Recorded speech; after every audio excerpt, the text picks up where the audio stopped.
last year, November, we had a small event like this and had like 40 people. And today we RSVP'd about 300 people, right? And you will have access to businesses real time. And this is something that is part of our ecosystem, right? As we're training, what next? Do we just want to train for the sake of training? No, we want to train for other people. We want to train to be able to earn an income.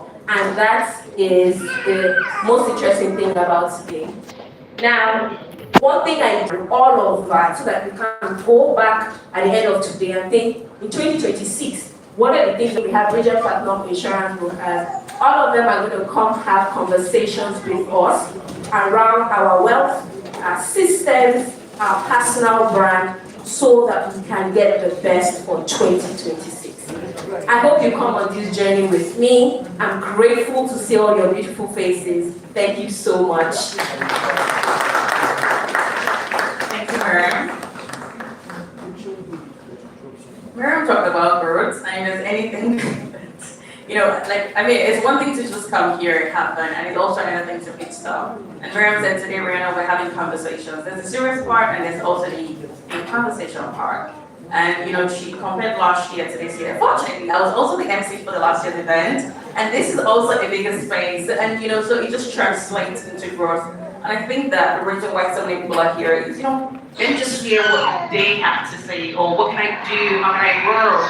I'm going to use Instagram as a case study. Like, oh, I have just 2 followers, then it becomes 50, then 100, then what? One day it is 10K, and we are balloons and we're celebrating. So I really do hope that we're going to just come here to take selfies. I'm saying selfies because I know everybody's got a phone, but we just come here to learn and to have fun. And she also did say that, she said something around what we can do next year to, improve or scale our income, our wealth. And this is the part where we get to have fun. And nobody should be shy. We're going to ask questions, like something really laid back. When the year's coming to an end, oftentimes online people say things like, oh, what did you achieve this year? You guys hear it or you guys see it. I know sometimes people are like, I didn't do nothing, I just survived. People like me say, oh, at least I didn't get pregnant because I'm a mom. but I mean career-wise, what did you, if it's permissible, can I ask you guys, how was this year for you? So it just makes us a bit relaxed. If anybody wants to share, you want to say anything, it could be about your business, your career, even your personal growth. How was this year for you? What did you do? Did you start exercising more? Start speaking more? Did you brush your phone less? Did you get a degree? All of that. So who wants to go first? Or should I go first?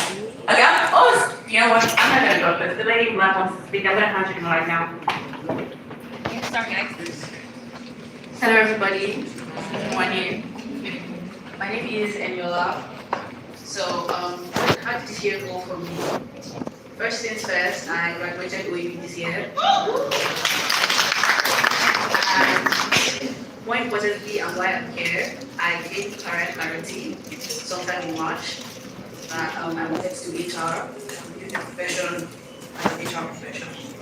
So I'm just grateful to God for that, because it's very common that so many people graduate and you don't work hard to follow. So getting that clarity before I graduated, and coming into this community, meeting so many people, I'm just really grateful to God. I'm also grateful that I got an internship earlier this year in HR. So it seems like I'm growing. I'm just really grateful for that. Thank you so much and congratulations. Because anything that I know about OAU, it is the anthem. I don't know it, but there's this pride when they recite it. Congratulations. Yeah, good morning, everybody. My name is Oyewale Abimbola. What am I grateful for this year? It's been a long year, a long one, but first of all, I'm grateful to God. I'm also grateful. One of the best decisions I would say that I made this year was deciding that I want to take my career seriously. I've been doing HR, it will take 5 years now, from internship roles down to entry-level roles to executive, to mid-executive, and managerial roles. Can you hear me? Yes. Thank you. Announced managerial roles, and I would say that this year really scaled, like my career really scaled up this year. I switched about 3 jobs. It's funny. my switched about 3 jobs this year. I got to understand more that there's really little to what you can do when people at the top are your problem. When you are HR professional. So trust me, I almost lost it this year because as you're trying to correct culture with employees, you find out that the major problem is actually people at the top. So at the point where I felt like, I can't do this anymore, you cannot come and drive me crazy. I'm carrying my Kangara. But I'm grateful that I took HR Mastery course in March. I think it was for 2 or 3. I really cannot remember.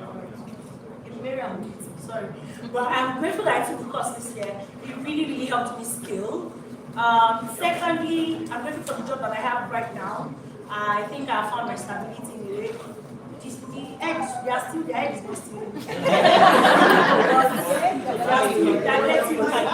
They are finding ways to balance it. I know that one of the courses that we did, I brought it up in the conversation in the class and I said, what exactly can you do when the people at the top and want to do together?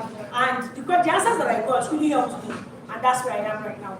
And then I think I'm grateful that at the end of the year, I am able to sit in a room like this, filled with professionals, sharing knowledge. It's a proud, see, this is a proud moment for me. I am so grateful to God that I can sit here, I can speak. I am so confident of seeing my career right now. Bring it on. You will be thinking. That's what I am scaling from there. Thank you. I promise you guys it's not me. This thing was working before I got it right. It's so unfair. I wanted to shine brightly with this. Okay, someone else wants to talk. I'm just gonna give you the fake mic. Please make it something like that. It keeps going off. I think I have a loud voice, so I will say thank you for this journey. Okay, earlier this year, I didn't know what to do, and being in the space HR for 8 years, and you're confused about something. When it comes to performance management, you know that it's a key thing and engaging people. You understand? So, but when you're good, you're good. Referral for consulting. I got 2 gigs with one media animation company as in Nigeria, and it's top notch in Africa, and consulting for them, helping them with their structures and all that. Then another hospital reached out, and then I got a job, but not the job I want, but we're still doing it and still getting there. And this is cohort 4, so I joined. I just saw her online and I was just attracted to this person. Let me just do. So I joined, and the way she, explained the performance management. I've been attending training too, but this one, Baba. I mean, there was so much clarity, and it just helps me, know where to fit in and how to translate better. And here I am. Thank you so much. Thank you. Good morning, everyone. My name is Habiba. You know me as a friend called, or you know me as Habiba, the HR belly. So I actually started this year jobless, without any job, but I just had one thing in mind. It's either HR or nothing else. I've been a business analyst for 6 years.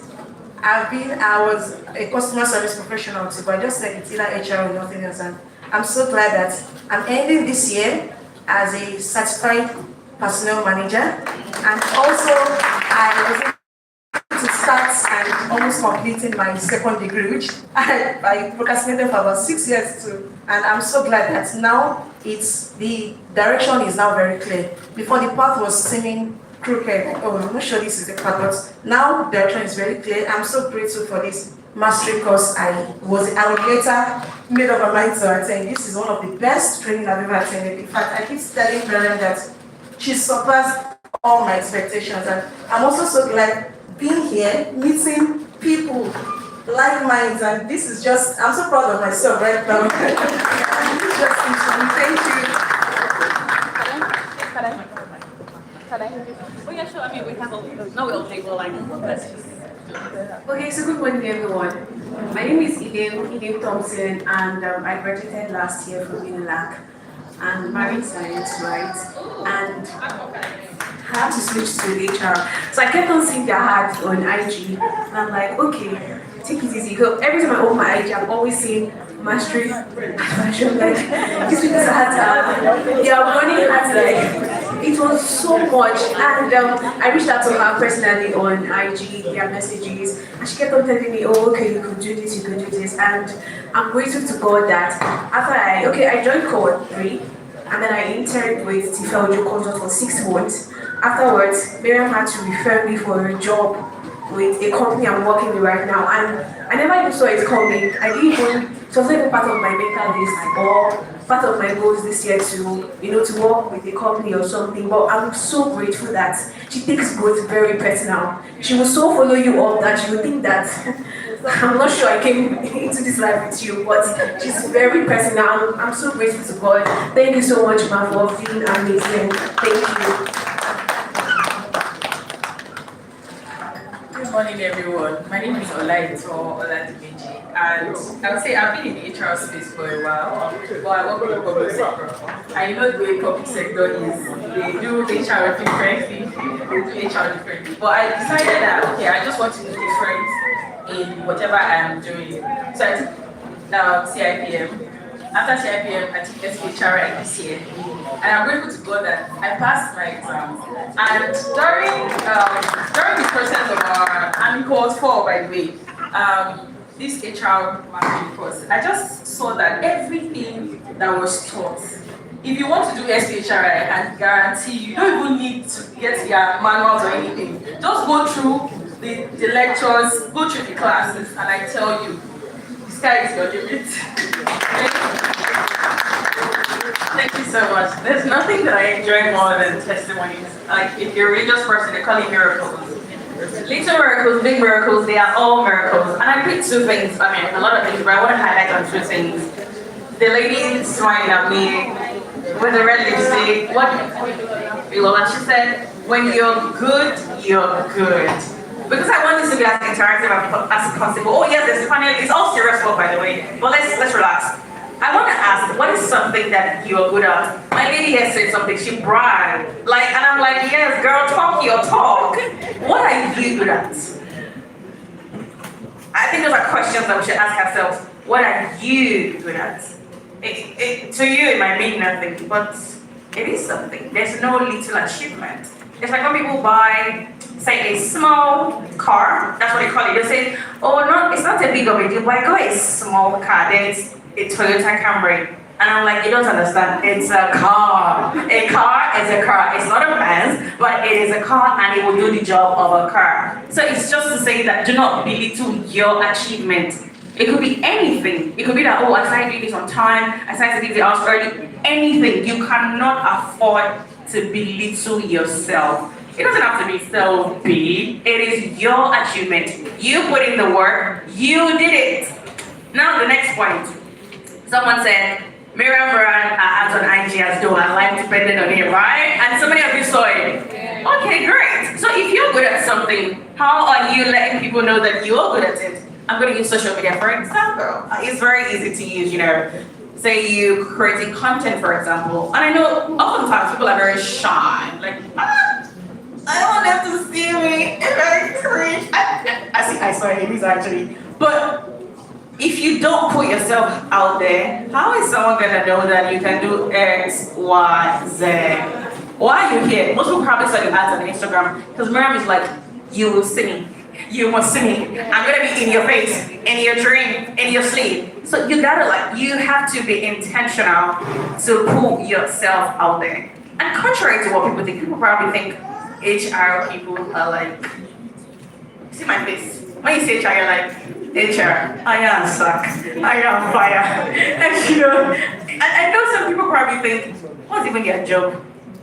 Yeah. Oh, let the church say amen. You're like, what is their job? What exactly does HR do? So I'm asking, HR people, raise your hand up. What exactly do you do? Who wants to take the mic? Everything. Do you want to meet me? Everything. You fix everything. Okay, my roof is leaking. Can you fix it? Okay, the event is over. Let's go and fix my roof. Oh, look at them bragging. Excuse you. A round of applause for each and every one of you. Me, I'm having too much fun. Miriam, I'm going to drop this mic. The lady in red. Look at her. She's in so many places. So does anybody else wants to share again, or should we just like go straight to the next? Oh, I see hands. I'm gonna give you the mic. Good morning, everyone. My name is Uchichi Priceless Matthew. I really don't know how to start, but I just know that I want to say something. My life has been such a beautiful one so far, career-wise, it's very specific. And I finished my school, my university degree around 2012, served. So then working, I didn't have the experience of having to look for a job and all of that. And I knew that I wanted to do my master's program, but I didn't know how, money and all of that. Long story short, so imagine since after NYSC 2013, 14, so then working in the same year. And this year, by the grace of God, I graduated from Rome Business School with Masters in International Human Resources Management. And I'm like, wow, what next? How do I move from there? Backtrack a bit. I moved job in 2019 as a PA in FinTech. Moved another 2023 in what's it called? An NGO as an executive assistant. I love to serve, I love to give. When I get into something, like my entire being, like I want to serve. I wanted to serve my boss then as a PA, like, you know, I don't know, for some of us who are Christians, you know, when you talk about slaves, how in the Old Testament, the slave wanted to like sell yourself to your boss, that kind of thing. That was how I was. But I knew that there was something more than this. And thank God for my boss. I'm going somewhere. Sorry about the long story. I'm going somewhere. My boss then would be like, you know what, there's something about you're good at this. I'm back at my church. They'd be like, you're good at this. Why not do this? Why not? And everything was just tied to HR. But guess what? I didn't understand what HR was then. You know, I went to my master's, I didn't know where. I didn't know the exact path I wanted to take. But long story short, my boss back then was like, you're good at HR. And I think I've been doing HR work. We do a lot of things, like virtually every day. I was into customer service, you know, like EA, PA. I didn't know I was recruiting and I didn't know I was doing HR, do you get? But everything tied together, getting my master's program, and like we've all said, she was literally on our faces. To be very honest, there are times I would be dreaming and I'm like, mastery, Rachel, I'm not exaggerating here. I had to speak to my husband, there's this thing, and then I didn't have enough funds, you know, we're trying to do a lot of things, and long story short, I called her. Please see what has been happening to me ever since I saw your mastery advert on IG. They're like, go ahead, pay what you have for now and they complete it later. And that was what happened.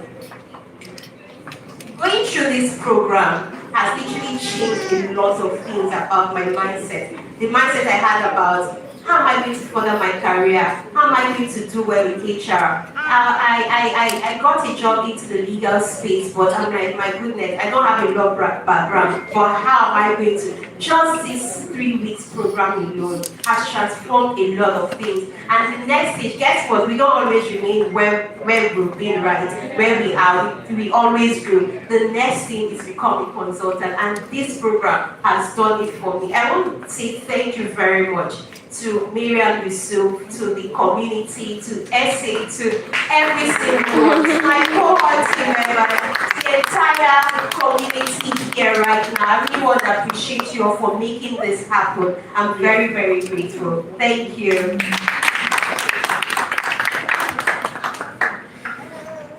I just want to say something. As much as I enjoy the fun, it looks like Sarah's talk is about to start. I'm going to give you the mic and I'm going to invite. Hi everyone. So as she was there, I didn't want to talk, but as she was there, she said, "What do you like to do?" So I like to talk. So when I joined the course and I just looked at Coach Miriam, I was just like, this one is just like me, because I like to talk a lot. So when I was in school, when I was in final year, I finished this year, when I was in final year, we did a course. That's how I heard about, I always hear about HR. But when I did that course, I now knew, oh, this is something I can do. I like talking to people. And when I was in school, I served as the Assistant General Secretary of my fellowship. So I was already doing performance management, helping people do their roles and everything. So this course really opened my eyes to what I can do. So by next year, I'm planning to start talking. Because people are always, when I was small, everybody was always insulting me. This, you like to talk too much, you like to talk too much. So now, since I've seen what Coach Miriam is doing, she's using her talking. She even told us in the course, because I'm in court 4, she even told us that anytime she's talking to people, they're always sold. So I want to master that and start using what I've learned, my gifts, to, how do I say it now? To impact people. So I've learned that from Coach Miriam. Thank you, Coach Miriam. I'm really inspired. Yeah, that's similar. Thank you so much. Oh, you just have to say, I also like to talk. Oh my God, stop it. Okay, guys, the show is about to start. Take all your minds away from the overlay and be here. I need y'all to be present. Now, the panel session is about to start, and the first on the agenda, we're going to pretend this. We have 2 of them. I'm going to introduce them. Not only that, I'm going to read their very incredible, amazing profile. Oh my God. One, investor relations and governance. Her career spans multiple industries, including financial service, IT legal services, and public relations, with strong expertise in treasury and asset management, cost control, financial reporting, and operations leadership. A fellow of ACCA and a member of ICON, she's an alumna of the University of Abuja and has completed the advanced leadership and strategic programs from the University of Illinois. Passionate about sustainable growth and women's leadership, Jane is active in ACCA Women Network Nigeria and the Society of Women Accountants of Nigeria, and serves as treasurer of the Catholic Women Organizations, Our Lady Health of the Sea Catholic Church. She's also a mentor, fitness enthusiast, and a family-oriented professional committed to inspire women to lead with purpose. As a family-oriented person, Jenny is married to engineer Buchi Obioha and is a proud mother of 4. Ladies and gentlemen, please help me bring on stage Jenny Obioha. Keep clapping, she's coming, she's on our way here. Welcome, my lady, and thank you so much for joining us. Our second panelist, Jennifer Igwe. I like to talk, you all should listen. I love to read all of this incredible work that women have done. Oh, girl power, by the way, no disrespect to men. Jennifer Igwe is Assistant Business Development Manager with proven experience in driving growth, through strategic partnership, market expansion, and client-focused solutions. She specializes in identifying new opportunities, negotiating high-value deals, and strengthening organizational competitiveness. She holds a diploma in banking and finance, a bachelor's degree in economics, and is a certified Salesforce administrator with over 6 years of experience in the banking industry. Her professional background reflects a strong blend of financial expertise, customer relationship management, and digital system proficiency. Jennifer Igwe currently works as Stateside Microfinance Bank as a business development manager, where she continues to push new frontiers in business growth, customer acquisition, and strategic partnership. Ladies and gentlemen, please welcome to stage Jennifer Igwe.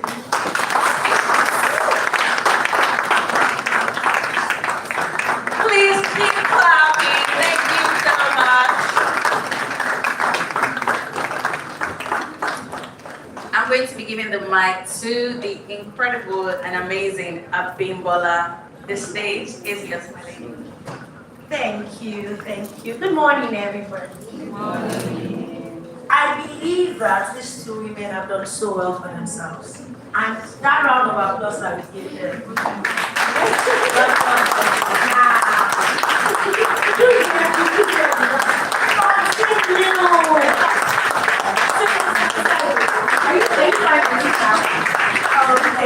Thank you so much for joining us on the session today. We are so grateful. We appreciate that you took out your time to be here with us today to share your knowledge with us. But I think before we go into it, into the panel session proper, I'm sure that some of us seated here do not know where you're coming from, where you're speaking from. Some of us don't know what Stateside does. So would you like to give us a brief about Stateside and what you think we need to know? Good morning. Good morning, everyone. Thank you so much for this opportunity. So Stateside Bank is an emerging bank, right? We're a microfinance bank. We went into the financial service. We offer financial services in form of loans. We give out, we accept deposits, savings, everything you want to do with your bank. Stateside Bank offers that service. So if you're looking for growing your business, expanding, you need financial advisory, anything you want, you can get it from Stateside Bank. So currently, we are located at Ikoyi. Yeah, that's where we are at Norman Williams. So if you need our services, we are available to attend to you. Thank you so much. Yeah. Okay, can we give a round of applause? Thank you so much. Okay, so when I tell you that Miriam took her time to go and look for these facilitators for us, do you agree with me? Yes. Miriam said, you people want to make money, but I will still teach you how to save that money. You will not make that money and just spend it anyhow.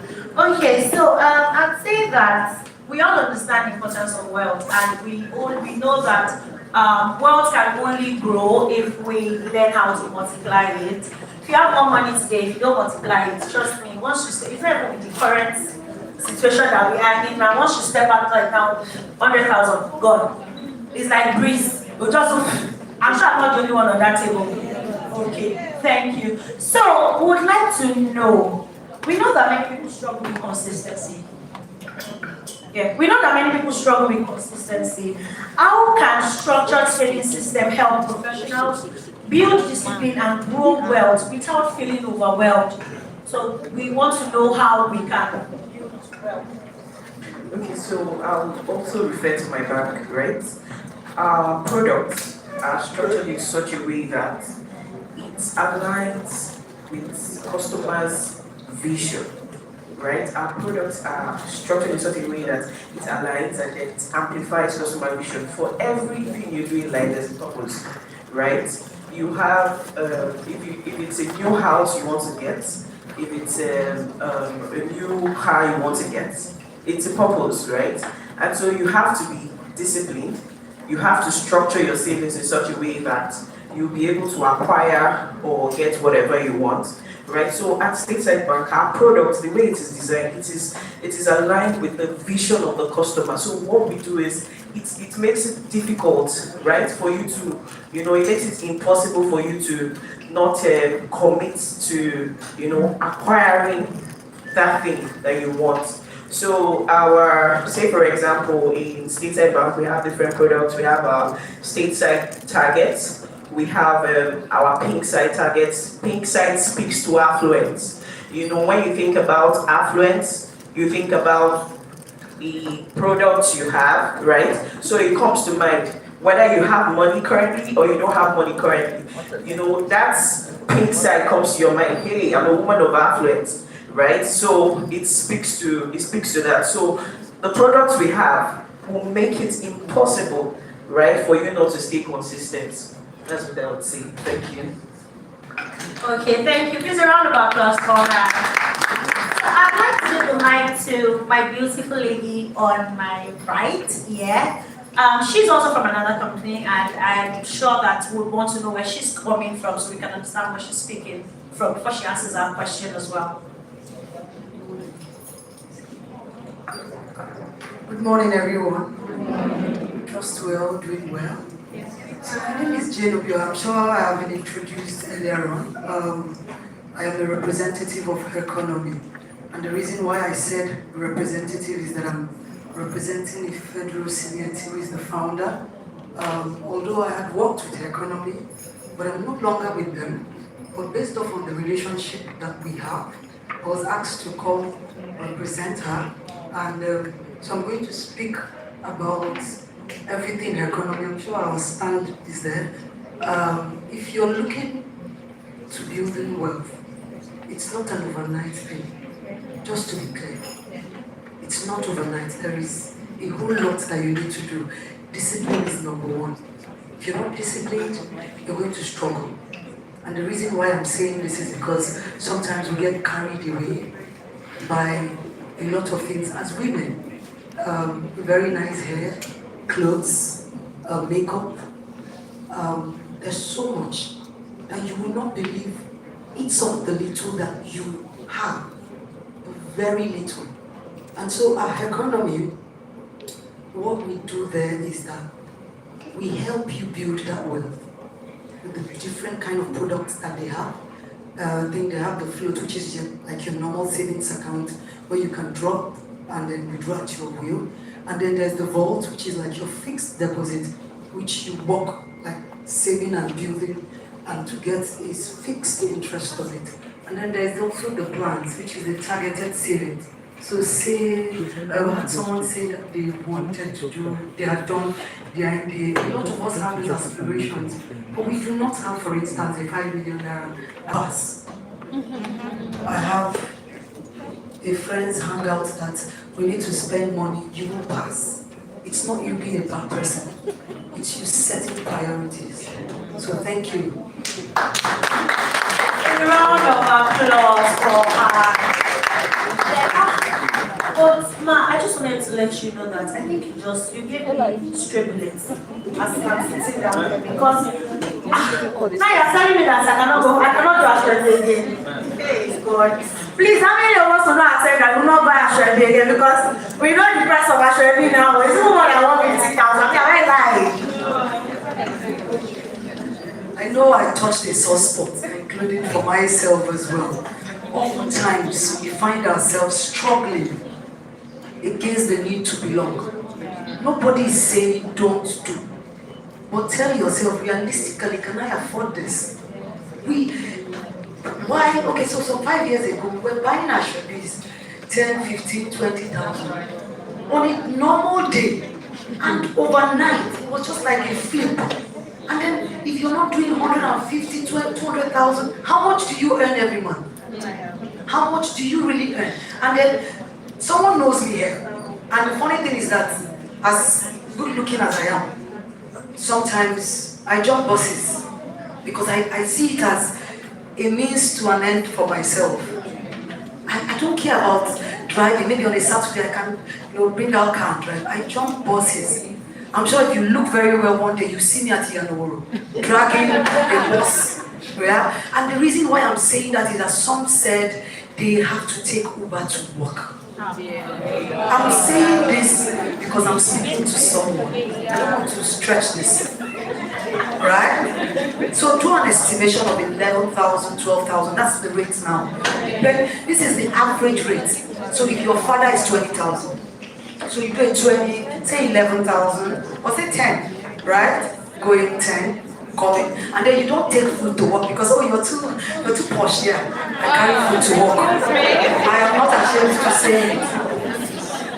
And the average food you buy, my wife is at Ikoyi. I'm sure those that work, she's at Ikoyi as well. The minimum basic food, you'll be spending close to 10K. There's something that really piques your fancy.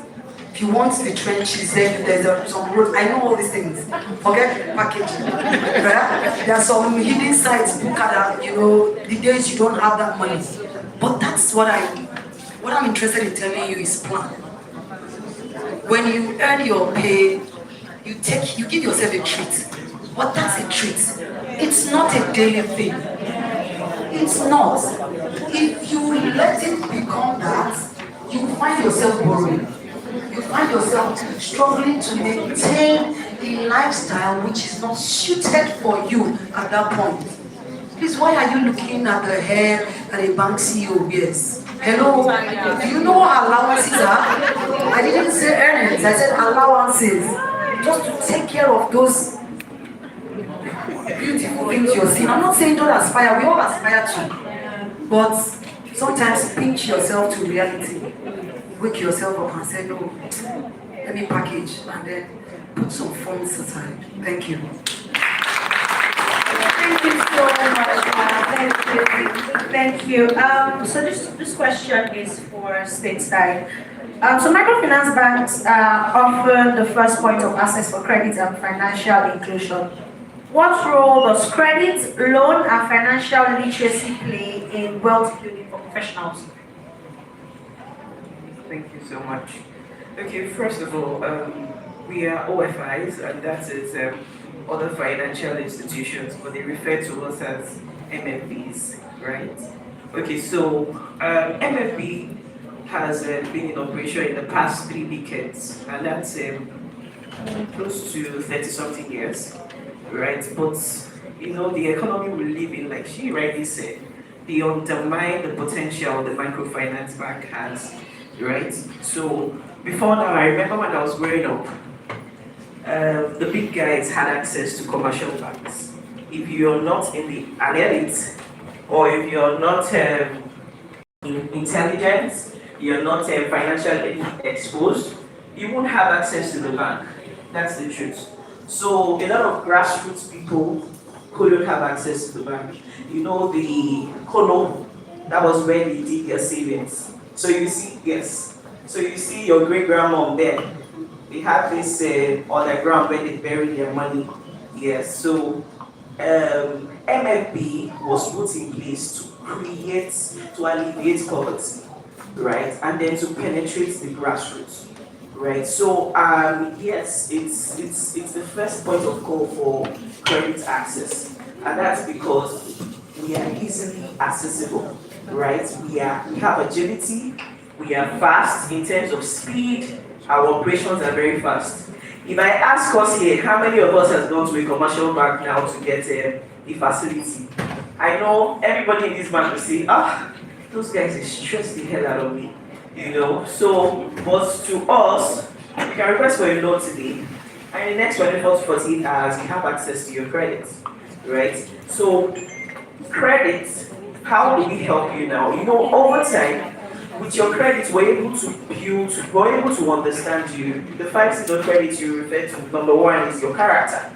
We might not know you until we transact with you. We know that, if your name is Angel, sorry, we know that Angel is Amaka disappointed. You get what I mean? So it's through credit you build your history, right? You build your character. We're able to understand your character. So yes, the MFB is the first point of access. And so what does this credit do for you? This credit empowers you, right? If you have a vision that you think it will take you 10 years to accomplish, with our credit, you call it in the now, right? You're able to access, you're able to enjoy, you're able to live in that futuristic expectation or vision that you have, right? So our credit facilities are very swift, right? Very easy. You can access it. It's not. You don't need you to go and bring your great grandfather's details like the other banks will ask you. And then another question you asked is. Give me a second.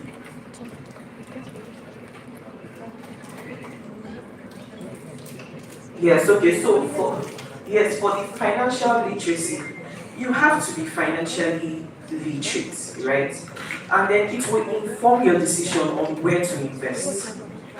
If you want to invest in money markets, that's where we have the fixed deposits, we have the dual benefits that a lot of us are engaged in, you know, or you want to invest in capital markets where you buy stock, you buy shares, or you are even a Gen Z that is even into exotics. We have the cryptocurrency, we have the Bitcoin. So financial literacy will empower you to know who you are, your type of person, what is comfortable for you to do. A lot of us don't even have time. There's some of them, they will say, if I put money in the bank, if this bank falls up tomorrow, how am I going to get my money? I'm not joking, people still have that mentality today. They would rather put their money in savings than in investments. You know why? They want to log into their mobile app and see that 1 million is lying there. But then I say that's foolish, because how can you just be logging into your app every time and see that your money is still there? Why don't you 10x it, right? Why don't you multiply? Every money you have is a seed, right? It has the potential to deliver multiples of that exact sum you have. So through our investments, you're able to have more money, to do what you want to do. And so at Stateside Bank, we would request that you open an account with us. We'll help you invest. Not just investing, but give you financial advisory, give you that literacy you need, that exposure you require on what to do, how to invest, and then when you also get your earnings. I think that's it for me. Thank you. Round of applause for please, are we thinking more about saving? Because if I finish, I want to go and invest. I want to go and we are going together. Now we're looking at this. We are going together. Okay, so I have another question for you, Ma. So what are the biggest money mistakes professionals make, and how can they correct these behaviors to position themselves for exponential growth next year? Thank you. So one of the biggest money mistakes that a lot of us make is that we don't plan our earnings. Just to be clear, if you're earning 100,000, you must plan with that. You can't plan with 100,000, you can't plan with 1 million. That's just the truth. So most times we want to get to the point where we say, when I start earning 500,000, I want to know. So you need to also understand the ABC of your earnings. There's a formula for it. You have your 50% goes to your needs, your 30% to your wants. For people that are very prudent, they can swap it the other way, which is like 20% for wants and then 30% for savings, investments, you have debt repayment. Why do we say this? It helps you to plan better. There are things that are very important. You have your accommodation, you cannot stay outside, you can't be thrown out. So whatever you're doing, even that 100,000, your feeling is a need. But the need becomes, are you eating from the place, or Yabasira, or item 7 shawarma every day? So it's a case of prioritizing whatever you want to do. And so for the point where I talk about the needs, it's important that those monies are set aside, especially if you pay rent. If there are a lot of things that are basic amenities, you must set aside those funds. Now from that 50%, you need to look at, do I want to put it in a fixed deposit or in a target savings? The ones that you use your transportation on a daily basis, it should be in something like a float account where you can access it as and when. You can of course go and carry money that you need to go to work and put in something you cannot access. So those are the things where you need to look at it from. And when I talk about things like this, a lot of times a lot of people don't understand why it is important to save. Emergencies happen with the flip of a switch. Like you will be shocked that you will be running around for 100,000. The immediate circle doesn't have. The next extended circle doesn't have. You will be shocked that maybe a family member, an extended family member, has an emergency and they need a deposit of 200,000. And you cannot access it. But somehow you're balling. If I look at your Instagram pictures, God, and you love everything, I'm not saying don't go. Please let's be clear, because I like to go too. But ball with sense, right? But as in if you think wherever you will get the best, affordable, key emphasis on affordable. You need to get to the end of the year to get to those clothes. Go there. There's nothing to be ashamed of. And so when sometimes we set ourselves up, e-commerce is wonderful. I'm not saying I don't have anything against it. When you look at it, if I want to afford a phone, where do I go to get something better? Because you need to set some, even from that needs you set aside. If you can still get change from there, it's good. So for your wants, yes, it's very good. You need to pay yourself salary. It's good. And so if the salary that you like to pay yourself is taking yourself out for a treat, having fun, it's okay. This life is short. One can't come and kill themselves. There are so many things that we admire and want to do. Even for those wants, you might not be able to afford it now. Right? If you want to do for some of us, if you go for spa, treatments, facials and breasts, sometimes you hear 100,000, 80,000, and depending on your location, it could be even affordable. If you cannot save, you can save in 3 months. But you see that spa, do it. What I'm saying, be strategic, be sensible. And then for the savings, it's very important while you're saving, there is something very critical. You need to understand your risk appetite.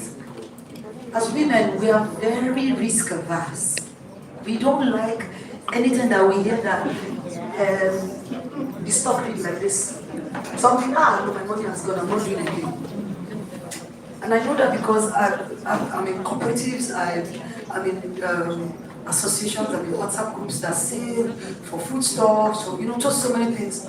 And if by virtue of the fact that somebody requests for their money today, and maybe you were working, you did not have time to get their funds for them, in the next 2 days, you will not like what you receive.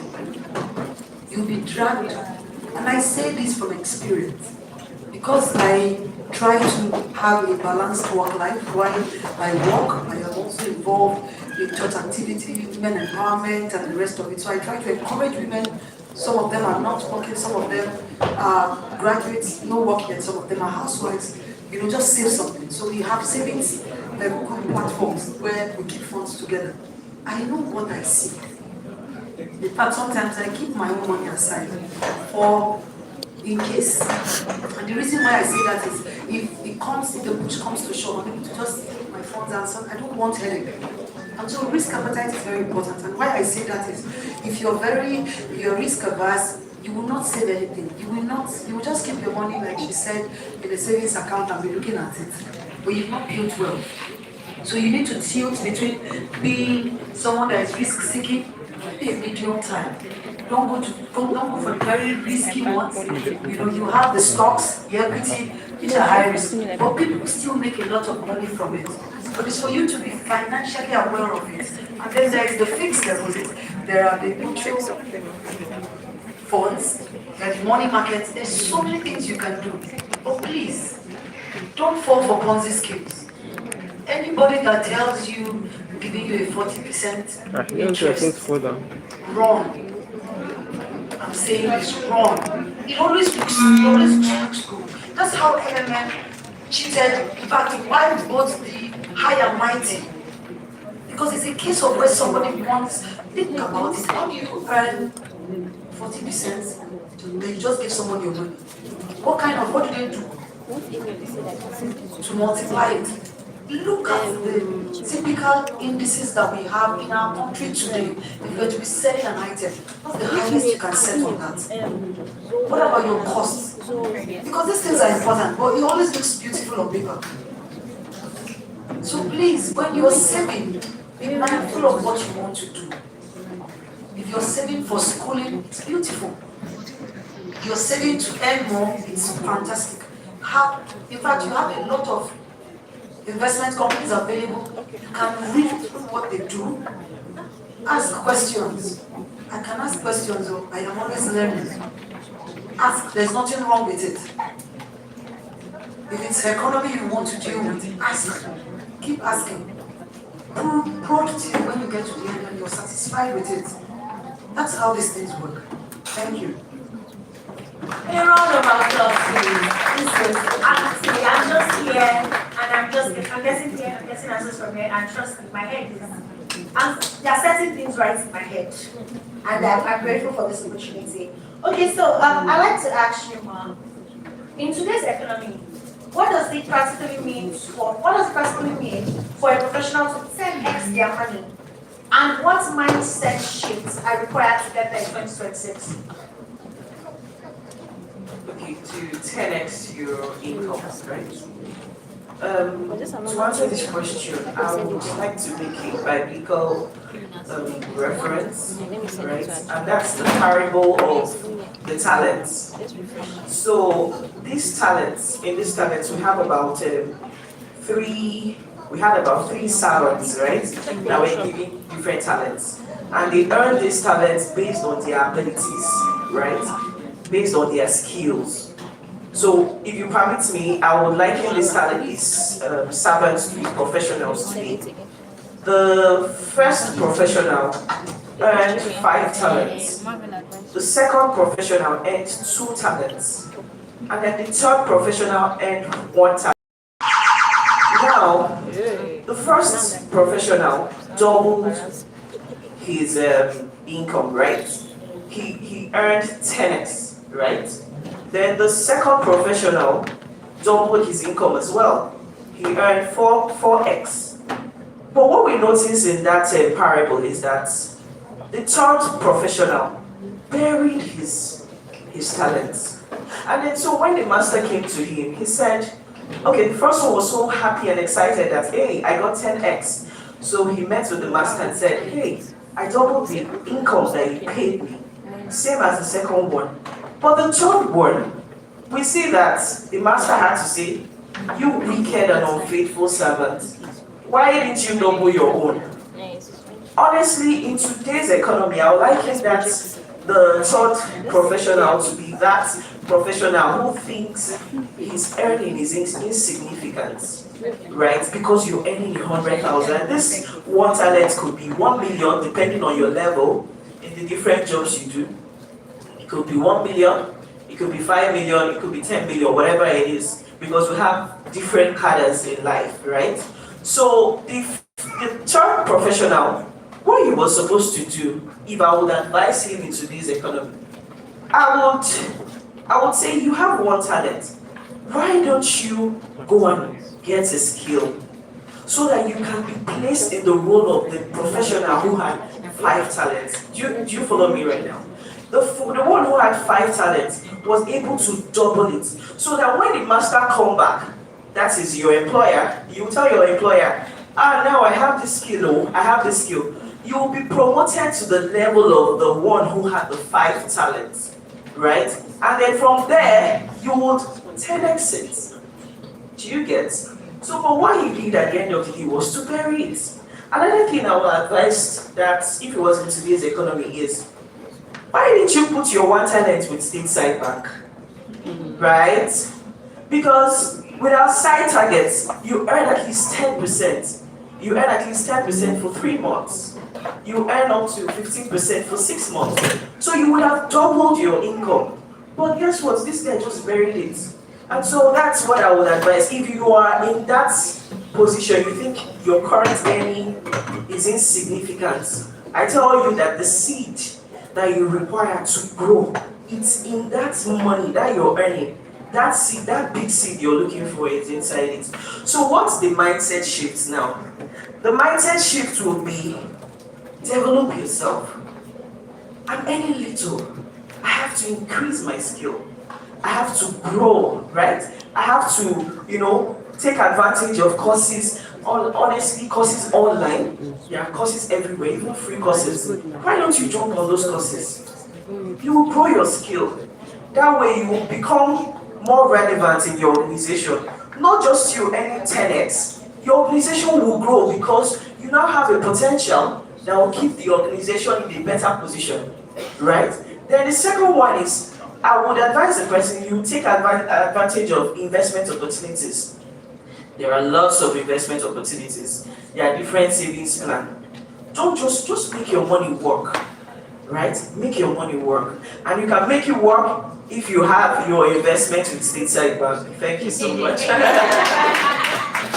There's so much PR for Stateside. Please, go to Stateside Bank after this conference so that they don't hold Miriam when we are done here. Okay, so I'd like to state that we are open to questions after the session. So if you have questions, please write them down. And then when we get to the question and answer section, we can ask those questions. So I have a question for you here. So for someone who wants to start 10xing their money immediately after this event, what is one action step they should take within the next 30 days? Thank you. So for myself, I would advise, know the amount that you want to use and get, I don't know, for those of you that have accounts already, find out the investment companies that you want to deal with, whether Economy, States, there are a couple of them out there. What you need to do is register, start. Even if it is with 5,000. Money market is 5,000 minimum. 5,000. So if you want to just give excuse, just tell yourself, I don't have excuse. As small as 5,000, you can start it today. And you'll be excited. If you're the type that likes to, see your funds grow, you'll be happy that I'm doing this. Even sometimes when you get tempted to take funds out and you don't take funds out, you'll be glad at the end of the day because you have really prevented yourself from falling into a temptation to still go and touch that money. Thank you. I'd like to say this. First of all, you have to believe that 10xing your income is possible. That's the mindset. It's actually possible, it's doable, it's achievable, it's attainable. Alright? That's the first thing. And then number two is you have to eliminate excuse and procrastination. Next time when you come, I'll do it tomorrow. But guess what? Tomorrow never comes. So the more you push it, I'll do it tomorrow. You keep rotating that same circle and you're wondering, me and Jennifer were in the same position. Why is she growing more than me? Why is she earning more? It's because you are your problem. I'll do it tomorrow, I'll do it next tomorrow, and tomorrow never comes. So you have to, change. There should be some sort of paradigm shift, right, in your thinking, right, in your planning. And also, you should also seek to learn, be financially literate, like earn for knowledge. Right, and for knowledge, there are a lot of opportunities. Like I mentioned earlier, there's the money market, there's the capital market, there's the exhaustives. So you have to seek to know, how does this thing work? If I put my money here, what's my risk appetite, like she mentioned, And then another thing is for you to have a financial plan. Without a plan, there's this saying, can you help me? If you fail to plan, you plan to fail. So if you don't have a financial plan, you're going to fail. That's the truth. It's not your village people now that is doing you. You're the one doing yourself. So another thing you have to do, you have to be financially disciplined. That will be the last. I'll be ending with that. You have to be financially disciplined. You've committed to doing this. Come rain, come sun, I'm going to do it. Thank you. Thank you, Ma. Thank you so much. So I think I have just one last question, and this question is for economy. So I'd like she mentioned something about you were explaining you were giving an explanation, and then you mentioned something about how we are supposed to split our income as professionals. So I'd like to ask, what advice would you give us on splitting our monthly income across savings, investments, and debt management that would help sustain wealth? And also, does economy have the platform for us to be able to do that? What exactly can economy do for us in respect to that? Thank you very much. So with respect to that, you have, and remember I talked about the 50, 30, 20% rule. 50% is your needs, 30% is your wants, 20 is your savings and investment or debt, where you have some debt repayments that you're doing. Now, just to be clear, you can also alternate between 20 and 30. If you feel that your wants, you can manage a 20% want, so your 30 becomes your savings and investment. And then what economy does, it's a financial savings platform, a fintech, but it's not, it's online, but they have an office. So the products they have There's, like I had earlier on mentioned, they have the float, which is like your normal savings account. They have the vault, which is like your fixed deposit. The float is about a very minimal interest of about 3%, trying to discourage you from keeping money there. While the vault has about 20%, which you roll over like every 3 months. While your plan, so your target savings is about 12, 13%. Now, why is this important? The reason why I say this is that if sometimes you do not have the adequate amount of funds that you need to solve a particular problem, and the way you can do it is to ensure that choose the product that works. Let's keep the float aside. You could work with the vault. You can always top up that vault. So it's kind of different from the normal fixed deposit you have, that once it's locked, you have to create a new product. This one, from say you start with 100,000, you can build it 120. As long as you're building it, your earnings are increasing because you've chosen both. Now you have a targeted amount of withdrawal for the year. So every quarter you have one withdrawal, assuming there's an emergency or there's something that you want to do. So it's trying to make, what we did was to pick a product and then walk around it to ensure that people are able to get what they want. Because sometimes we get people calling us who are emergency. We've had people that had, let's say, someone that was saving good amount of money, wanted to buy a land. You know, it's like your target, as you were targeting towards, say, the end of the year by December. And in October, these people that were jackpotting, you know, tells you, we have this our family land at Ibadan. Are you interested? Right? And that's an opportunity because maybe you travel, you see it, and you like it. There's nothing wrong. So that's why we built our vault product that way. Now for the plans, it's your typical saving towards a goal. What's the goal? Is it that you want to pay house rent, go for vacation, buy a car, do your MBA, whatever it is that you want to do? It's also there. We have also, I know that they had mentioned to me, they had also started loans. So because it's a community of women, that conversation came up, and to support the market women, the professionals, we noticed that sometimes there is a gap between the savings and the loans. And I know with what we have seen as well, there are the loan sharks properly packaged. In fact, they're literally in your faces, right? Take this. It's not hard to take money. This life is not hard. The moment you take it, it's not seeing them in your dreams, right? Every second, they're sending you random messages. I've gotten even colleagues that did not have issues. The mistakes that they made, or the mistake they made was that they took money from, I wouldn't even say unlicensed, I'll just call it a loan shark. Because it's so bad that it's like you signing contracts with the devil, right?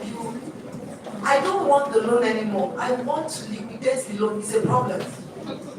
So even after you have paid, before they take you out of that system, you could be getting random calls, your contacts being sent very embarrassing messages, and a couple of that. But always, whatever you do, always look for organizations that are people-friendly, women-friendly, that are very particular about brand. A lot of people don't care. And so those ones that are particular about brand, they will listen to you.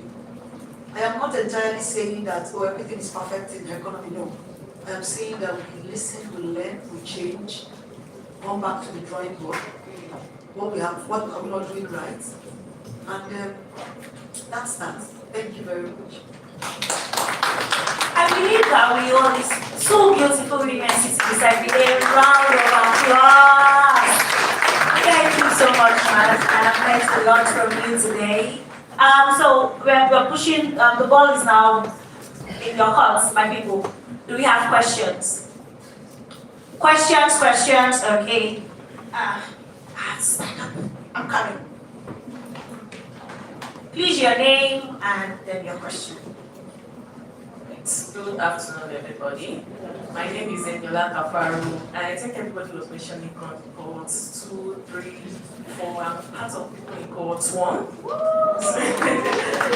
Alright, so I think I'm somebody that invests a lot, so I think there are some questions I'd love to ask first. I know we spoke about loan sharks and all that. One of the first question I ask is, how long has stateside been existing?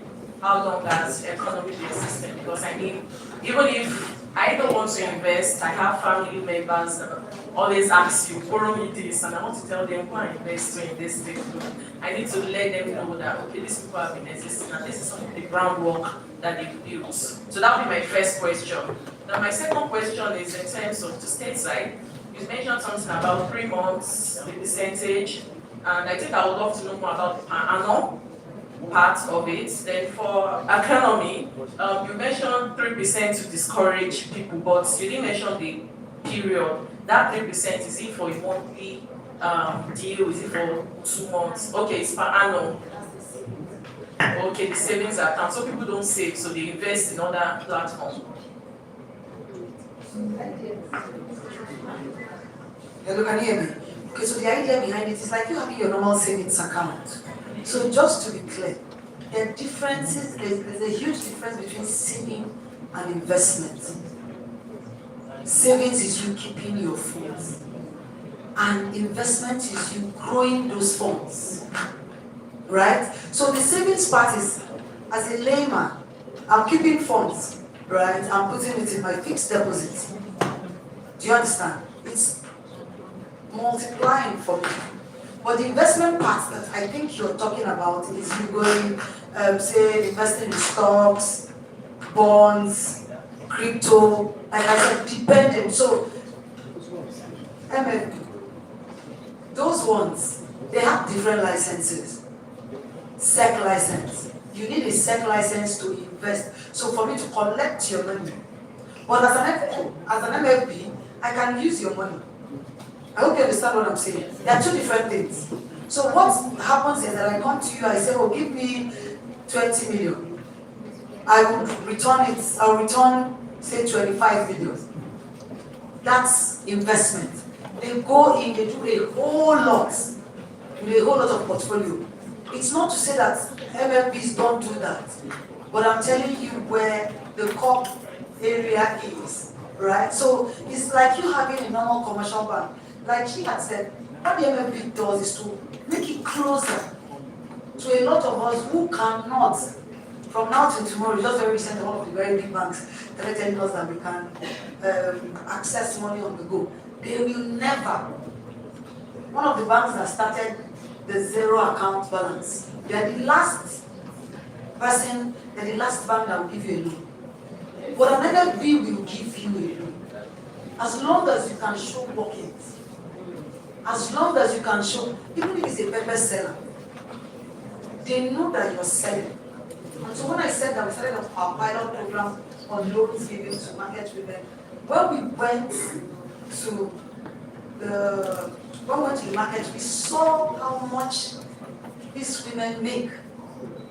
And the risk of saying, the way they dress doesn't matter. The way they dress does not matter. Because the e-commerce I talked about here, their plug is those market women. Having pepper delivered at your doorstep, where did they get the pepper from? It's the market women. Having frozen chicken delivered in the comfort of your home, they didn't go to pick that chicken. They just have a regular plug who is reliable and dependable. That's what they do. So they are servicing our needs indirectly, including the yaba, the fashion thing, the ready to wear. As in you stand as a clothes, beautiful clothes for you, and then you see it on Instagram. It is somebody that is doing it. I hope you understand. So we are clear on it. There are a lot of platforms out there that does the investment and real investing, and then there's a savings part which you can grow your wealth either ways. You can keep your funds, fixed deposits, and it multiplies income for you. Your target savings as well multiplies income for you. So it's a win-win. But like I said, risk appetite. Even me, I am learning where men are. with regards to investing. Because I wake up, someone will say, crypto went down. I wake up and I hear crypto went like this. Am I supposed to be okay with that? You know? And when it's going up and there's this excitement, right? And I don't know if I have, that level of investing, it requires, so I've read some things online, and then the people that really invest that way, they have short-term money. So the short-term money means, I can lose this, and I'm not worried. Will I can afford to do that? I cannot. I'll be 2K or then 2K, I want to now lose some 2K. How? I will go to the church and start praying for them. So thank you. So firstly, I'd like to respond to the question. You asked how long has Stateside Bank been in operation? Okay, so Stateside Bank has been in existence in the past 7 years. However, in the last 3 years, we rebranded, right? So before now, it used to be a cooperative, right? You know what a cooperative is, they go and pick up money. And then in the last 3 years, we rebranded. Why it's not so rampant in the market is because we have our target audience. We have HNIs as our target audience. Also, in this year, we strategized. Microfinance bank is all about financial There are only inclusion. 7 people online now. So you're expected to bank the underbanked, the underserved, and the banked. So we have to refocus. So now we are on Where the is street where are you guys where streaming on? we are it's what we call the Fallujah Instagram or operation, what? and that is door to door. One will come to your door, will knock. You know how Jehovah Witness? Yeah, that's Sorry, nice. you're one of them, but that's it. So we're coming door to door, houses to houses. Come and open an account with us. So that's it. And then about the interest rates. So we have different investment plans depending on the amount.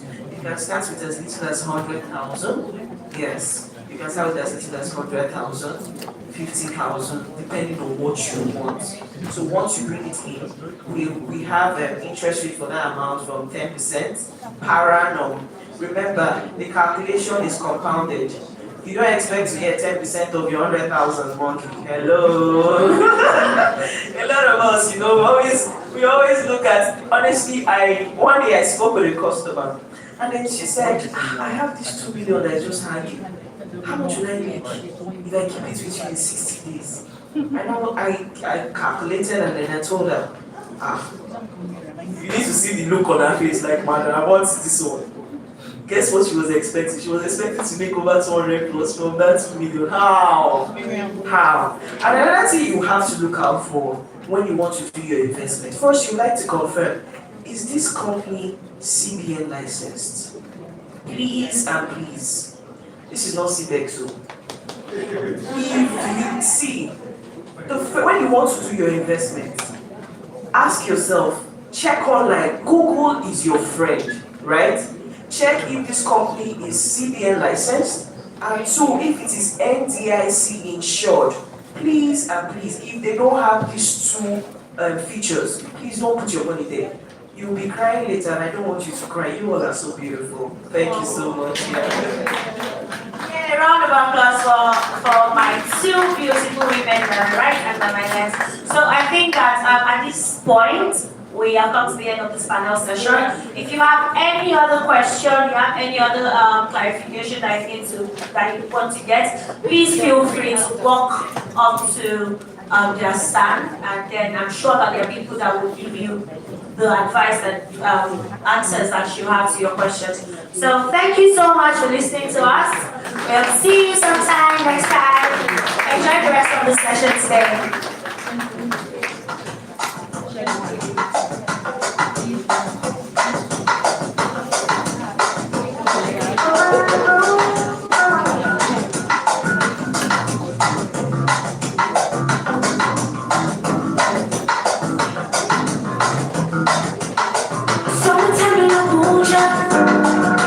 Pulling you closer, you're under my shoulder, and I'm feeling over.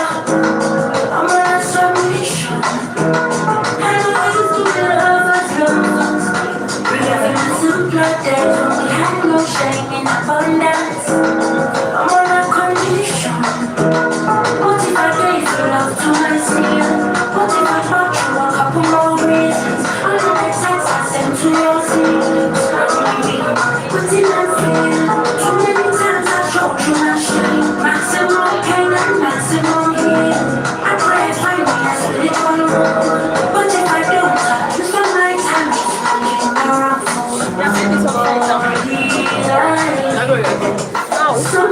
A round of applause for Jennifer, Jane, and Abibola. It's upside down.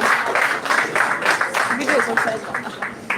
I'm sure that when I signed this today, I said that we're here to learn, take notes, be present, and this incredible woman, they did say a lot of things.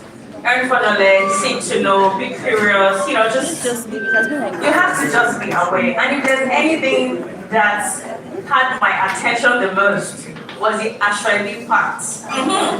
When I came earlier, I said, you said, yay! Now let's bring it back to the Ashwebi. You know yourself, Gabby. I should not call names. Oh, you know, I'm talking to you. Ashwebi, Gele, makeup, Uber, wigs, nails. My guy, follow me. Like that, you have spent 200K. Again, it takes a village, and by each other's village, it's not working. And it's really important that we, do things for each other, be there for each other. But when something's not convenient, it's not convenient. I mean, you want to support me, it's my mother's place, it's my sister's. But I know that conversation is somehow awkward when you say things like, how do I tell my friend I can't afford that Ashwebi? So if you don't tell her, you're going to be broke. Okay, so you choose one. But I mean, we have to be realistic in our dreams. And of course, the conversation. I don't want to take the bus that's going to tear my blouse. Okay, you're going to be broke. But I think this summer is just being realistic and being practical in your spending and trying not to overdo things that you cannot afford. I see some weeks that I laid back and got nothing to provide. Don't go broke. So I mean, thank you again to Jennifer, Jane, and Abibola. We're going for more conversation. We gotta just do this. Because I know you all want to go home, right? No, you're lying. It's then December. Alright guys, up next we have building a high performance workforce through employee involvement, practical solutions for today's Nigerian workplace. Please welcome on stage Oluwasegun Adeoye from Avon Health. Busola Alawanse from Bridget Platinum Insurance Brokers. And Shegun Agaitu from Amza. Okay, I'm just gonna say that again. You see that my mic is not working? I want to see really incredible people here by my side. Oluwasegun Adeoye, Busola Alawanse, Shegun Agaitu. Our incredible panelists. And this is going to be hosted by the amazing and incredible Mariam Lisa.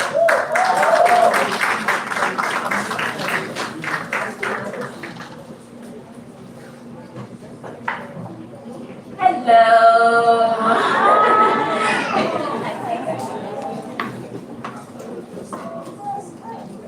Oops, I hope you enjoyed that first session. Now this session is important. Efficiency, right? Part of what we do as HR professionals is that, we're trying to get our work people, our employees, we're trying to get them to be the best, to perform at their best. And in this conversation, we're going to talk about how HMOs, how brokers can help us get productivity out of our people. And we have amazing partners with us today. On my extreme left, we have Ms. Busola. She is the CEO for Bridget Platinum Insurance Brokers. We have Mr. Shegun, who's representing AXA Mansard. And Mr. Shegun too, representing Avon Health. Fun fact, Avon Health has a little health check at their booth that you can go and just check your BPIs, your BMI, sugar level, all of that at their booths, yes, at basic check. So when it's time, you guys can go there, okay? So I have a few questions. Now the first question really is, what quick health and wellness initiatives, right, can companies implement through HMO partnerships within the first 30 days? Good morning, everyone. So for wellness and well-being initiatives, there are several benefits on the HMO packages that HR can quickly I call it quick wins that can quickly, harness within the first 30 days of a new plan. There's annual wellness.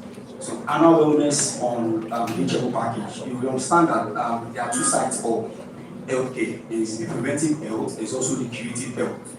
And through data, you also realize that most people that are not on healthcare plans, they do not really focus on the preventive side of healthcare. It's always curative. When I have headache, they let me go to the hospital. I'm sick, I can't function optimally, they let me go to the hospital. So it's always creative. When there's an issue, let me solve it.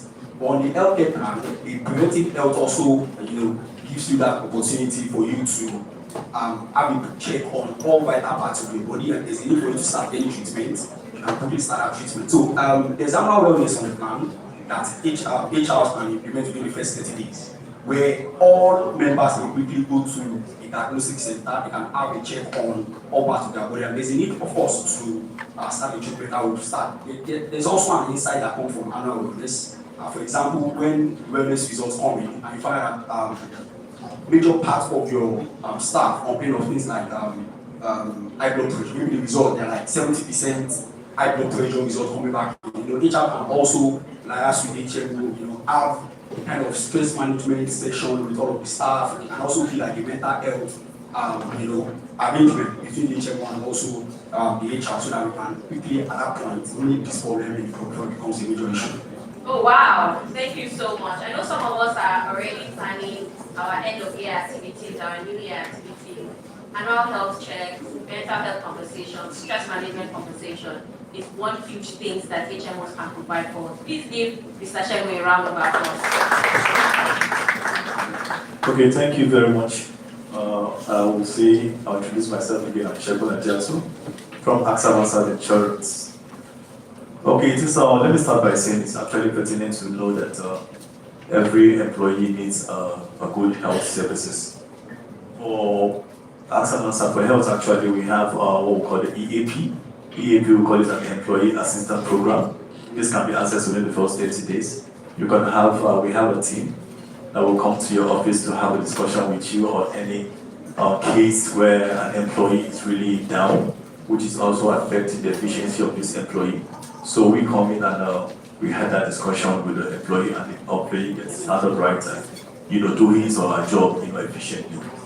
So concerning the well-being package of 30 days, I think every employee as well has to have an opportunity to go for an annual checkup at every 6 months. It's advisable to at least 3 months. You can go and check yourself because you don't know exactly what's happening in the system.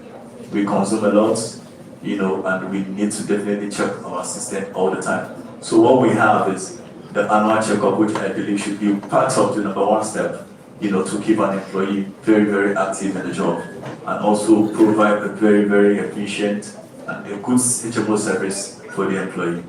Thank you very much. Thank you so much. Okay. Thank you. So please give him a round of applause. Now the next question will go to Ms. Busola, right? Ms. Busola, what role does insurance? Now we're talking about health insurance. We know that there are other types of insurance that companies should take advantage of, right? What role does insurance, such as life, group personal accident, or workplace coverage, play in reducing employee stress? First of all, insurance is a form of risk transfer. So when employees have insurance, you are transferring the fear of financial stress. You are transferring it away from them to the insurance companies. There are two drivers of employee stress. It is financial insecurity and fear of the unknown. When employees know that I don't have to think about healthcare costs, I don't have to think about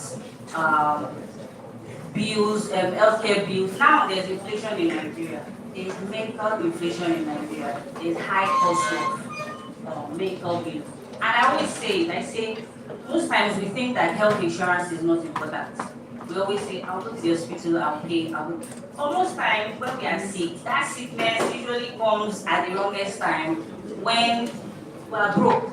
It's either we are waiting for health insurance. When an employee knows that when you take away that stress, that money for thinking of money for expenses of medical bills, they are more productive. You've removed that stress from them. Some of them are thinking of medical bills for their kids. They're thinking of medical bills for themselves. When that is no longer there, there's productivity in the organization. Thank you. Thank you so much. I think I have a question for you. I know that there are other insurance types that businesses can take charge of. We have the group life insurance. We have workplace insurances. Can you shed a bit more light on maybe group life and workplace insurances that you know that HRs here can go back to their organizations and talk to the businesses about? So now, the Nigerian Insurance Industry Reform Act 2025 has made certain insurance policies very important, very compulsory, starting 2026. So, group life insurance is compulsory. Group life insurance, you're meant to get any employer of labor, any employer with 5 employees must get group life insurance. What does group life insurance do? When you buy group life insurance for your employees, you're taking the financial stress, the fear of the unknown that what if something happens to me? I'm a worker, I have a business. My major fear as an adult right now, as a parent, is if something happens, what's going to happen to my kids? And that's where group life insurance comes in. You know that when you're working for a company, if anything happens, the company is going to. So we don't pray for anything to happen, but you want that assurance, you want that peace of mind, knowing that working here, if anything happens, my kids are safe. My kids, some group life payouts gives very big lump sum payments. Those lump sum payments, if you leave your family, God forbid, something happens, and they pay a lump sum to your family. That's another, you're taking that fear of the unknown from your employee. They understand that while I'm here, we have group life, I have life insurance for myself. It means that my family is safe if anything happens to me. There's also group personal accident insurance policy. Group personal accident insurance policy pays your employee when there's an accident. You have dispatch riders, you have drivers. They want to know that while I'm on the course of duty, if anything happens to me, what is in it for my kids? Are they going to be protected? Are they going to be compensated? And that's where group personal accidents comes in. When you get a group personal accident for your drivers, it makes them stay. Nobody wants to leave. Nobody wants to leave your company when they know that I'm here, I'm receiving my salary, I have these benefits, health insurance, there's group life for my kids and my family, there's personal accident. Also, personal accident, in the course of your work, if a sickness comes and it makes you unable to continue with that job, the company pays you for that time you are out of work. Means you're not just, so anybody you employ now that is in your company knows that if anything happens, every employee wants that assurance, wants that peace of mind, wants that security, because the major fear each person has, everybody has, is the fear of the unknown and financial insecurity. When we know that certain things we're working for our kids, we're working for our family, most people are very serious. When you know that anything happens, my company is going to pay a lump sum. Insurance companies pay as big as 20 million, 30 million when you have a group life insurance and something happens. So for now, the federal government has made group life insurance very compulsory. Meaning from 2026, every organization should purchase group life insurance for each employee. There are other insurances for those in the marine industry. They've made marine cargo compulsory. For those in the, there's also container insurance. There are other insurances. So for me, I believe that insurance is that thing. When we're talking about employee productivity and organization, the link between them, it is taking away the fear of the unknown from your employees, providing them with financial security, and boom, everybody wants to work. Everybody's mind is in the right place. And when everybody's mind is in the right place, we do well. There's the company grows, there's better productivity, and there's more it addresses employee stress. Thank you. Thank you. Please give her a round of applause. Did we take the key insurances that we must all have in place date for 2026? Please, oh, hey, because if they come knocking, the fines that you pay will definitely be more than what you could have paid. Okay? So now my next question, right, is what are the most overlooked well-being gaps in Nigerian companies today? And how can employers begin to fix them? So well-being gaps, Mr. Chairman. Okay, thank you very much. So it is observed and discovered that more than 50% of companies in Nigeria are actually not getting this well-being policy, so to speak, for their employees. So we have a survey and we discovered that almost 70% of employees are not having any, probably any benefits covered. When I say the benefit cover, I'm talking about the health and also the group life. We know for sure that the health insurance actually keeps your workforce. So a healthy workforce obviously is a healthy workforce is a productive workforce, if you know what I'm saying, right? So when you have all this put in place to your employees, if I'm an employee, for example, I have it at the back of my mind that I have a health insurance. Let's say I'm married, I have a kid. Of course, this alone helps me save my finances, and as well, that alone will tell me that this is where to work. If your wife is giving birth in the hospital, you're sure that those expenses are unable. So all this alone will tell you that you are good to go. This alone will retain your employees in your company. So apart from that as well, I also want to talk about the group life. I don't want to digress, let me just digress a little. So AXA OneServe is a conglomerate of 3 subsidiaries, insurance, HMO, and investment. So we're bringing this now to let you know that the group life, just like she said, she actually spelled out everything, and she perfectly said it all about the group life. It's a statutory plan that every company now come 2026 must have that in place. It is backed by law and it's definitely going to be enforced 2026. So the well-being of the healthy workforce is definitely a productive workforce. So that is it. Thank you very much. Thank you. I don't want to come from the angle of health insurance because again, of course, my other shaper has spoken about health insurance. But I also think one of the gaps that most employers are overlooking today has to do with transportation. Of course, we're all in Lagos. We understand the traffic issues we have in Lagos. Commuting from mainland to island every single day. So I think one of the gaps is mass transit. You find out that when you're driving all the way from VI through Afro-Romani down to Osborne, you see a lot of cars, and in those cars you see lots of companies. Those companies you're seeing at least 20-30 people in their cars, commuting every single day. By the time you put the multiplier effect, you're seeing one single tire with over 100 cars. Multiplied by all of the cars you see on the road. Like a lot of people are driving their cars every single day, and the traffic congestion, you leave your house by, for people that live on the mainland, walk on the island, you leave your house by 5. Later you will closing by, say 5. 9:30, 10, they are not home. So, the number of hours we spend on the road is just too much, for people to actually be very productive. So, if there are 2 things in place, number one, in mass transit, people call it Star Pulse, where people can come together, work in the same organization, meet at a particular location for people living on that axis, and can move together to the office. You find out that a lot of cars that ply the road every day will reduce by at least 30-40%, and that will also reduce travel time. That is one. Number 2, we are in 2025. There are a lot of technological advancements that can make working from anywhere in the world easy. Since the advent of COVID-19 in 2020, you find out that people are now very open to this hybrid form of work. So, and for us at Avon, something actually happened some months ago. We had a fire incident at our office. We all thought it was impossible to be productive working from home because Avon, our policy is on-site 100%. You have to be in the office every day.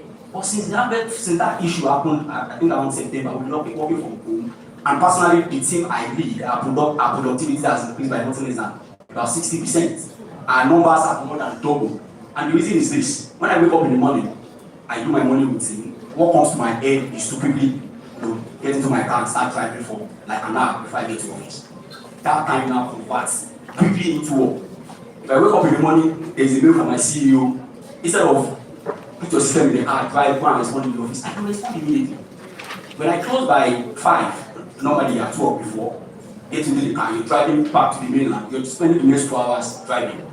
But now because I'm home, what happens? I close by 5, there's actually no closing time. I can respond to mail till 8 p.m. till 9 p.m. That 2 hours drive, has gone into work, more work and more productivity. So we can look at 2 things: transportation, which is for mass transit, and also hybrid form of work. Yes, I love that. I absolutely love that. Now my question is for you, Ms. Busola. What does it mean to be a broker, and how do brokers really help HR professionals? Because sometimes, I'm not going to lie, I struggle to deal with you guys directly. So I want her to share the importance of having a broker on your side. Thank you, Miriam. So brokers, first of all, are intermediaries. Well, intermediaries is between the insurance company and people that need insurance. We do not work for a particular insurance. We are individual, we are standalone. So what we do is we compare it. My client needs health insurance. In AXA Mansard, there are many other insurance, health insurance. So what we do is we take quotes from about 10, as many insurance companies as possible. We compare the benefits. When we compare the benefits, we now come to you and tell you, this is what this particular insurance company has for you. These are the benefits. It is even cheaper. We read because most times you just hear people say, I need insurance, but when I had a claim, they didn't pay me. Most times we buy insurance policies, we do not understand the coverage. We do not understand the benefits. And that's where brokers come in. We explain the coverage to you. We let you know that in the case, when an accident occurs, this is covered, this is not covered, because that is what drives the insurance does not pay. Insurance pays, they always pay. Insurance, if anybody says insurance doesn't pay, person has never gotten an insurance policy. Right now, insurance pays. So what we do is we compare rates. We are working for you, we're not working for the insurance company. So you know that whatever we say to you is for your benefit. We're trying to save costs for you. And while we're saving costs for you, we're making sure that you get a whole full package, a whole full benefit. If Mr. Shegun is talking to you now, he's talking to you about AXA. If Mr. Shegun is talking to you, he's talking to you about Avon, right? But if I'm talking to you, I'm talking to you about different insurance companies and letting you know, okay, I think you should do this, I think you should do that. And now for insurance companies, there's recapitalization going on. There's recapitalization going on. Some people have made the recapitalization, some people have. We know the companies that have made recapitalization. We know the companies that might not make recapitalization. So we would not put your businesses in a company where we know it might not make, the recapitalization. We don't want to come back to you telling you stories that, oh, this company is no longer in existence.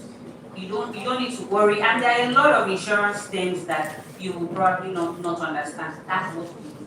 All you need to do is call your broker, that's me, and say, I need a health insurance policy, and leave it to us to do the rest. We get the best rates for you. We make sure you get the most out of that insurance policy. Thank you. Thank you so much.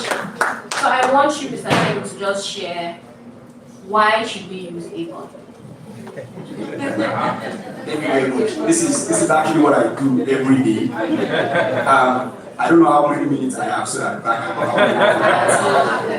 can. Alright, so why should you use Avon? There are actually a plethora of reasons, but I'll just be very specific. So for us, Avon, we're actually part of a larger group called S Holdings, which means we have a very, very huge financial chest. What it means is that we are very rich. So what it means is that the issues with HMOs generally, you go to the hospital and the hospital is telling you, oh, the HMO has not paid their claims in the last 2 months, in the last 3 months. So that affects your experience when you get to the hospital. You won't have issues like that with anyone. We pay claims on time. In fact, because I have a competitor here, not a competitor, a friend actually. we bear the same name. Sorry, you can still say competitor. Alright, so in the industry today, claims payment to the hospital happen within 5 days for everyone. Without, of course, there is a lot of reconciliation that comes. We also want to protect you in terms of utilization. So we don't want a case because some hospitals are actually funny. There are a lot of fraud, abuse, and waste that go into when you access care. Some of people to the hospital, they give you a blank paper for you to sign, and you don't really know what it is that they come and put into that blank paper later. So we want to do a lot of reconciliation. But once that is done, within 5 days, we bring payments. And as of today, I'm putting it to you again. Thank God I have a competitor here again. In terms of refund payment to release when you go to the hospital, we pay refund between 24 and 48 hours. It's one of the best in the industry, if not the best in the industry. So what it means is that you go to the hospital, you access care maybe out of station or an emergency, and you need to pay out of pocket. If you send in all of the required documents to Avon, within 24 to 48 hours, we're going to refund your money. And in terms of waiting time in the hospital, we've also deployed a lot of technological innovations to ensure that when you go to the hospital, you don't waste time. Now, we've been here for about 2 hours. I mean, if we were going for, this is festive period, there are a lot of parties going on. I can go to a party and spend 4 hours. I can go to a party and spend 6 hours. But I don't want to go to the hospital and spend, I don't want to go to the hospital at all. So, I don't want to go to the hospital and I have to sit and wait. I'm trying to get approval from the HMO. The HMO is not responding, all of those things. We've been able to also deploy technology to solve that waiting time. So, when you also reach out to Avon, we're also promising that within 10 seconds, someone is giving you a call. Yes, 10 seconds. You can try it now. I can call out our. Yes, you can try it now. I can call out our contact center number. Within 10 seconds, someone is giving you a call. Sometimes you call contact center, and not just for HMO alone, and maybe telecommunications or any form of service rendering organization. You call them and they play the album of Whiskey from 1999, play the full album before someone picks a call. But for Avon, within 10 seconds, you're picking a call. If there is a need to send a mail to us, so our providers don't send mails. We've advanced beyond communicating via mail. We have a provider portal, just like a WhatsApp platform where we are sending anything on WhatsApp. You can only see it on WhatsApp. You can't go to Facebook and see it. So on that provider portal as well, we communicate with all of our providers. They have their own interfaces, different interfaces at their location. And if there is a need to just reach us via mail, we also respond to the mail within 15 minutes. So basically all of the things we put in place to ensure that we put your healthcare in your hands and we make it very easy and seamless to reach the money. Thank you so much. Thank you very much. So my competitor have said basically all about Avon, how they let it work out. But for AXA Mansard, right, we consider our client first, right? So what we do basically is we do coffee for service. We don't do capitations. So I'm sure there's a broker here that probably understand everything I'm going to say right now. So fee for service actually means you're getting to the hospital, whatever you spend in the hospital or whatever utilization that you get on there, we are paying it all. Do you understand? So when I say capitation, it simply means a company, not stating anything right now, goes to the hospital, gives them certain amount and say if this enrollee or this particular company utilize or done with this particular amount I'm giving you, please you not treat them anymore. Do you understand? It's like an agreement because they just want to manage that asset or that money given to them by some HMO, so to speak. So why AXA Mansard now? So I want to tell you why AXA Mansard. Just like the question she asked, I want to make it very clear. So AXA Mansard is an international brand.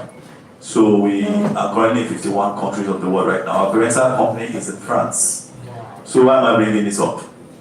We are very much aware that some diagnostic that has been taken care of being taken in Nigeria sometimes due to the dilapidated machines. You know, you tend not to even get the exact cause of a particular illness in a person, right? So let me give an example of a client of ours they've done a lot of check in different laboratories in Nigeria, and they keep giving us, the person has this one, has that one. But we have what we call second opinion.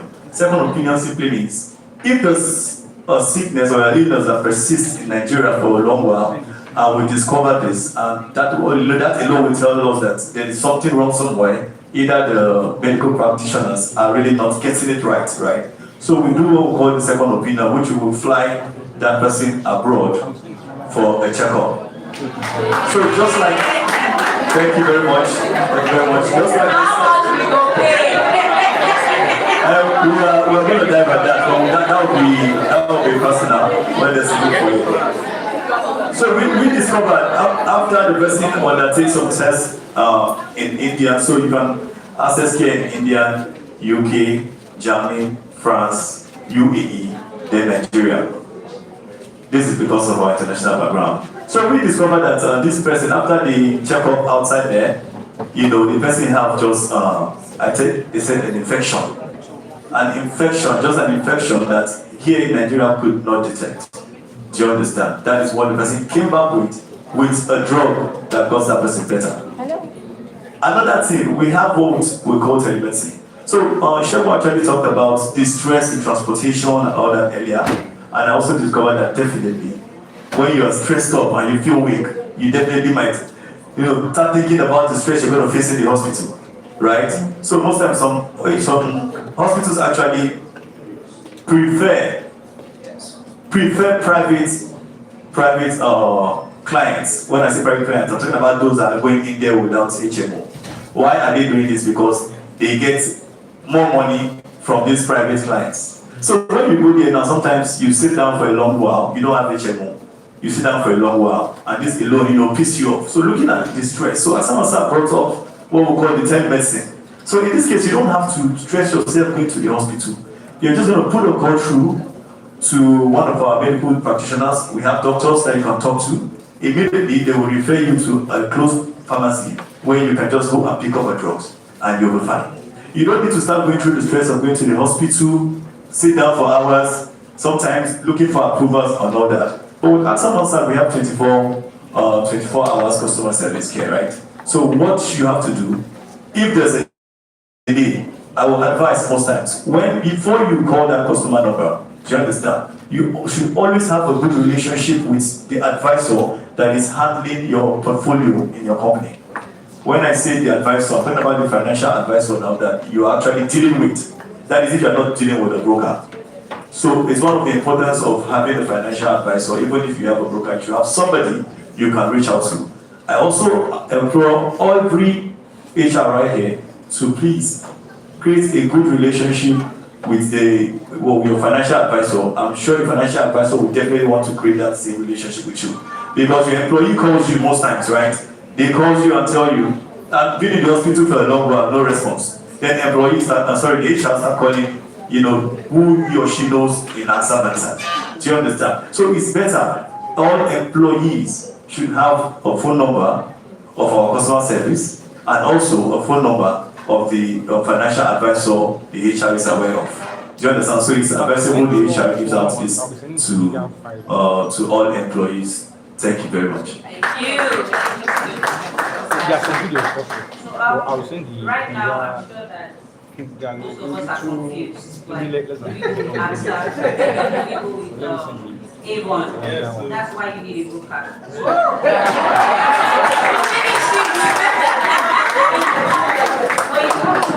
I'll give you facts and help you make that decision. I have a client about in October. He got a health insurance policy for his staff.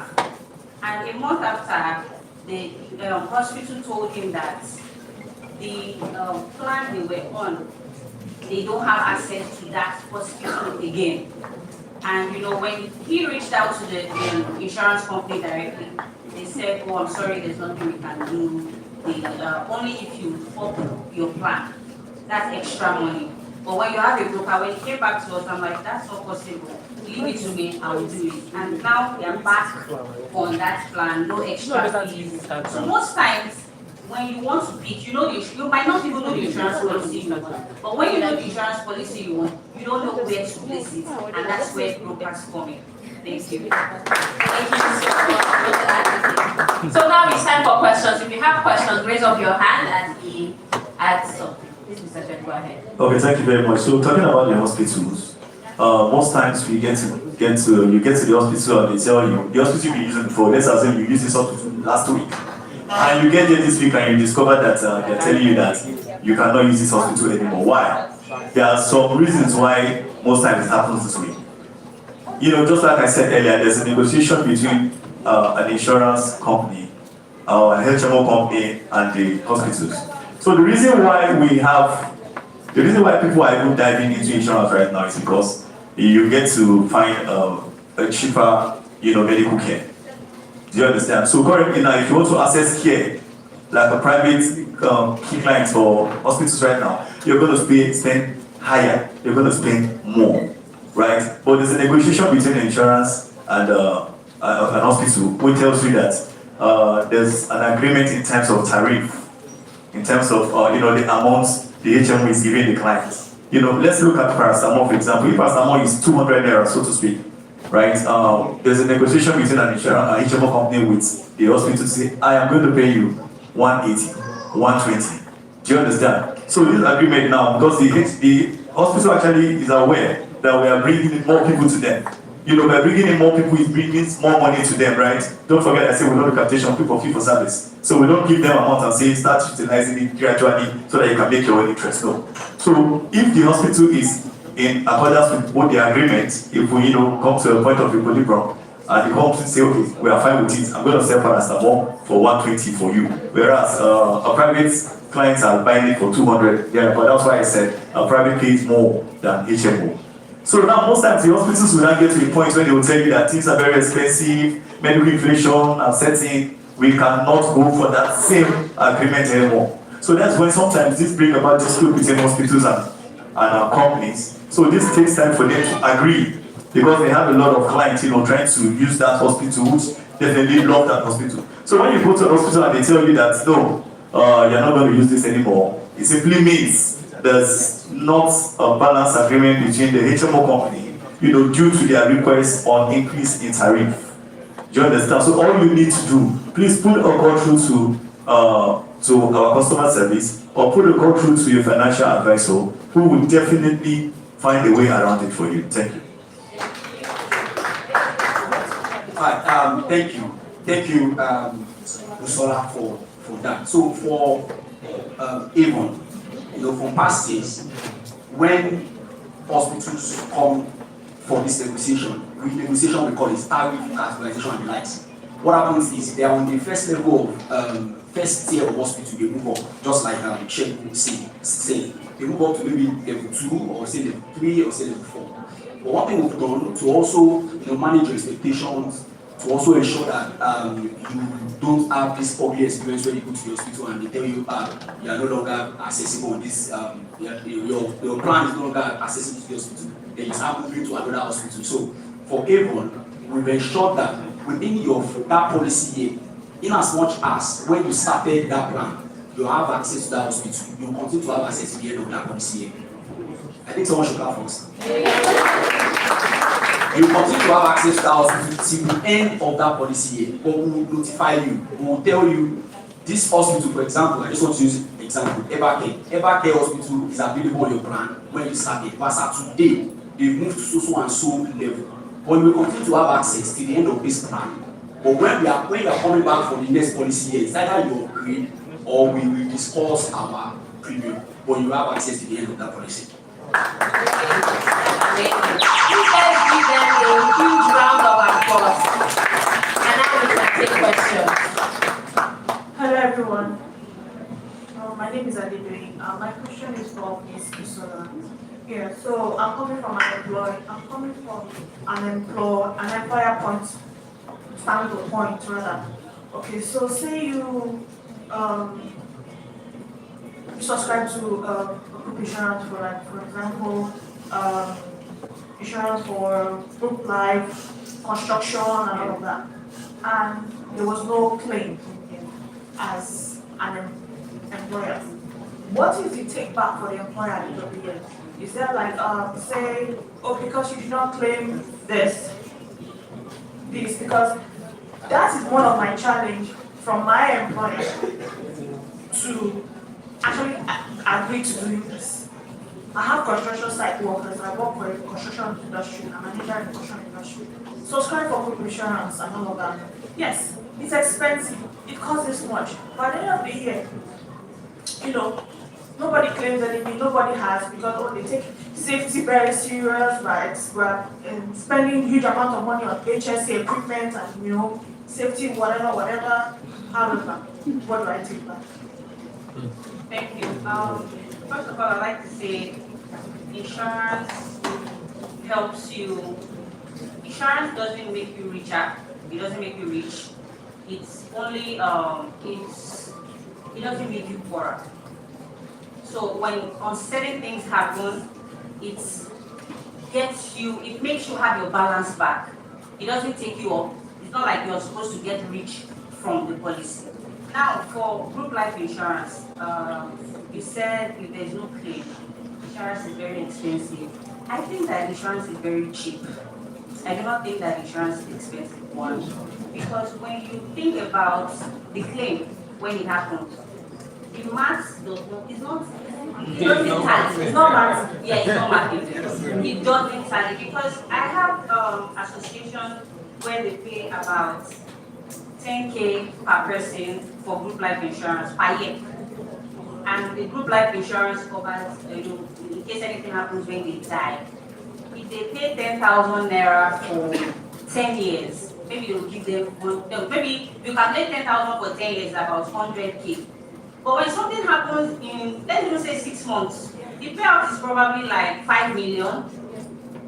So most times when we think about it as this year, nothing happened, will you give us our money back? Insurance is, you think about it in the long run. When eventually, when an uncertainty happens, that money, you can't calculate the maths. But then as a broker, we can, I think for the first year, I wouldn't lie, it's almost impossible to say because in the first year, nothing happened, the insurance company would reduce. I think that after like 2 years, your broker, you don't even need to tell your broker will do that talking with the insurance company for you. Like, this is my client, they've had no claim, what do you do, what can you do for them? Their benefits, their discounts that the insurance company will give, especially when there's no claim. So we can do that, that works. So are you saying that the subscription to the insurance is in the, let's say 5 years, 6 years, it's not annually? It's not annually. But I'm saying that if I as a person am paying 10,000 naira for myself every year, and God forbid, maybe I'm 50 years, group life ends at some insurance companies at 65, some at 70. So let's say I take a group life insurance policy when I'm 50, in 15 years, nothing happens to me, maybe I've paid. We're not calculating it that way, you're calculating it. If something happens, that money you paid is not up to, I don't think it's up to 10% of the payouts you are going to receive. That's where insurance comes in. So if you're looking, if there is a way that if you've been paying for insurance and there's no claim, the insurance company will definitely give discounts. The brokers will speak to you, or they will speak for you to the insurance company. There will definitely be discounts. There will definitely be, what's it called? Compliments or compensation for that. Thank you. But do you have, is there any particular policy that you've been doing for years that there's been no claim and you think that the insurance company should? I'm yet to get them to even agree to the insurance policy in the first place, which has been my struggle for them. I won't say the struggle per se, but the challenge I plan to overcome in 2026, and it is, I won't say I'm afraid, but I'm just concerned about the claims once something happens to a construction site an engineer, a civil engineer, or any engineer on site, because God forbid something gonna happen, it's gonna be a different story altogether. Yes. So for real estate now, I think you're part of the industry where you have to take compulsory insurance. Yes, I know it's compulsory. Yes, so you said, that's the stress you are thinking of. Don't think about the stress, just call me. Pass that stress to me. That's the duty. The only duty is I think I need a health insurance. Let me call my broker. And I'll tell you everything you need to know about health insurance, life insurance, any type of insurance policy. And that's what we do when there's a claim. I love claims. Just leave it to me. We will follow up on your claims. And I promise you get your claims. Now insurance companies are doing very well. Payout in 24 hours, payout in 48 hours. Once you have a broker, we do all the paperwork for you. We get all the send the bill to the insurance company and boom, your payout comes. Okay, I have two more questions. Do you do insurance on site buildings? So for now we do all types of insurances. Any type of insurance that is sold in Nigeria. Now, you as a real estate person, you come to me and say you need insurance. I want to know what you're trying to cover. What is your fear? When you tell me what your fear is, then I suggest the insurance policy that I think your business needs. Okay. Second question. If I already have a HMO currently, and I bring it in as a broker, can you undertake the current HMO into your umbrella as a broker to the organization? Yes. And my last question is, why does a HMO, let's say one of the plans, the first two plans or lease plan, does not allow telemedicine?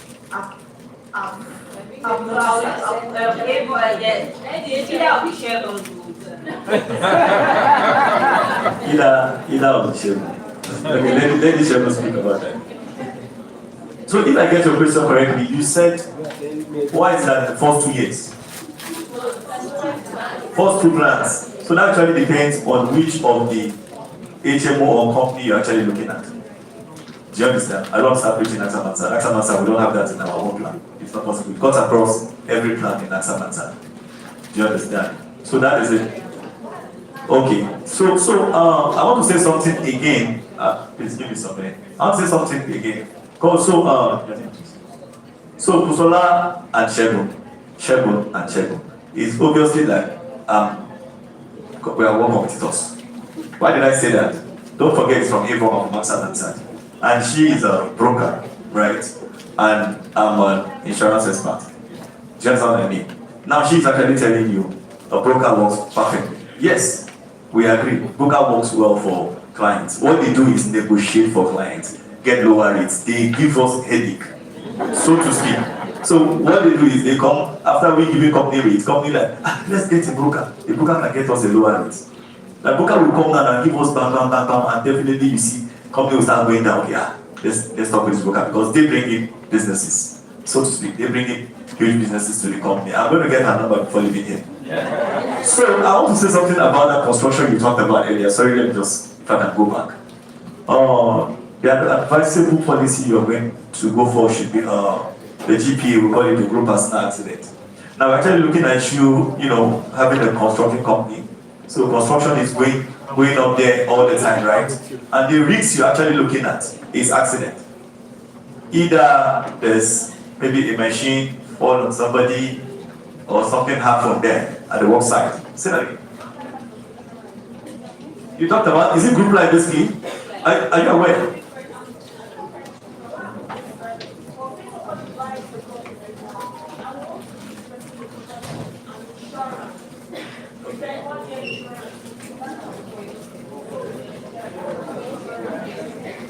Okay, I get what you're saying. So the person buys from you and you want to give the person has to buy insurance. You, please, let's do it. Go ahead. It's like they want to give you warranty on the building.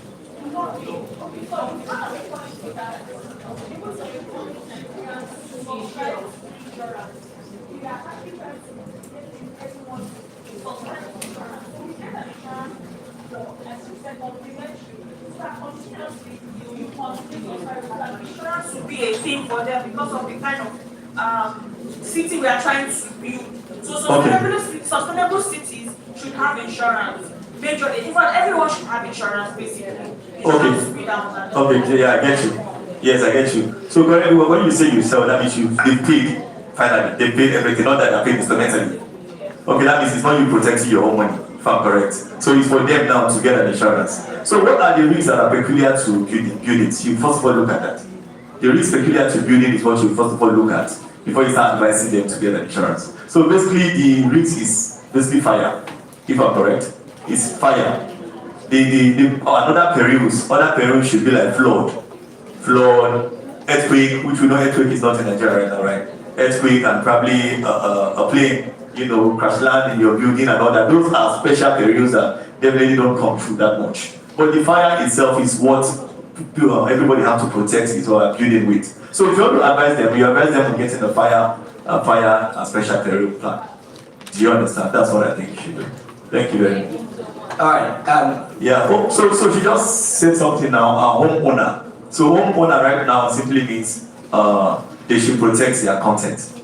The content in their house have to be protected as well. So how can you protect it? You're protecting against burglary and fire. Do you understand? In fact, flood as well. Now look at the island now. You understand the fact that floods actually damaging a lot of their, gadgets. Water is going into their rooms. People are sleeping inside water on the island. That is the truth. So how do you do this? We're going to protect your content with the fire policy and also the homeowner policy. Thank you. Thank you. I was actually putting in my mind that Sheikh will not speak about HMO at all. So I will get your contact. I think it's a new kind of venture that we can do. HMO and company can work together. So if you protect everything in the building, someone is living in the building. So that person will get paid too. Yes. So we can look at it together in such a way that we can create our plans to say you're selling this kind of building to so and so person. People in the building should have this kind of health insurance in place. Outside of all of those other insurance that we've spoken of. So I'll get a contact and but before we go on, sorry, I just want to say for the medicine as well, for Avon, all of our plans have the medicine. Even the individual plan I like to say alone, there's access to the medicine. And I want to really quickly circle back to your very first question about claims, insurance, and all of those things. I think it's high time in the country that all citizens are actually educated on how insurance actually work, and not just fire, GP, and the likes. All kinds of insurance. It's more of a shock absorber.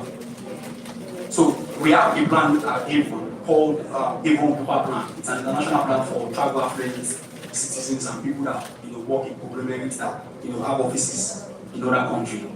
And we have quite a number of HNIs, politicians, and celebrities on the plan.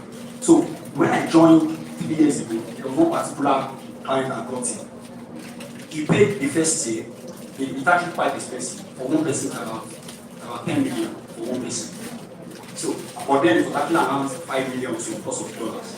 He paid the first year, there was no claim.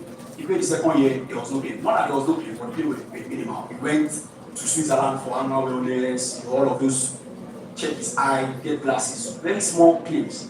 And he was asking for discount just like you were asking. And I put it to you that in February this year, he was diagnosed of cancer. And we spent so far, as at today, as at his last claim, we spent $175,000 on him. How much has he paid us? Less than $30,000. Less than $30,000. For himself alone, less than $30,000. For his family, less than $7,000 so far in 3 years. And this year alone, he has claimed $175,000 in treatment, in chemotherapy, in all of these things. So what happens is you should have insurance in place for when this risk will happen. And even if you pay for 10 years and you claim €0, the 11th year you can claim what will erode all of the things you've paid in the last 10 years times 10. So the insurance should be in place to help you when, just like Busola mentioned, it's not to make you richer, but it's to ensure that when this risk comes, you're not scared. You can transfer your risk from your pocket to the insurance company and you Thank you. Hey, thank you so much. Oh, this was a very fantastic session. You have a question? Okay. So that will be the final. So, if you have questions, their booths are there. You can go meet them, ask your question. Let me say something about Ms. Busola. This woman can fight too. I know say they see her, she fight like this. When it's time for money, she will collect your money clean and clear. Please go ahead to ask your question. Okay, good afternoon, everyone. Okay, so I'm asking this question in an employee perspective, and it goes to Mr. Shegun. Okay, so a situation whereby someone has gone to a hospital and they have maybe typhoid and malaria, and the drugs that was given, the person can actually afford that drugs if the person goes to a pharmacy personally.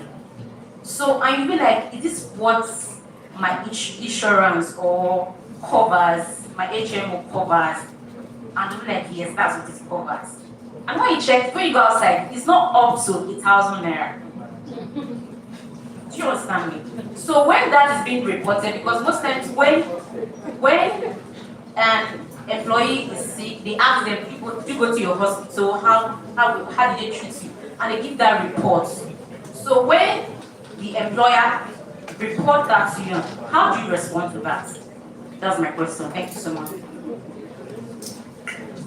When an employer or an employee reports that to you, when you report that to your employer, okay, so you're actually talking about the, when you get out there to get a drug, you notice that I can afford this now, I don't need to stress myself into the hospital, what you're saying. Okay, so basically that is you, having a self-medication. So it's not advisable. So what you need to do, if you're not feeling well, you never can guess.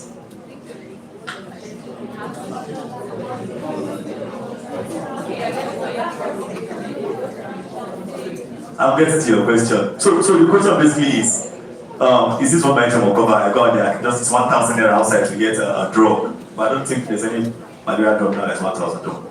But no problem. So we're just saying. So don't worry, what I'm trying to say is you can never be sure of what is wrong with you. Trust me, a lot of illness carries similar symptoms. You can say I have malaria, whereas it's not malaria. You tend to buy malaria drug. Of course, there's always malaria in the body. Am I correct? If you go for a test, they will tell you there's malaria. They will tell you there's a little typhoid and all that, right? But probably it might not be those two.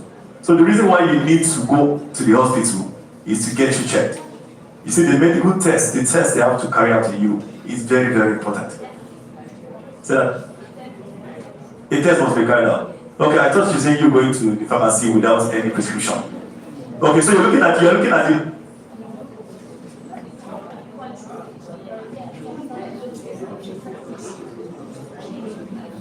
Are you looking at the quality of the drugs? The quality of the drugs. So that's just like I said, it's going to take me back.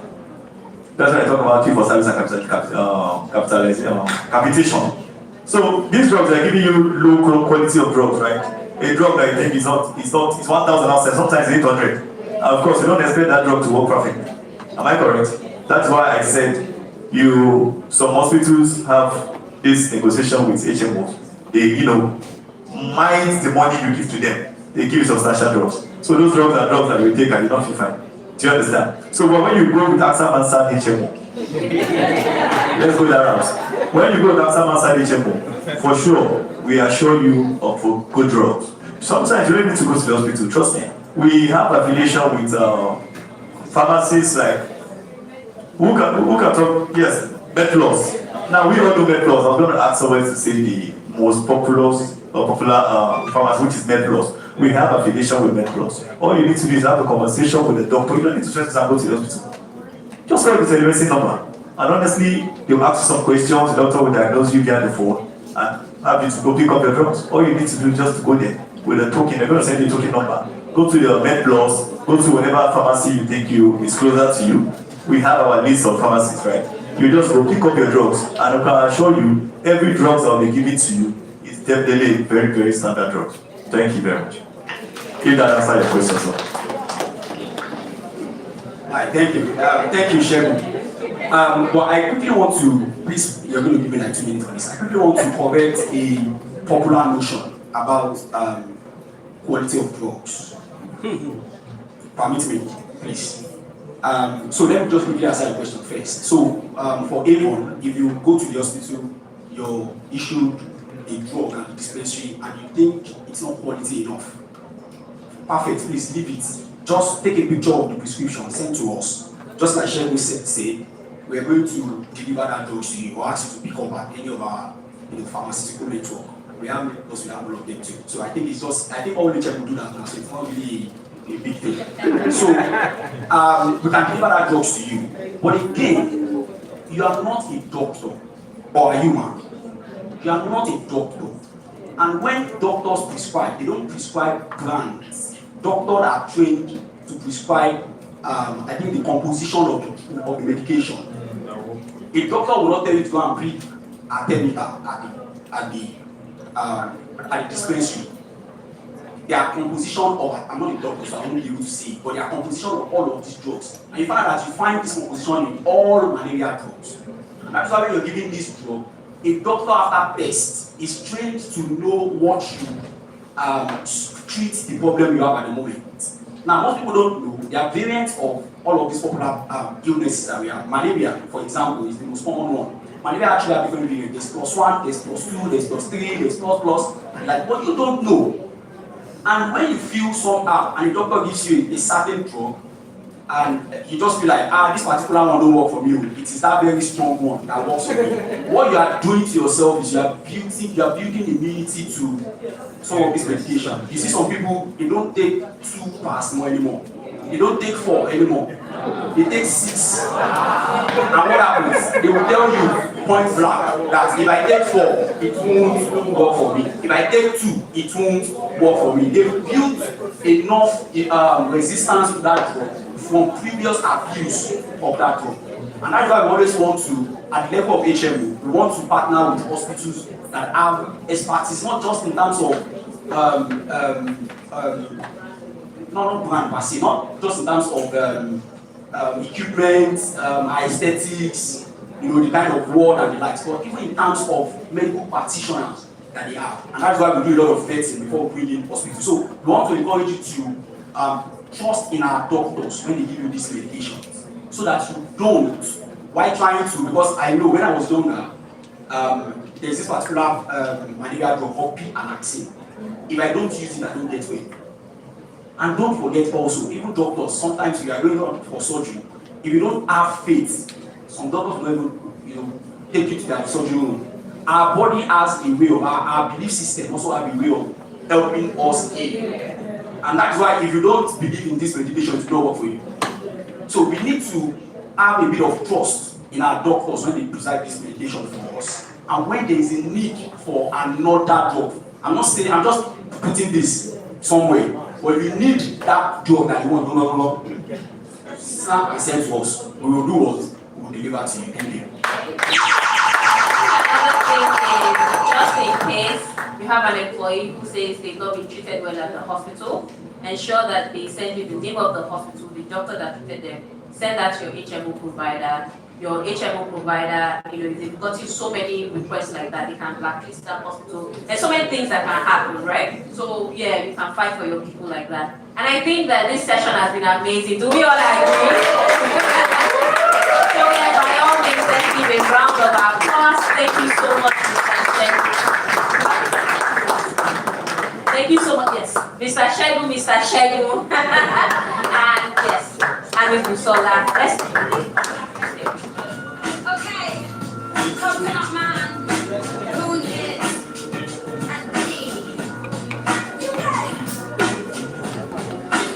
Everybody's got a price. I wonder how we sleep at night. When the sale comes first and the truth comes second, just stop for a minute and smile. Why is everybody so serious? Acting so damn mysterious. Got shades on your eyes and your heels so high that you can't even have a good time. Everybody looks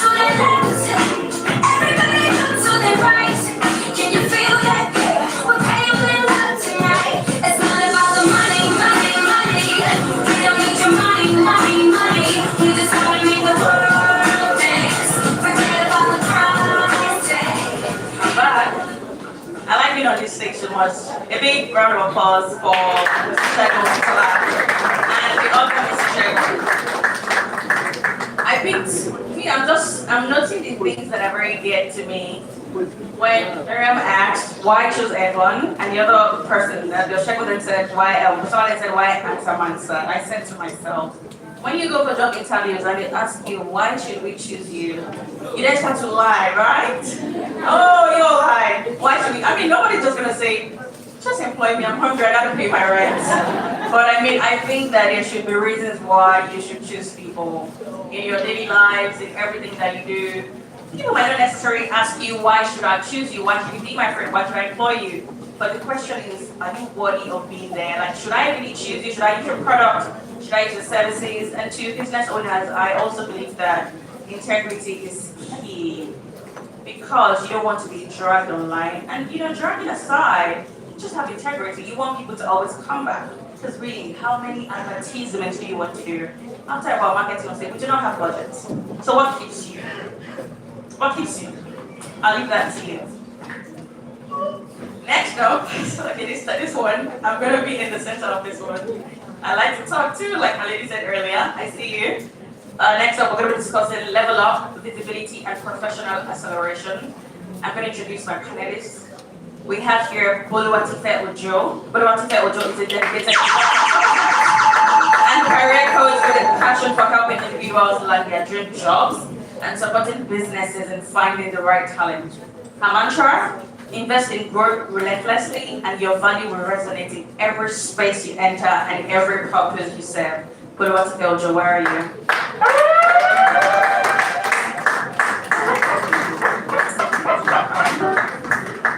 Joining up on stage now is Tayo Adeleke. Okay, someone's already saying Tayo Adeleke. Tayo Adeleke is the managing partner of Iron Brand Body IBW, a boutique career branding and advisory firm, a multi-degree professional with roughly 15 years of diverse industry experience. Tayo is a visionary leader dedicated to helping professionals present themselves with clarity, confidence, and credibility. Known as a mover and shaker in his field, he empowers others to be seen, be valued, be brand worthy, and unlock their full potential through powerful personal branding. Mr. Tayo Adeleke, please join us on stage. We're not done. We have here joining us Yvonne Femi Adeomi. Yvonne Femi Adeomi is a marketing and communication strategist with over 6 years of experience building and elevating branding across FMCG, finance, beauty, and social impact sectors. She's also a personal branding expert, helping professionals and founders articulate their value, strengthen their visibility, and position themselves for influence. Yvonne Femi Adeomi, please join us on stage.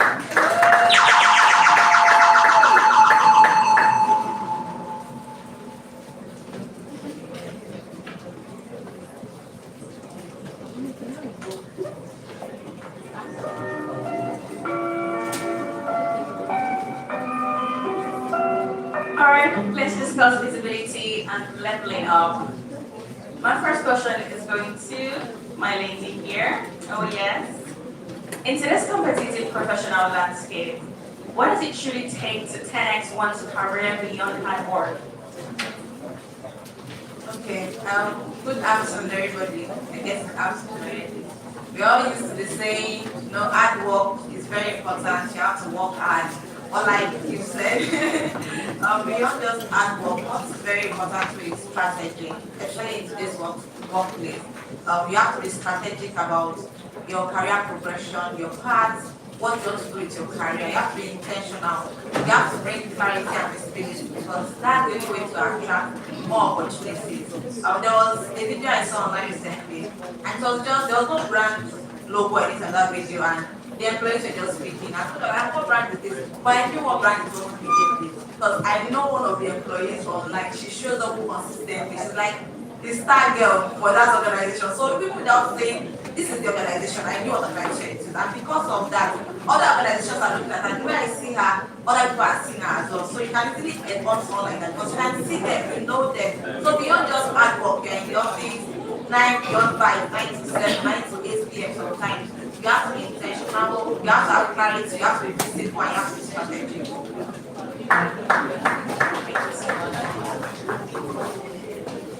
Mrs. Lyle, how can professionals leverage storytelling to stand out and accelerate their career growth? Alright, so when it comes to storytelling, must be able to control the narrative. I think that's the first thing that anybody that wants to do. I can't hear you. Hello? Hello? Hi, can you guys hear me? Mr. Fire, please amplify. Alright, can you hear me now? Alright, fantastic. So she talked about using storytelling to leverage. So one of the things that I would be particular about is asking how many people think that I'm married. Mercy, how many people think I'm married? Just hands up, how many people think I'm married? But I'm not married. It's storytelling. But it's storytelling, that's what I'm saying. So you must be able to control the narrative. What people see, how people perceive you, how you appear with your value. Now, there are three things I always talk about so much, and there are 3 C's: clarity, confidence, and credibility. You don't need any more certifications, any more qualifications of this and that. Right? Now, if I don't tell you, you don't know that I have 2 BScs and 3 masters. She will not know at all. But then again, when I enter rooms, I control the narrative. If I don't want you to laugh, don't laugh. If I want you to laugh, laugh with me and let it go. It's me controlling the narrative. It's me telling you what it is that you want to see, how you perceive me, how you take note that this person has value. You know who this person is already, and you know what they are already going to see. So I think that's how you use storytelling to leverage anything you want, and that's talent. So like I said in the last part, you want to control that narrative with not your title, but with your brand. Let's block it.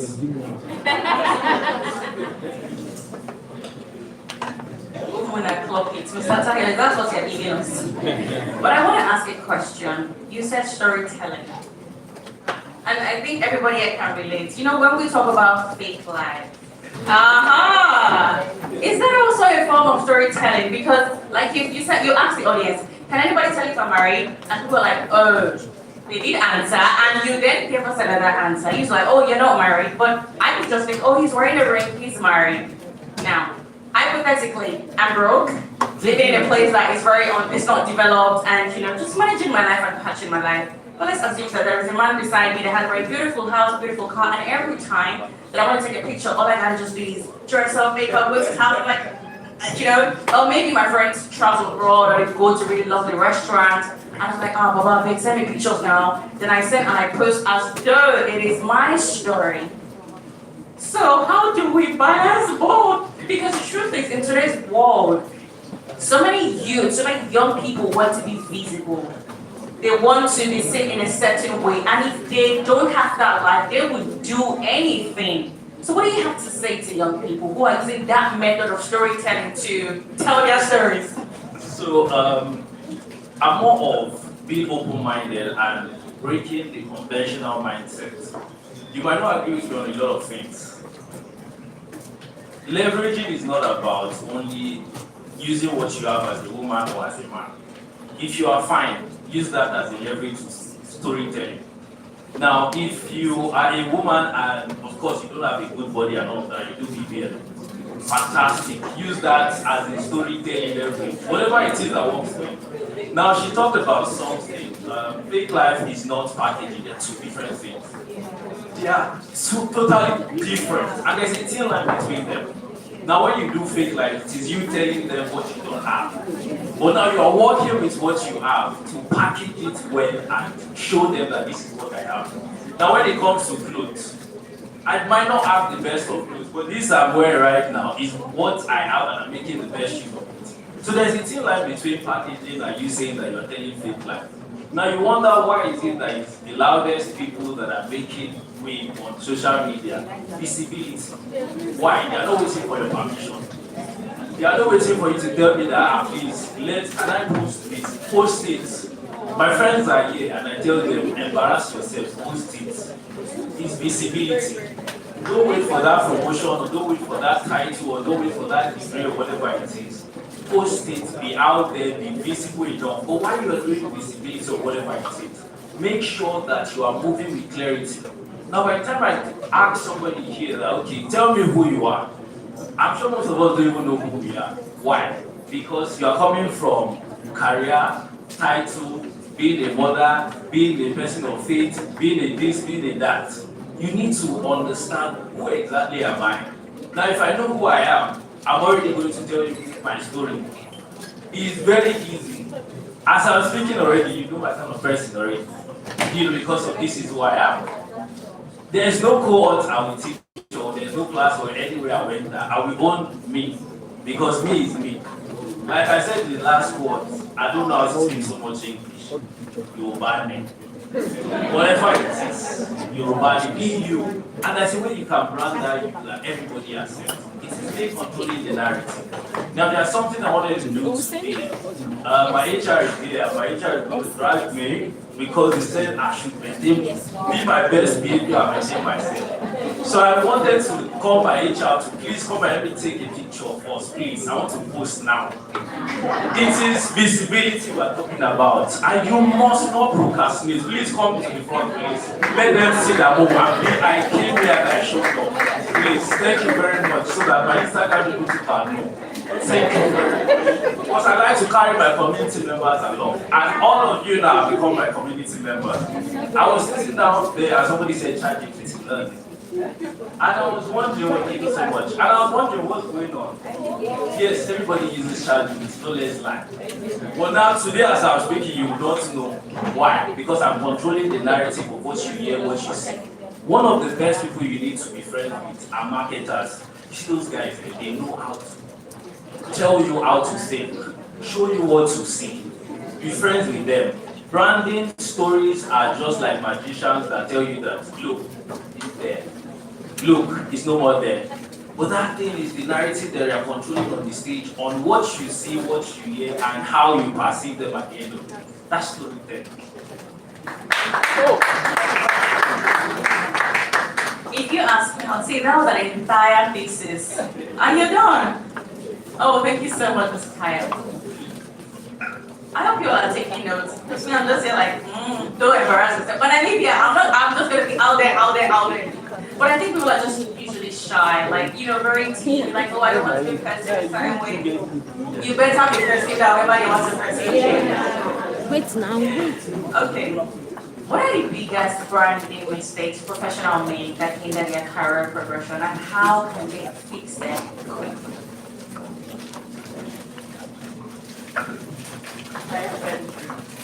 Alright. One of it is feeling like you said to be shy just now, right? And you're hiding yourself because you're doing a 9 to 5. Or you're hiding yourself because your business is not big enough. Or you think you're not doing enough just yet so people can see it. So you're hiding it. He just posted just now. Literally. So why are you hesitating to put it out? So we see a lot of content creators, and I take a cue from content creators like a lot. You want to put yourself out there, whether to grow your brand, your career, whatever it is. We can all learn from these content creators because they just do it. They don't even think about if it's going to be what's that word?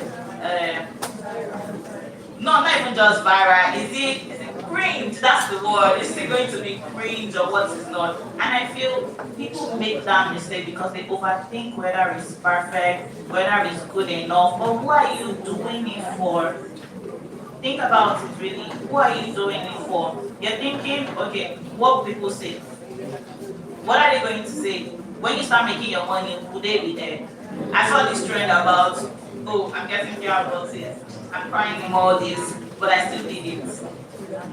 So, one of the biggest mistakes is trying to be invisible. Another thing I would say is fear of the unknown. So you're talking about invisible, visibility, being perfect, but some people still have the mindset that they don't know what's going to happen. If you want to feel, you learn from it. or you learn from other people's experiences. So take that step first. People are doing it so that you can learn from it, and people want to see you so they can learn from you. So whether you're trying to build a business, whether you're trying to build your 9 to 5, your career, start it, show up on LinkedIn, let that product see you all over the world, they're looking for you. And it starts with making that post. You say, oh, I don't know what to post. Post something. Post something so that you can become active and you become just visible in their face or faces. So yes, those are a few reasons why people like make mistakes, like.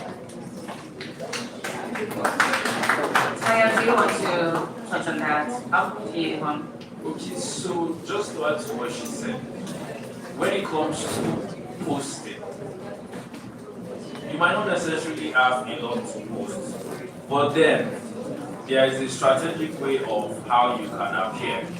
You want to be a leader in your niche, in your industry. Every industry has a niche. Be that thought leader in that place. Another one again is right here, right now. As I'm speaking, you can post me and say that this is what this person said. It's something that you learned.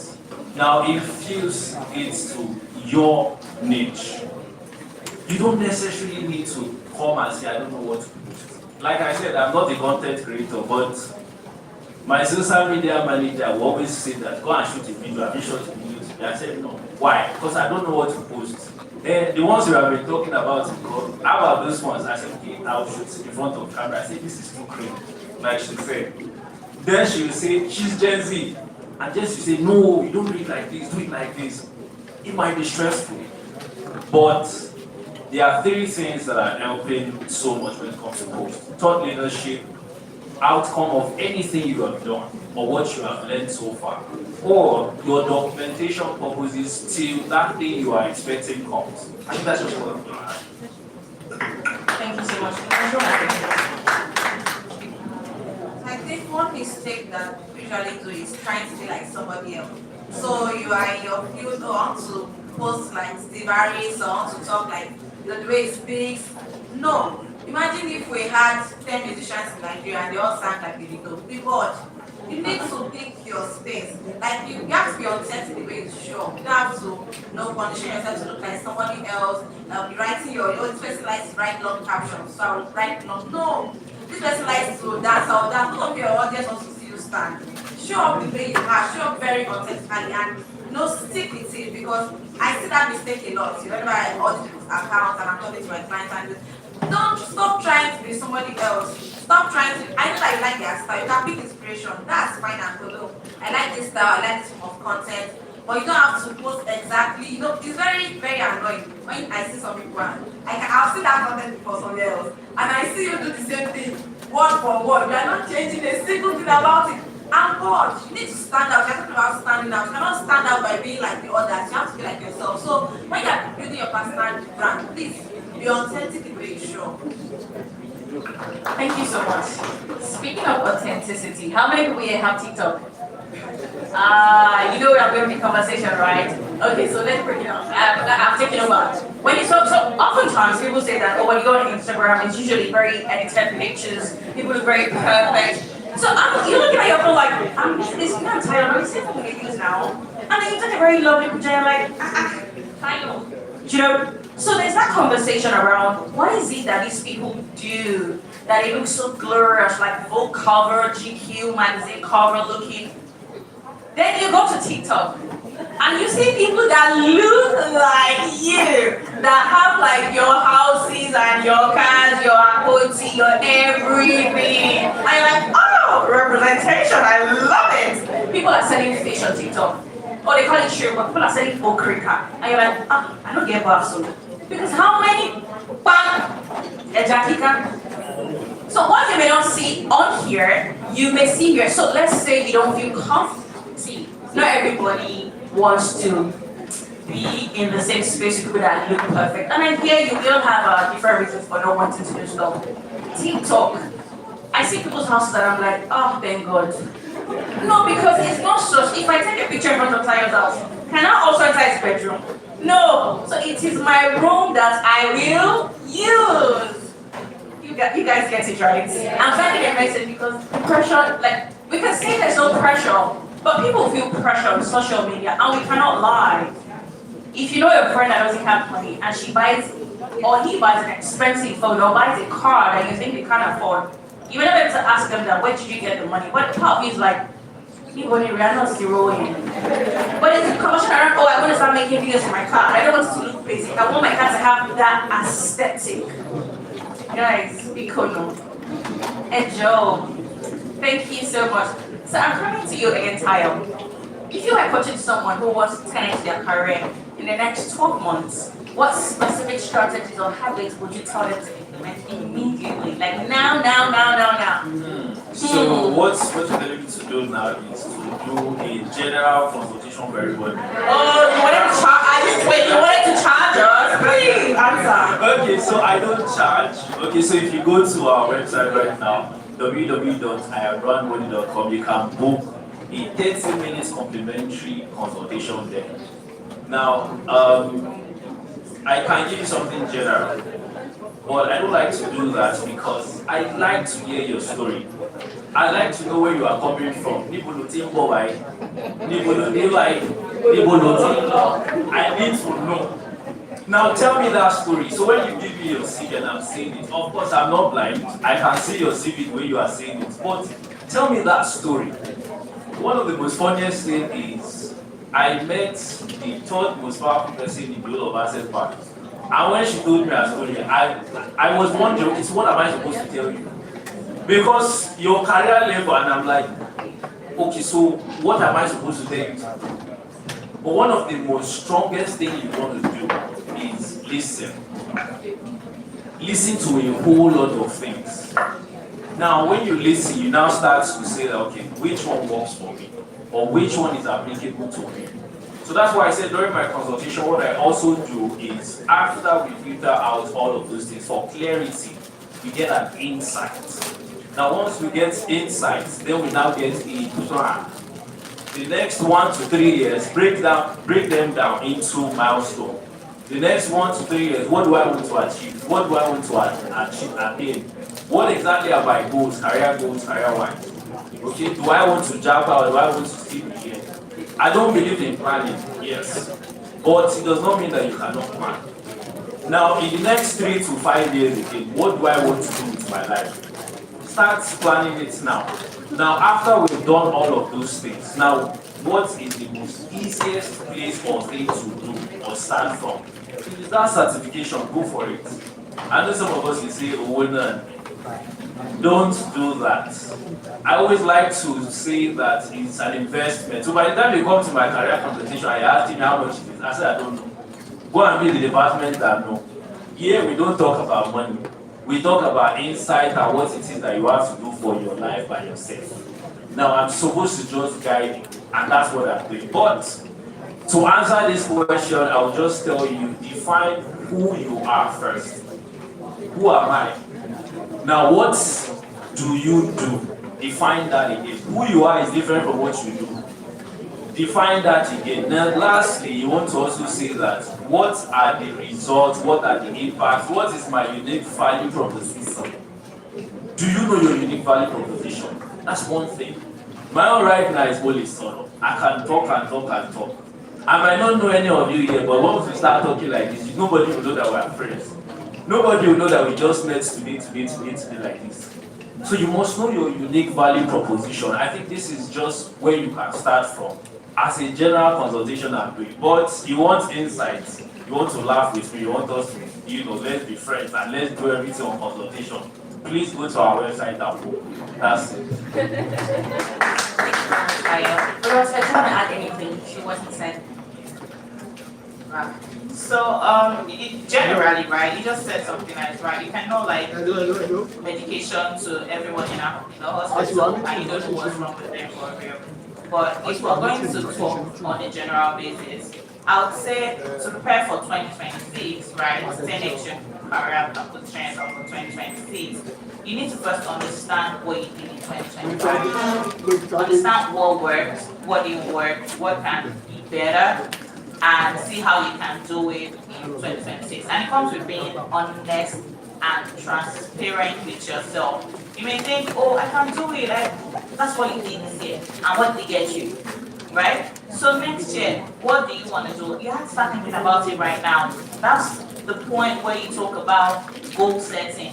You do like an audit, right? So you audit 2025 in preparation for 2026.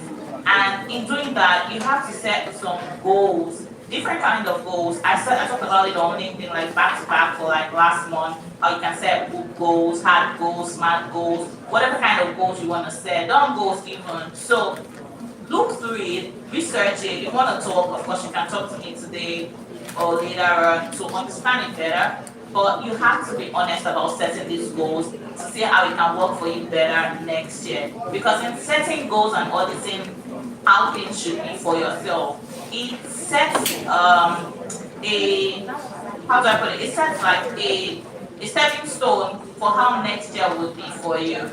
To better yourself when it comes to being consistent, or even when it comes to showing up for real. So you can start from there and then see how you can progress and just keep going ahead. Thank you so much for listening. So when it comes to building your personal brand that we are looking towards next year, 2026, aside just showing up online, it's also important to show up offline, because sometimes we think that personal branding is just about posting, but you also need to build substance. So you are going for that course, you are applying for that program, and then very importantly, you are networking, you are building your network, because we build personal brands as though it's just us. It's just really that ecosystem. No, you need to build that ecosystem as well, the branches, the support that you give. Because maybe one recommendation from one friend from somewhere that's only close to you that just takes you to the next level. So aside your online work, do the offline work. So build the right network, go for the right courses, do the things you need to do offline. Who is that next level for your personal brand? Thank you so much. I hope you guys are taking notes. Money. I mean, okay, my views, because everything revolves around money. So people are just like, I don't want to analyze all this conversation. So you're telling me, Rihanna, do this, and I'm like, I just stop. And then people would say, like you said, I don't know what to say. I don't know what to discuss. But I'm going to say something. Yvonne said earlier, she said, show up the way you are. What do you know? Football. Talk about football. Ronaldo does not try to play basketball, does he? And LeBron James, you don't see trying to play tennis. And there's so many ways you can just do things in your own space. You can't, like she said, authenticity. You don't try to be anybody else. Don't try to talk like anybody. You know physics. Teach physics. You may think that you don't have an audience, but you'll be amazed. So you're taking physics online, or you're teaching people how to do makeup. It can just be a conversation with myself. So I just I'm like, I'm applying my foundation, and I'm just recording and I'm posting. I know that if views, and this is for offline, it may be very discouraging, but you'll be amazed that that's the makeup you put on your face. Somebody in your area can just say, auntie, this makeup is really nice, so, and then you teach that girl, and she teaches somebody, and then maybe you have an audience of 2 or a class of 2, and gradually, you have something you do that fulfills you. And that's me saying you doing things offline. There's so many people who say, oh yeah, for girl child, women this, women that. But offline, how are you supporting girls? It could just be that there's somebody in your area, a young girl, that you just buy part for. One person at a time. It can just be that you speak to the guy downstairs your house, like you probably just think he plays ball every day. Or even a chat with your dates man, or someone just random. That way, you're taking all of this offline, impacting lives, impacting people. And there's really no reason why you should feel shy for starting small. Because you're like, what did you do today? It was just one person job. But you just never know. And you know, oftentimes in conversation, people say, I read a book, someone said this, and I have gone through life with that word or that piece of advice. So just maybe if you like HR guys are boring, what do they know, what are they saying? But you have to look inward and just ask yourself, what do I know? What can I give back to the world? I think that's the whole essence. Because if you're talking personal brand, it is your brand as a person. When people see you, what do they think? So how are you ensuring that it is somehow positive? Because in marketing, I'm in marketing, and when we have to use influencers, and you can just randomly call it, you're like, we don't want that person job. So that thing that makes everybody say we don't want that person job, you and I know it. So just try to tilt towards integrity and because I know we can say, but this person shouts online and he gets all the deals. If you want to shout, shout. But the point is, again, there should be a balance. Just stay. It's like saying being on the right side of justice. Just your brand is your brand. You don't like your voice now is not in shouting, but you're not trying to shout like somebody. It can't work. Just stick to what you know, and your own people, they will find you. Related to faith, your miracle, what you eat, it will come to you. Don't shout though. Okay, shout. Okay, but that's fair. Many professionals struggle with visibility because they don't even know how to position themselves. What are the first 3 steps someone should take to build a personal brand in 2026? Okay, we've talked about it in between about that thing. And the first thing that you ask yourself is, when people see me, when I'm in the midst of people, what do I want people to think of me? What do I want them to know me for? If you cannot answer that question, then you're unclear about what your personal brand is. So the question you should be asking yourself is it my career that makes me who I am? Is it the things that I do outside of my career that makes me who I am? Or is it something else that just makes me what I am? Or is it all of them all together that makes me who I am? So your personal brand needs to first come with clarity. So until you're clear about all of these things, until you can answer these questions by yourself, how people perceive you, how they see you offline and online, are you showing up in the same way all round? If you're seeing them outside and they're like, oh, it's coming posh, would you believe it? I'm not saying you're not posh, but I'm not saying you're not posh, but you get the idea. So that's the first question you need to ask yourself. When you come through that phase, then you can now start to say, I want to tell my story. I want to tell people what I've done, how I can help them, how I can solve their problem, and how I can give them value. Then you start to show up with, oh, I'm making content, oh, I help with resumes, I help with this. You show up that way. But instead of saying I help, you solve the problem. Oh, this person was able to land the job because this and this, I helped with that. So you solve that problem, you give that value because that's the kind of person you are, that's the kind of brand you're building for yourself. And then you're asking yourself, I want to do this really, I need to do this because I understand how much I can get from it, because the neighbor called you, showed you, referred you, WhatsApp, I know somebody that does this thing, you got paid, you're excited about it, right? And then you're like, oh, I want to get more from it, how do I do this? First, I'll say understand where you're at regarding socials. Understand the strength when it comes to socials. If it's WhatsApp that is your strength, you won't believe it. People are selling donkey wares and they're cashing out, really, but they're making money on the socials that they believe that is their strength. And then they're transferring it to other socials that they think they can get visibility from.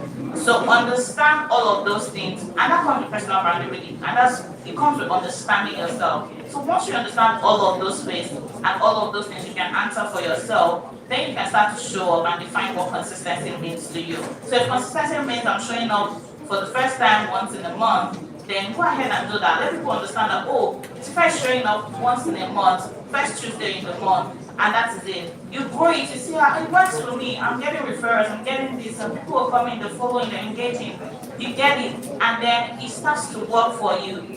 Then you can understand that all of these things that you've answered for yourself has helped you become a better person, because you won't be the same person that you were from the start. So I hope that helps. Thank you so much. Tyler, do you want to add anything? Yes, so 2026, what did you do in 2025?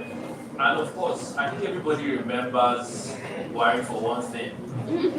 Well, you want to be remembered for something, you know.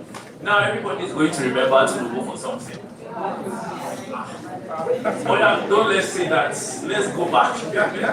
So right now, in 2026 now, what you need to also understand is start watching movies. That's what I will tell you. Now, I saw this latest one that came out. Now you see me, now you don't. There's something very interesting. Nigerians just watch movies but do not pick things. Now there's something interesting that somebody said. Don't assume that you're the smartest person in the room. Prove it. Don't be there and you are saying you are timid because of one of your boss. Don't assume that, oh, this might not fly. Oh, I don't know what I'm doing. Oh, I don't know what to do. Right now, me, I will beg, please follow me on Instagram first of all. Tayo Watson. Follow my company also, I am brand one. Now something Bukola said here, one of my real G's here. So she said that after what she got so far, getting our visibility out there, it felt good. See, the moment you start to talk, you will feel good. Really, wow, I can't believe this. So one of the most interesting things that I've learned in my career so far are sales, customer service, selling houses, real estate, going to recruitment, HR, both locally and internationally is one thing. The ability to switch and own your space. Now she said something that you might see me outside and you see that it's posh. Yes, I can switch. No problem. I just came back from Abuja.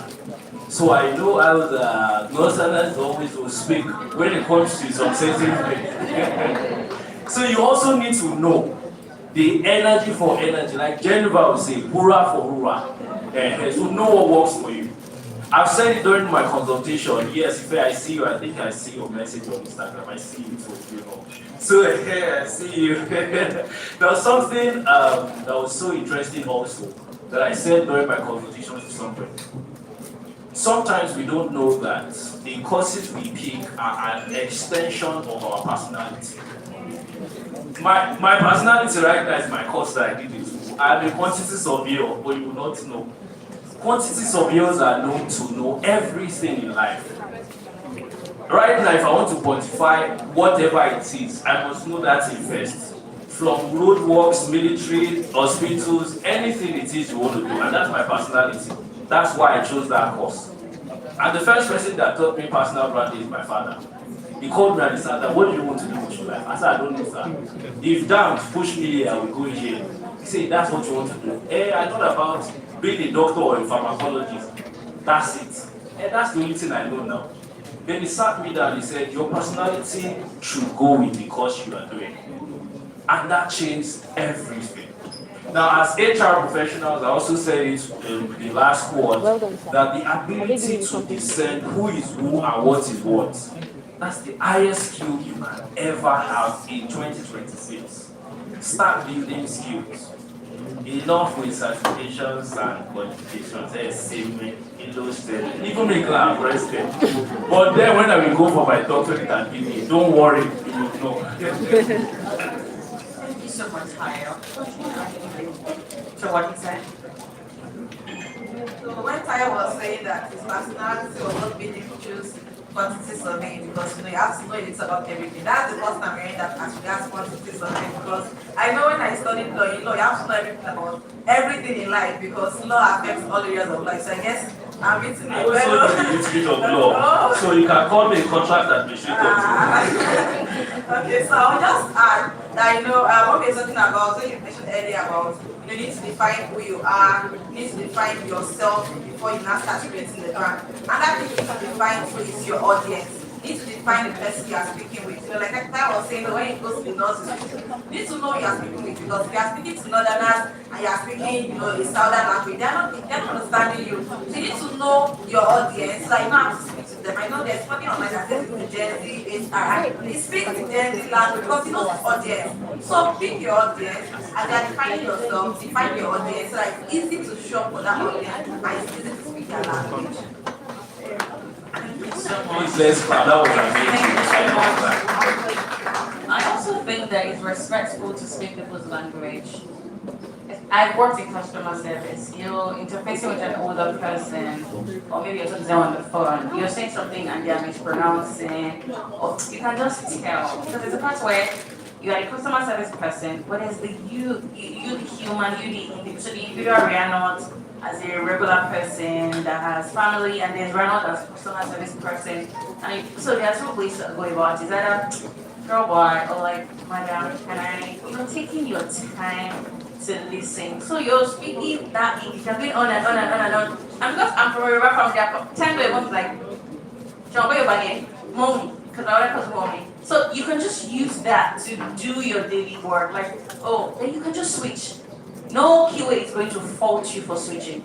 They can listen on the call and they can just say that you were just trying to deliver service. So discernment is like, what do I do in this situation? Is there everything that they'll teach you? It's true, I'm serious. When you go for training, it's not how many things will they really teach you. We're talking real life here. You gotta apply yourself. And I want to add this and bring you to this question. Is competence more important than like ability at work, or do you need both? Because yeah, there's something around. I know my boss likes, so I can do things like I know I'm the superstar, you're the star girl at work. Are you competent, or you're just like, or it's both of them? You're competent and then you're also likable. But if I don't want to say she choose one because next time I will say, are you being productive? Where's the likeness? What are you using likeness for here? But what do you think? Okay, so there's not one way that fits all. If you have a Gen Z boss, it does not care whether you are competent. You plug it, and it does not care about that. You need to know what works for you in your environment and in your space. So if it's competence, they value more, go for that. If it's noise, they value more, oh, they're valuing more. Let them know. If it is okay, effort, they value most, go for that. In my own company, I value ER, effort plus result. Don't come to me when you don't have a solution, because me too, I'll ask you back, okay, what is the solution now?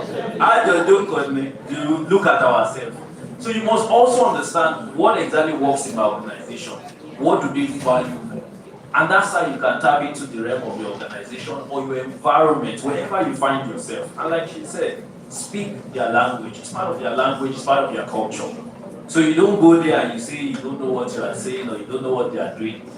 Relax. Sit down and also think. One of the things when I was there, I was looking through what I want to say, the script I made and all that, and I got to say it has changed. Why? Because the environment is different. I can't come and be boring you with a whole lot of, I have to be practical, I have to come here showing my real self to you. Right now, all of us were friends. But please, my best friend, Zola. So you just need to understand the terrain of what they value. That's it. It's like when you're talking to a baby, you just go, hi, how are you? And you're like, what's and say, but it's not making funny to say, hello, how are you? And you see baby starts to chat. I mean, come on, it's just it just takes a little bit of acting. So if you want to answer the question of being likable or competent at work. It's a blend of both. So I'll use this scenario. Competency is like your ball jam, for those that it's no ball jam. Then your likability is the sauce. You cannot eat your yam just like that. So you need the sauce, the garlic stew, the fried eggs, go with that competency. Just go with the ball jam. And that's how it's worked. Sometimes you can think you are the most competent in the room, but if they don't like, they just see you as just a work tool. But the person who do the work, give them the work. But when it comes to, there's a conference outside Nigeria, send somebody, they will not send you that. Who is that person that will be like ability will always speak for you, even during interviews. If they don't like you, they'll not pick you. During interviews, for you to have gone to the interview stage, it's because you are competent. But what to make you to scale that stage and become an employee if they like you.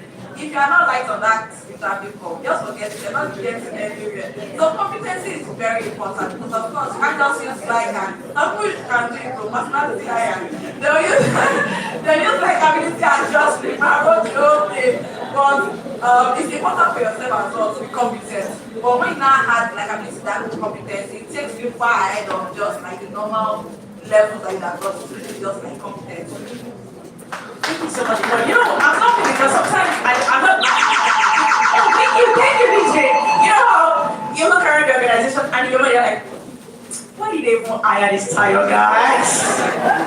Because he knows nothing, but his personality is so charming. And you're like, thorough fine, or because it speaks well. And I just think, I mean, we can have honest conversations with ourselves. You can't go to try with that to say, oh, I think tired because it's this. No, but in your mind, they're like, you don't know anything. But tired is not to say you don't know anything.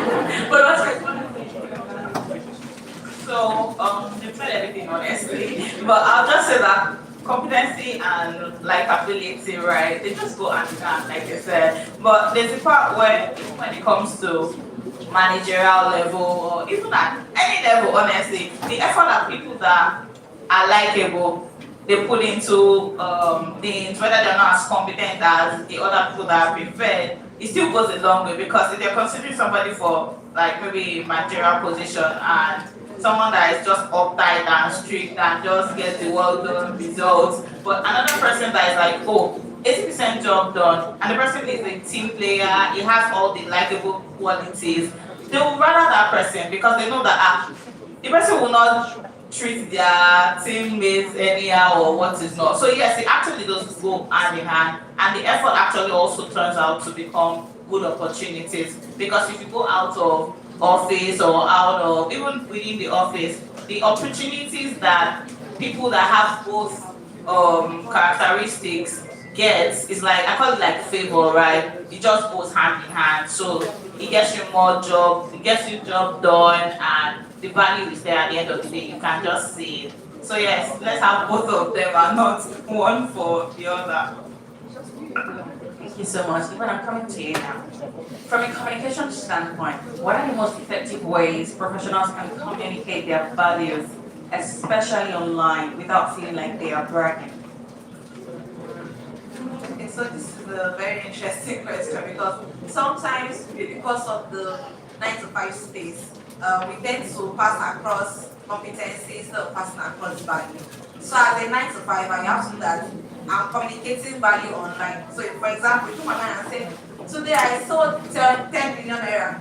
Please, how is that information useful to the rest of us? Okay, you sold the 10 million naira. Kudos to you, it's fine for you, but what does it give to the next person, to your audience? What are they getting from it? Instead of communicating that way, you communicate the value you are giving. Oh, today we will help a client secure this, or we help a client overcome this, or we fix this issue, we fix this problem. When you are communicating online, so I avoid looking like this person is always here just bragging, I sold 10 cars, I sold 5 houses, I sold, or no. You are communicating value instead. Or I fixed this problem, I made this solution, I helped this person, we moved this particular client from this level to the next level. You communicate value. So in that way, you are not bragging, but you are showing that I'm competent. You can bring people to me, I have the network, I have the resources, I have everything you need because I'm communicating value and not bragging. Are you communicating value and not bragging? Tayo, over to you. Okay, so practical example I'm going to use is the Chevons that came here. Yes, they were talking about insurance. Now, when you notice, you see someone is trying to sell one narrative than the other. It's communication at the end of the day. But it sounds like they are bragging, but they are not. They're just telling you the value that they can offer. They're just telling you that, look, I might know that this person is my competitor, but then again, this is my value. So there are ways of how you can communicate these things, and like I outlined it again, where you still go with who you are, what you do, and the impact on the result. This will show them that you are communicating these three things in clarity, confidence, and credibility. Not you saying that, oh, you are bragging or whatever it is. But then again, if they think you are bragging, brag. Yes, if they think that you are bragging, brag. And that's why you see most of the successful people today online as content creators, they are thriving. Because they are just saying it. They are showing you results. Now, as a social media manager, I don't really know so much, but the small that I know is, they have Mondays what to post, Tuesday what to post. In between, you see the post results. In between, you see the show workings. Now, they might have talked on Monday, giving you inspirations and all of that, but you see Friday, they will tell you that as you party, as you this, remember Monday again, it's coming.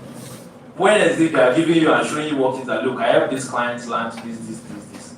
It's just, for me, I don't show workings. Come to my consultation. You will never see my CV online. You will never see any of our clients' CV online because somebody can sue me. Like I said, I work with powerful people. I don't want them to sue me, so that's why I don't do all of that. But it doesn't mean that there is no result. There are ways you can talk about that result, but you don't have to show it. It's possible. All you have to understand again, we're still going back. Know your audience and how to communicate with them. Fakati. That's it. So, when you're communicating with them, right, people also want to build trust. They want to be confident in what they are buying, basically. So, if you're saying you do not want to brag by not showing your results, then maybe you're doing a little more harm to yourself because people want to be able to trust you. But by showing your results, you're showing from a service point of view.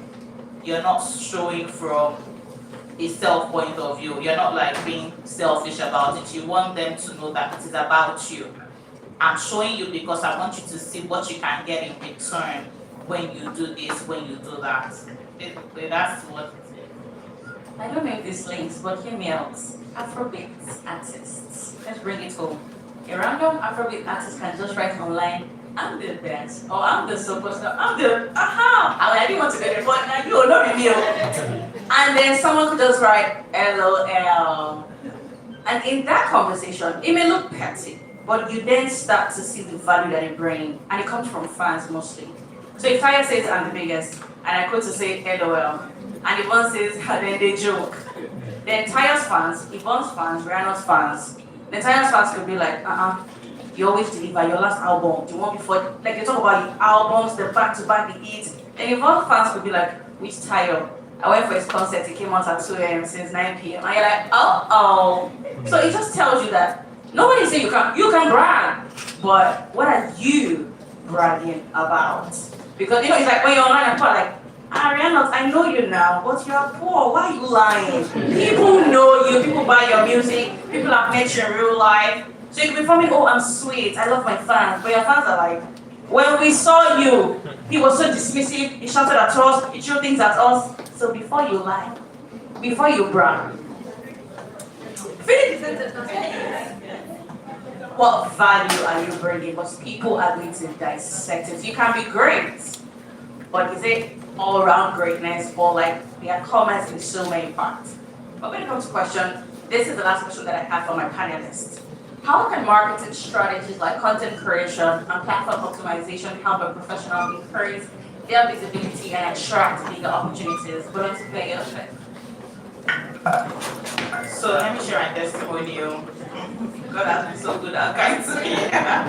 But really, I got a good opportunity on LinkedIn this year, and it came from a country that I've never heard of, British Virgin Island. Anybody know there? Yeah. You do? Mommy, I didn't know. I'm even like, but I didn't know anything about that country or that state of the country because I didn't just know, really. But when the client reached out to me and it was like, oh, I want to do this, I want to prepare for an interview, I have interviews, what is not, and I'm interested in your services. We had a chat, all of that, and he paid for my services in dollars. And I was excited. It was like I was dancing, like, just that way, because I was happy that somebody saw me and thought I was valuable enough to offer them that service that they wanted. They could have gotten it from anywhere. At the end of the day, right, I asked them, why did you actually decide to go with me? And he said, oh, I just see the work you're doing. I see that you have experience that I've not put a lot of results out there, if I'm being honest, but he just stopped to reach out and then buy my service even after I had a consultation with him or a chat with him. And at the end of the day, I can tell you for free that at the end of this month, he got a good paying job, like worth thousands and thousands of dollars, and it was amazing. And that's what visibility does to you and does for you. It puts you in the front of people that actually matter, your audience, and it helps you to get paid, basically. So it helps you to get results. It might not be monetary value right now. It could be career progression. It could be business expansion. It could be whatever it is that you're looking out for. And you can do that only by showing up. So how do you show up? All of the things we've said from the start of this till now, it matters. And it still goes into how you show up. How you show up all round. Positioning yourself, making sure that you've optimized yourself so well that when people look for you, they find you easily. I'm not about to look for an HR person that is a data analyst, a business analyst, and a recruiter. I'll be confused. Which one are you really? Right? So if you really want to grow that career, grow that business, or even build a consulting brand for yourself, whatever it is you've got planned for next year, you need to optimize it so well that people can see it at first glance. And when they see that I'm coming back to this person's page and I'm seeing the growth. I'm coming back to this person's page and I'm seeing that this person is doing so well and has even progressed far from the last time I saw that person. So I think that would actually really help when you want to market yourself and put yourself out there. Thank you so much, Productive Favor. Thank you very much. So like Bolu has said, one major thing optimizing your platform and showing up does for you is that it gives you opportunities. The thing is that it even gives you opportunities that you're not even aware of. So something happened recently which is very funny. I don't even know how the person got my number, but the person reached out for a service I was not even offering. It was very like, I think where people are from, okay, I don't even know that person. So I want to get this done. Like I don't do this, like I refer to someone who does. And my person I refer just called me, when he said you refer, the person mentioned my name, but I don't know the person asked. What he said, even can get this done for us. And it was a bank. It was just like, oh, this bank just called me that. I said, I don't do it, but because you are visible, you should even opportunities that are not even in your sphere or in your setup to reach out because they trust you. Days and months of consistently showing up has built trust with people, so that even when you are not directly looking for your service, they just feel like, oh, this person will know about it, this person will have an idea. So it gives you opportunities. It does that great thing for you. It gives you access to opportunities that you might not even know, you might not even prepare for, you might not even have thought of at all. So showing up is very important because it gives you access to opportunities that the person that is not showing up, you don't know of them. I always say this about recommendations from network.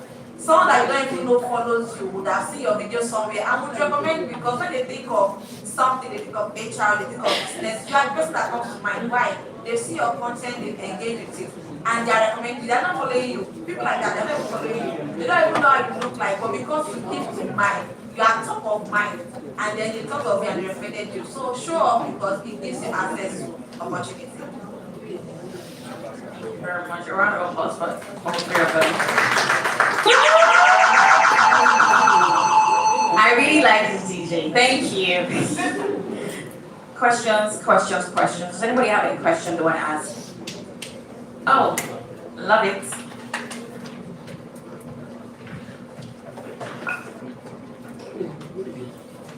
Yeah, so good afternoon. I think my question was to Bolu and Tyrell. So I want to ask, like Bolu said, define what Tyrell said, control the narrative, what you want people to see, what you want people to know. So is it possible that, sometimes you can just be blank. You don't know what you want to post. And sometimes you just don't know how to construct it, you don't know how to put it together at that particular moment. Is it okay for you to sometimes diversify? Is it okay for you to sometimes post something out of your usual, out of your niche, out of your usual content? Push out something out of what you usually do. Will it not look like a distraction to your audience? I don't know if you understand what I'm trying to say. So for something like that now, I'm going to go back to adding something that they talked about. When you pick a platform and you want to post something, I'm going to still touch back on whether you are posting something out of your niche. But first of all, understand that whatever it is that you are posting, whether you are picking a platform or whatever it is, make sure that you are consistent in all of the platforms. You might not be on Facebook, it's not necessary. But you see LinkedIn, Instagram, and whatever it is, be consistent. Now there's something that, like I said, you need to understand this marketing guides. They call something brand guide. Your brand message is consistent. Your brand voice is consistent. So you also want to be the same. Now what we do also is not just CV revamp, but it's telling your narration, your stories, your journeys and everything. People don't think it's possible to do that on a CV and paper. But once you tell that, you're also telling it on the same LinkedIn, the same way it is. But here's what is different that we do. We make sure that it matches up with SEO. Let me tell you something. Like I said, when you talk about optimization, I wouldn't use that here because most people might not understand that. When you are talking about optimization, it is matching those words that would make you visible. So you can be posting whatever it is, even in your industry, but you are not visible because those keywords are not there. Now, if you are going out of your industry, it's possible you can do that. But make sure that you can try as much as possible to connect it back again. That's what I would say, because you always have a call to action. I can say something in another industry, but I will bring you back and do call to action so that you can see me that I'm using what you understand, even in another industry or another niche, and draw you back to my own industry where I am powerful. It's so unfortunate that LinkedIn don't like me. I'm not on LinkedIn. So if you're looking for me on LinkedIn, I've been banned for 3 years now. So one of the most interesting places is LinkedIn. I know some of you don't have LinkedIn. Hey, me LinkedIn. Why? Operation. Pressure book where you want to kill you there. LinkedIn. Don't worry. Come to our brand when we help you oppress them back. Okay? So we also make sure that we match it with your CV as much as it matches with your LinkedIn. One of the other things I need to also say is people need to start documenting. How? Have a portfolio. That's why I said even your CV is a platform. Don't say because it's paper. You are the same person that will pray and say, God, go before me. But before you go before the interviewer, your CV has gone. What do you have on your CV? 2015, 2012 kind of CV. You are still putting your full address. You are still putting your date of birth. Picture. She said it's come for her, please, not me.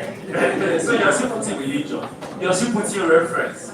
As HRs, we should be the first people to understand how to write these CVs for people.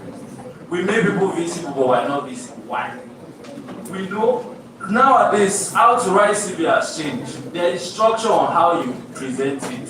One of the clients came, he has PhD. He came to me and said, do you do academics? I said, yes. And I said, are you sure you know what you are saying? I said, yes. I said, do you know that it's not the same thing? I said, yes, I know. Because in academic CV, you have to put all of the thesis and the projects this thing you did. I said, yes, I know how to do it. So you must understand why you are powerful, first of all, before you now post. If you don't understand who you are, what you do, and why you are powerful, that post means nothing. I think that's just the answer. Round of applause. So I'll be honest with you, sometimes I just forget about what to post, especially when I don't even plan it. So there's something that also helps, maybe like pre-planning the kind of content you want to do. So if you pick a particular area or areas that you want to focus on and you want to make people know that this is what you do and that's what you're about, there are a series of planning. This ChatGPT, it helps. Trust me, it does. If you know how to exactly so it, if you know how to manage, prompt it, it will give you ideas. But at the end of the day, you have to personalize it and humanize it so much so that people can say, okay, this is you. It's good it helps with generating ideas so you don't run out of ideas. And I said before, and I'll take cues from content creators.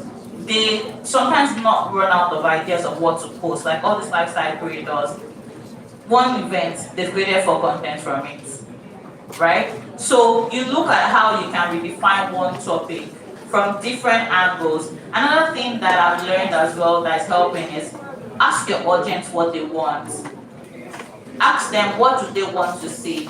How can you help them that will also give you some other inspirations on what to post. And some random days you can post about yourself, personal. I mean, one day I just posted about one Greek yogurt that I did not like. The brand reached out to me. It wasn't like the brand, the HR in the brand was like, what do you not like about it? And the HR, And I told HR, so I was even surprised. And I told her, she was like, oh, well, give them feedback. That day I didn't believe it honestly that post will actually yield that result. So if you do not know what to think, maybe just also take a break and think about it to re-strategize. And sometimes it doesn't always have to be too serious. Sometimes the post that you do not even think that will do well will be the best performing post. So I hope that answers. Thank you so much. Somebody else wants to ask a question. Hello again. This question goes to anyone that can answer. My question is, like Tayo said, that his personality actually led him to what he studied, right? But that was not my case. But I know my personality. I'm a service person. And if you have two different ideology on how to serve as a business or as a consultant, and they are not connected at all. Say HR service, then let's say project management, the facility management company, something like that. Those are two different sectors, but they are in the service space. The same. How would you be able to show up by telling your story on social media? Two different stories, but the same personality, the same person. How would you blend such, right? And you want to really show up in this two service space in 2026. So they just go alongside, and it is the same consulting company but two different sectors. How can you merge that? Very simple. Before I answer this, let me brag more. So I do most of the consultation, yes, when it comes to a level of experience. But then again, I have somebody or staff that do consultation also. And somebody asked me, how are you able to think on the spot? Experience. I've gathered experience since God knows how long. Now, that thing you are talking about, you are seeing it as two separate entities. But then if you see it as that's perfect. Now what you can do is transferable skills. They have the same skills, which is service. Transfer them together, and you come out with one strong whatever it is. So sometimes somebody said, how can I move from sales to HR? Inside HR, you have negotiation. Inside sales, you are a negotiator. Transfer the skills. Let them see that I might not be in that space, but I'm coming there, but I have transferable skills that works. That's just it. So you must understand clarity, like I said again. If you are seeing things differently, now is the time when you are going to 2026, now is the time to start moving out of the box. Don't be in the box. Now start thinking out of the box that, okay, where people see that there is no way. In my own company, they call me God of possibilities. If you come back and you tell me that you don't see way, and I've seen 5 ways already, go and look at it also. You need to also relax, like I said. Have the ability of discernment and know that, okay, what transferable skills are here that I can do here? And you will not stress yourself. Whatever you do, you just transfer it because they're the same thing. They play together. It's just the same way you talk about soccer and football. You can't do what? You can't do anything. Well, I shall have one simple. I think that's the best. Thank you so much, Tayo. I still have one more question.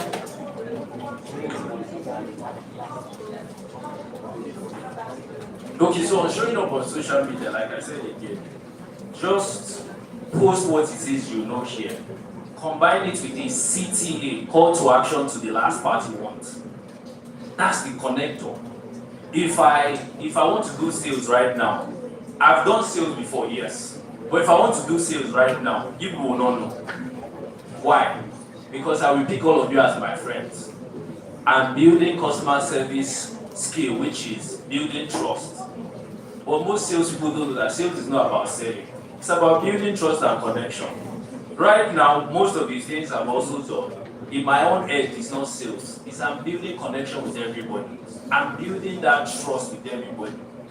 When you come on my consultation, I know everybody's name one by one, and I know what we talked about, and that's building trust. So at the end of the day, when you want to make that post, make sure that you are doing a CTA that connects with this other one. So that at the end of the day, when they see that okay, you are in two different places, that connector bridges the gap. Whenever anybody sees it, they will know which is your audience, not for everybody. Your audience, the people that understand, you know.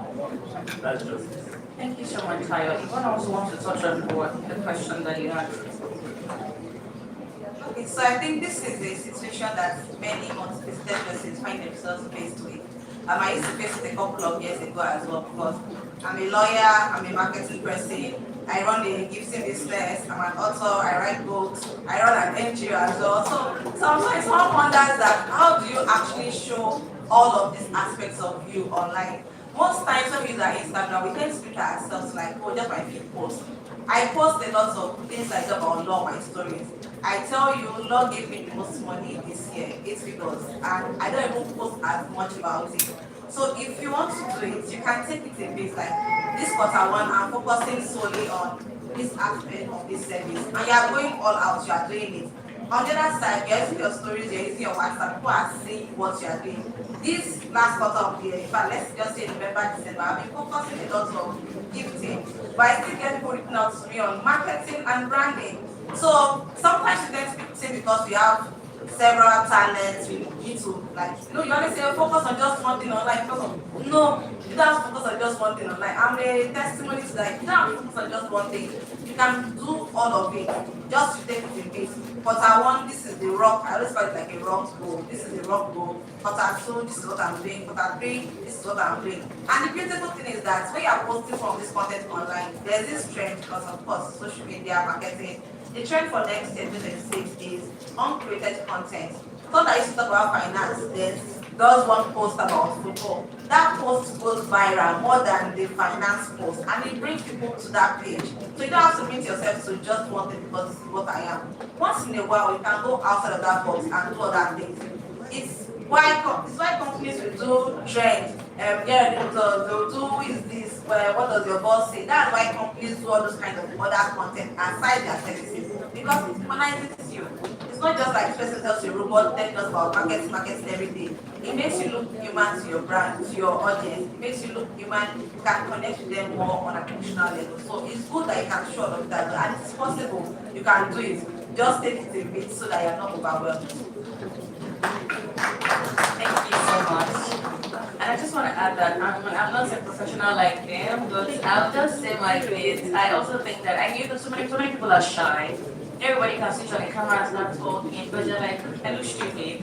Who's going to listen to my voice? I'm serious. There's not can you hear? And so many people, I also know that so many people like to write. For those that can write, like you can do trends on Twitter now, X, it can be anything, things that you're passionate about, things that you just researched or written about, it can be Reddit, it can be anything. Just because you have something that you want to put out there, it doesn't necessarily have to be video. Because makeup is expensive, powder is expensive. Because there's a part where you want to look a particular way. Because there's pressure, I don't think it. But you want to put something out there, so just find something that works. If there's anything you guys want to add, please, the time is now. So, Rocco, do you want to add anything? Any final words? So I just want to charge everyone because the truth is, you're missing out on making some money yourself out there, whether it's through your career progression or your business or for your business. There's a lot of opportunities that await you when you show up and even when you put in the effort. So sometimes you just feel like, okay, I just got back from my 9 to 5. There's a lady that actually really admire. I think her name is Diva, so Diva is here in this space. So I know she does 9 to 5, all of those things, but she still shows up. I mean, that was do 9 to 5 and what's not, but you just need to show up. When you're tired, still show up. Have your why. When you have a why, it keeps you going. Even when you get like tired or what is not, because I know we have a lot of things that we're doing and we're doing amazing. So just keep going at it, because if you're not getting the results yet, don't stop. It might just be the 1 minute you decide to stop that the breakthrough comes. So do not stop. Don't feel discouraged that you've not gotten that. Because people are saying, oh, I got my client. You get your own client too, and they'll pay you week. So in all currencies. So yes, just do not stop. Keep going at it, and I wish everyone all the best. Just to add, lastly to that, for people that have imposter syndrome, like I told the last words, face people and say they ain't shit. That's one of the best things Obama said. When they entered the room full of powerful people and they saw them, I said, this people ain't shit. Also have the mindset that no matter who you are talking to, own your space. You see that post that you have made before, don't delete it, it's documentation.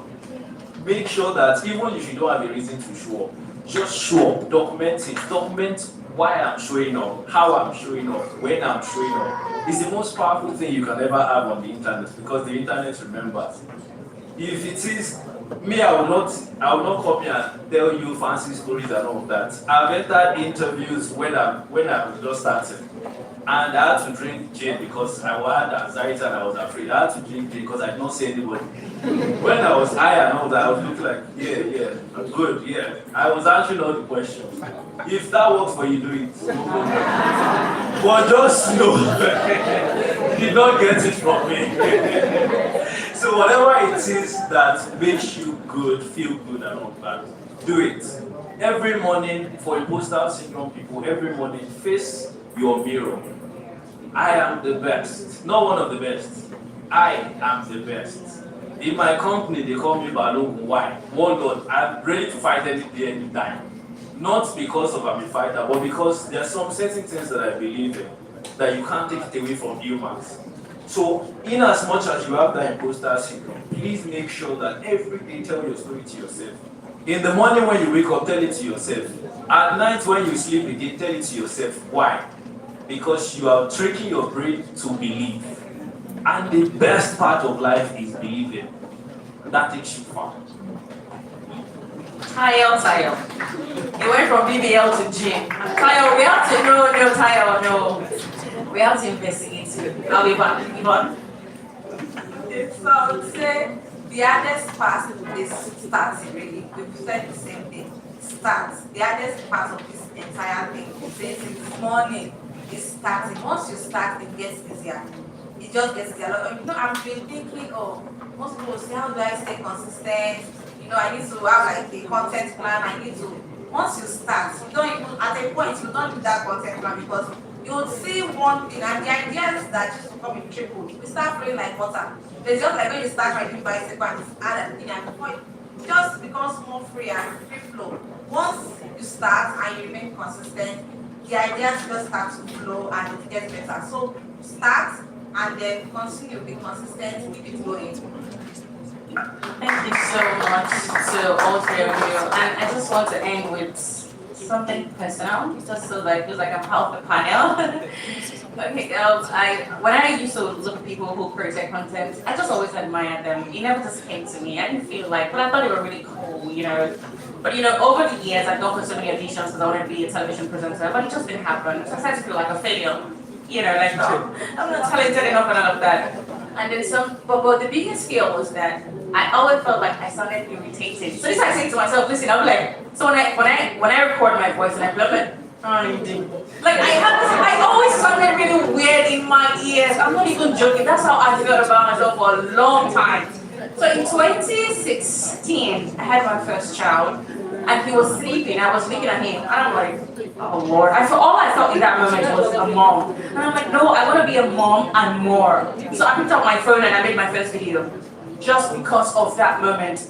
But I couldn't post it because again, like cringe. I think that's the word cringe, And then in 2017, I just said, you know what, I'm just gonna make this video. I don't care if it sounds the way that I sound. And then I posted the first video in 2017, and I switched off my data. I'm like, okay, I don't want to get no feedback. I don't like what I saw. I don't like my voice. And then eventually, I just switched on my mobile data. I'm like, oh my God! I felt so confident. I'm like, oh, people watched it. Wow, you did. And then gradually, people decided to say, oh my God, you sound lovely. I'm like, I do. Oh, then after that, I've done voiceovers, I worked in the radio, and I'm like, oh my God, all I needed to do was start. And it's so beautiful. Now, like, with everything they said, I just wanted to add that, like, you just never know. And sometimes, maybe not everybody's gonna make money, but impact is key. So at the end of all the videos I used to make, I always end up with, remember that kindness is beautiful.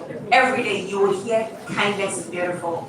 So oftentimes people will say, I wanted to give offering in church, maybe like 1K. I'm like, Rihanna to say, just make it 2K, make it 3K. But I wanted to give someone something. So and when they see anything that has to do with kindness or anything, or maybe there has been injustice anywhere, like Rihanna to say that, I mean, it takes nothing to be kind because the only race is the human race and we have to care deeply for each other.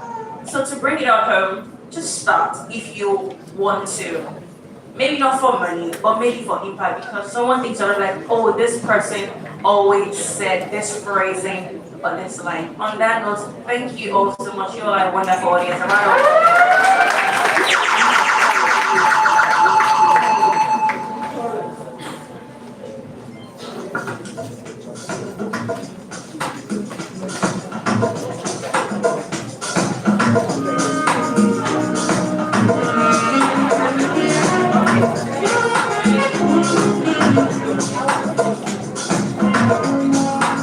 It's obvious you have a final replacement. I know you bring it down to work, I'm not been mistaken. Yeah, I know you miss it when I'm driving you crazy. Why can you hate it?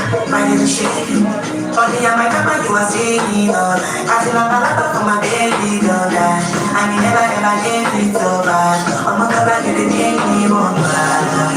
Oh now you want me back. I can't send it to her back. I thought I told you that I'm down with that. So tell me why you want me back. Oh now you want me back. I can't send it to her back. I thought I told you that I'm down with that. So tell me why you want me back.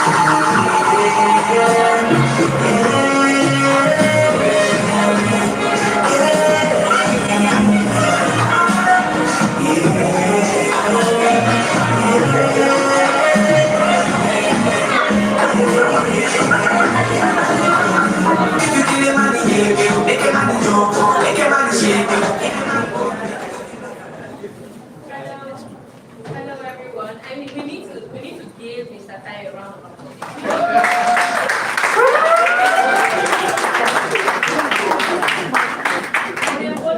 Where is she?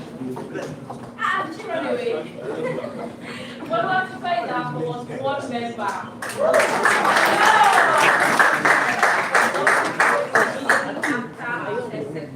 And just to share with you that there's just so much we can do. You know, please do not be afraid. I know we've talked about a lot about our personal brands. We've talked a lot about imposter syndrome. You have what it takes. You already have what it takes for us and for you to 10x and be that successful person that you want to be. So thank you all so much. Wait to hand the reins back.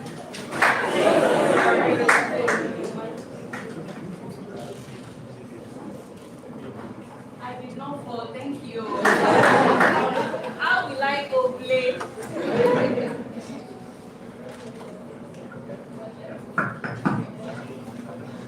You all are probably thinking, we just want to go and eat. We apologize. Lunch is not here yet, so we're going to keep at it. Please don't walk out of the session. Please, I'm begging. Thank you for being kind. DJ, give me something like I'm begging. DJ, you're gonna get fired. DJ, apologize for that thing. Oh my God. DJ, that's an apology. Apologize, I will soon be right. Next up, we're going to move to 10x systems. Choose the services that multiply your productivity. I love that. Please welcome on stage Orolua Ami Williams. Olua Toby Odedeji from Notch HR. Olaleko Afolayan from Zoho. Please keep clapping. Thank you so much. Notch HR. One more. And this is going to be answered by Olubusola Kani. Olubusola, right here.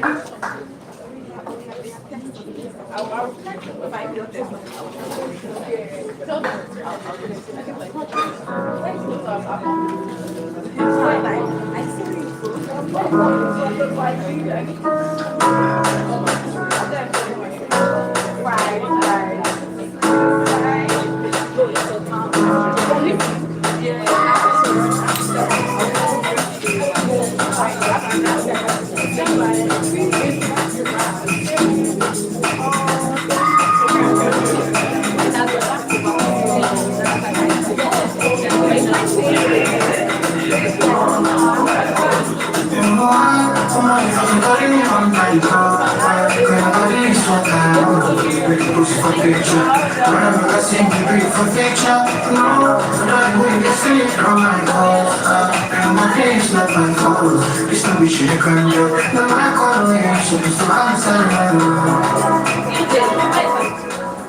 Thank you, everybody. Good afternoon. Well, I feel like now that my friend, I'll be the one who's planning to do politics. My best friend. I feel like I'm looking at it and saying finish it, going back. But it's to be here, honestly. Everybody's wonderful. You are looking beautiful. Good afternoon once again. So we start the session with introductions, please. So let's start with your names and what you do. Thank you. Thank you. Good afternoon, everyone. My name is Orolua Abdul-Gibbs. I'm a business development manager with Lobby AI. I've been doing this for over 4 years with other businesses before Lobby, but currently I do the business and sales team. Good afternoon, everyone. Actually, when she said, I don't know if you're talking about you guys are issue, but I apologize for, right? I actually have a page of my own that I usually say, mere mortals. Right? Good afternoon, fellow mere mortals. So, my name is Alaliko Apolayo. I'm a business social consultant also. Right, so I've been in tech space for over a decade now, and I've been for over 3 years. So I manage Middle East and Africa, and also West Africa. Good afternoon, everyone. My name is Oluwatobi Odebeji, and I'm the head of commercial at Launch HR. And it's more than a pleasure to be with everyone here today. And I just wanted to say something about this community. This community is even larger than when some CIPM people come together to meet. So I really want us to give ourselves a round of applause. Because every time you go there, just this section of people, and this is us. So like a round of applause for ourselves. So we are pictures, guys. We are more than super names. So we are all pictures. Thank you once again. So we'll start the session. So basically, as both HR professionals, business partners, and professionals in other fields, we realize that we need to find better ways to do things. So what's that next thing that we need to do? What are the tools we need to do? So this question goes to all panelists. And the first question is, what tools? What's the question? Okay. Now when we talk about 10x productivity, right? What does that actually mean for HR teams and business professionals? Thank you. Alright, thank you. So in my experience, I believe this means that you'll be implementing the use of automations for smarter work. We're all used to doing hard work, but in this case, it's when you have to implement the use of tools that will help you to bring out 10 times the productivity rates you need to do one thing. And in most cases, for HR professionals, for example, and business managers, when you're trying to carry out basic things like your database or performance, if you needed to use a tool to also carry out that functionality, you're not just getting the results in a short period of time, but the process you'll be using to also carry it out will be more seamless for you to have better results and data that you can fall back on. So it's working smarter and then using the workforce of one person to get the results of 10 people. Thank you very much. So actually, right, when you look at productivity, most of us look at it from the angle of I need to do more, I need to do more work, I need to add something else to my task list. Right? But as a matter of fact, it is you actually doing less, right? Whereby you focus on those things that actually doesn't really matter. So what can I automate? She mentioned something about automation. I think that is the most important aspect of when you're trying to be more productive, right? So there are lots of repeated tasks that we do, right? So let's say for instance, documentation, paperwork and all that. So most of those things can actually be automated, right? So most HR here, if we are going to start asking individuals, like, can you give us a walkthrough of your day in the office? Right? You realize that they focus more on administrative staff. Right? So we tend to see HR as part of the admin staff, not the core strategy member of the team. Right? So when you are able to do less, right, not more work, we are able to automate some of those things, right, you will be able to focus more on those things that actually matter, strategy for instance. They are both stressed on the matter, and one thing is common across both of them, like you see that we need to do less work and then produce more results. But then how are we able to identify those things we now need to reduce? So we need to just do like a mini evaluation of like the year, just see what are those things that really took up your time this year, and try to see how you can now automate them. And that's where the tool now comes in for you to now automate these processes. Thank you very much. So what has been said here so far, the summary is that we'll find better ways to do things with lesser resources and get more results. So my question goes to you now, that what can the standard HRIS system simplify? How can the standard HRIS system simplify daily HR operations and reduce the administrative workload for this HR professional? Okay, great. For HRIS, that's the information system. This is where we're now talking about data. So your employee information, those key things that apply to them. And how can the tool now help you manage all of this? From the point of when you're hiring, or even internally, a manager is requesting that, oh HR, I need to add someone to my team. You have a system where you're able to ask for all of these things. Going back to the initial question about productivity, you know, when this wants to happen, it will either be like this colleague is coming to your office to make this request, or you can actually have a tool where you're able to do all of this. And what you then need to do is just to click buttons and you're already approving all of this process where you're already saving time. So with your employee data in one place, you're now able to have quick insight into, okay, what does the gender balance in your company look like? What is the total number of employees you have? You have insight into like your attrition rates and all of this other key information. Why it's needed, it's just going to help you at the end of the day. At a glance, you're able to just view who your employees are. You have insight. For when they come on board, it's easy for you to populate the key things that are particular to them, like their bank information and a whole lot of other details. All right, thank you so much. So in summary, what you have just said is that using data to decide what business to take on and the analytics of decisions to be made in the workplace. Thank you very much. So I go back to recruitment is one of the most time-consuming HR processes, HR sites, right? How does your platform streamline the recruitment cycle from sourcing to onboarding and saving time and also improve accuracy?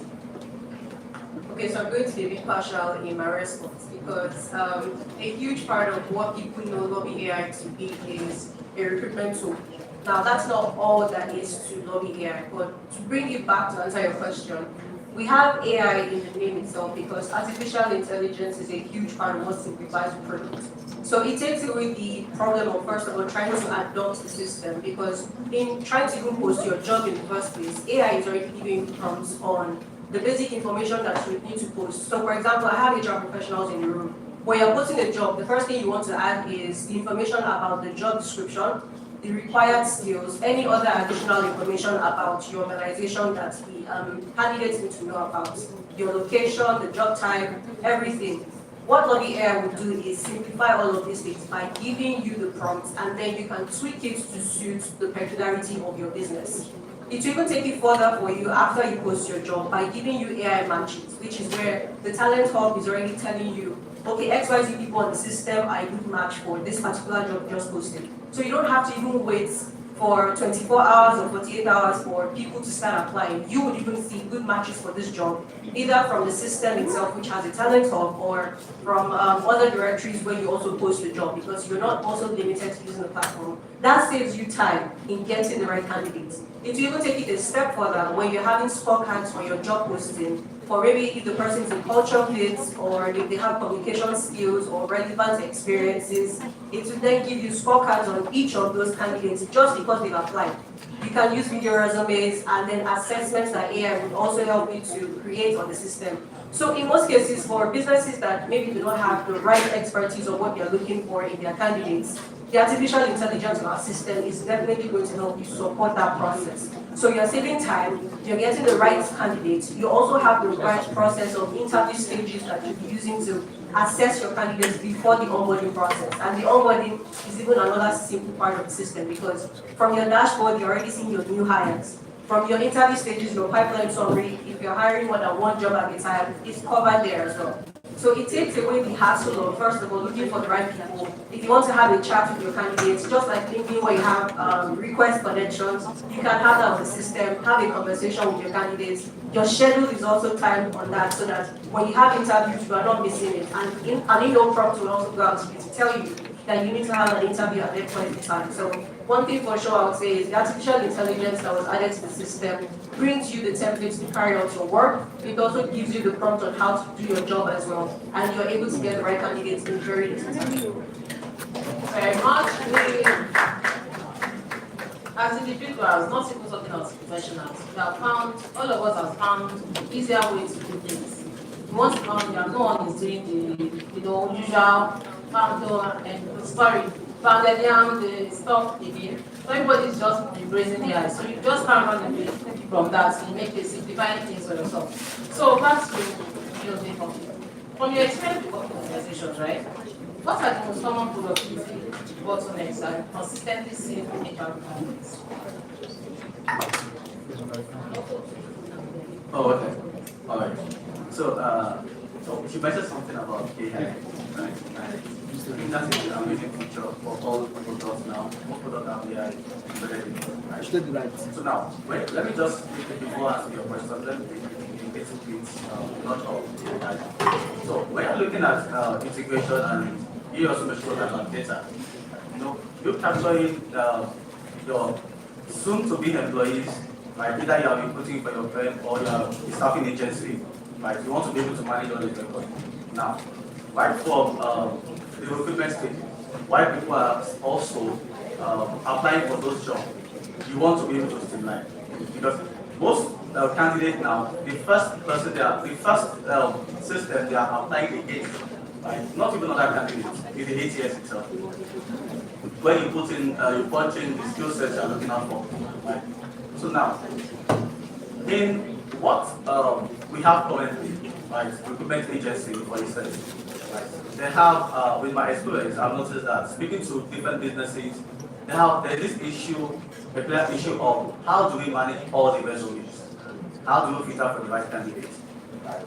Do we need to download and start picking their names, putting it on the system? Right? That gives you some errors. So what we have, we bias as well, right? Yes, ma'am. So we have Zoro Recruit, right? It's an ATS. So it's streamlining the entire recruitment process, right? For when candidates are applying. So thousands of candidates are applying, it has the resume parser. So which means that it picks the basic information, the major information that you require, right? Save it on the system, right? The entire recruitment pipeline from your sources, till you hire them, right? That's the candidate onboarding, right? Right for when you now convert them, but down to the assessment also, right? So now, to answer your question now about the bottlenecks, one is data management, right? So it simplified this. That's why I had to take it up for the web of equipment, right? Why a lot of thousands of candidates are applying for a particular job. You see, or go on LinkedIn, you see the number of candidates have actually applied for a job, thousands. So a lot of people will say, "Oh, you don't have a chance, fighting chance." Whereas you already fought against ATS in the first place. So now, the data is not scattered everywhere. from the system, you can actually track when the candidates apply for the job, the skill set they have, right? Before they eventually convert them into an employee. That is the major bottleneck, I would say. And also, we have the issue of adoption. So, HR, we have HR professionals here, right? We are talking about applications that you can make use of. What about the adoption? Which is very important. You can send billions on application if you are not going to use it, or as business owner, if your HR personnel is not going to make it of you. It's as good as you using a pen and a sheet of paper.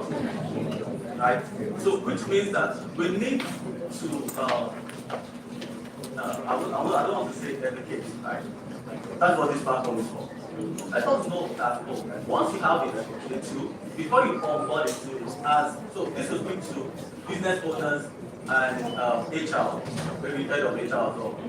So because it's 1.3% of applications, I want this. So I've been in a situation whereby, the part of my job is consulting. Right? It's not all about me selling the solution to you or you giving me your money. It's about how will this solution make sense to the organization, not about the money. So most times, 70% of my meetings that I have with clients, customers, potentials, I always ask a question. Do we have all the stakeholders here? And you see the business owner saying, yes, I'm here. I'm like, no, sir, you're not. It's the business, when I say stakeholders, those that will actually use the solution, we need to hear from them, right? What is their pain point? And that's where most businesses are looking for solutions. They don't want something that they can easily buy off the shelf. Oh, I can pay for this model. No. So, that's another person. I think I'm listening. Right? You said two, right? Adoption. Sorry, I'm losing count. So now, when I'm looking at it before, I'm so sorry. So it's the only thing. So basically, data management, right, which is key, right? The adoption, right? Because you need to bring them to the table when you're choosing those solutions. Also, let us do that. Thank you very much. Can we clap once again for the panelists, please? Basically, in summary, these bottlenecks are manual processes that we need to overcome. Poor data visibility, slow approvals in cases where there has to be levels of approvals and all that. And for all of this, they are actually solvable with the right systems. Please clap our panelists. So this takes me to, because you mentioned stakeholders, and I know that a large number of us here are business owners, SMEs, and the likes. So this takes me to small and growing businesses. Now, for small and growing businesses with limited budget, what is the smartest way to choose and integrate digital tools without overwhelming the team or creating tool fatigue? So I will let you answer that thing. Thank you. The very first thing is to identify where the team is at the moment. So what is the team currently able to achieve and how are they achieving it? Another thing is also to find out where they would like to be. Where does this team want to go to, so that we understand their starting point and then the end point. The goal here is that the tool is what takes them to that end point. So when we are able to now use all of this, the recommendation is now made based on their request. Because from what we said, there is the adoption factor. If this tool won't be taking you to where you need to be, it's going to be difficult for you to use it. So once this tool can take you there, then there's the point of adoption. So for small teams, it's important to understand what they would like to actually do. What are those things you want to automate? Is it just payroll? Is it just that you want to have your employee data? Is it that you want to monitor punctuality within your organization? Is it that you want to have a structured leave approval process? Is it recruiting that is of importance to you? So once you're able to now or it's performance management, once you're now able to identify all of these things, it's now easy to make this recommendation to this set of people.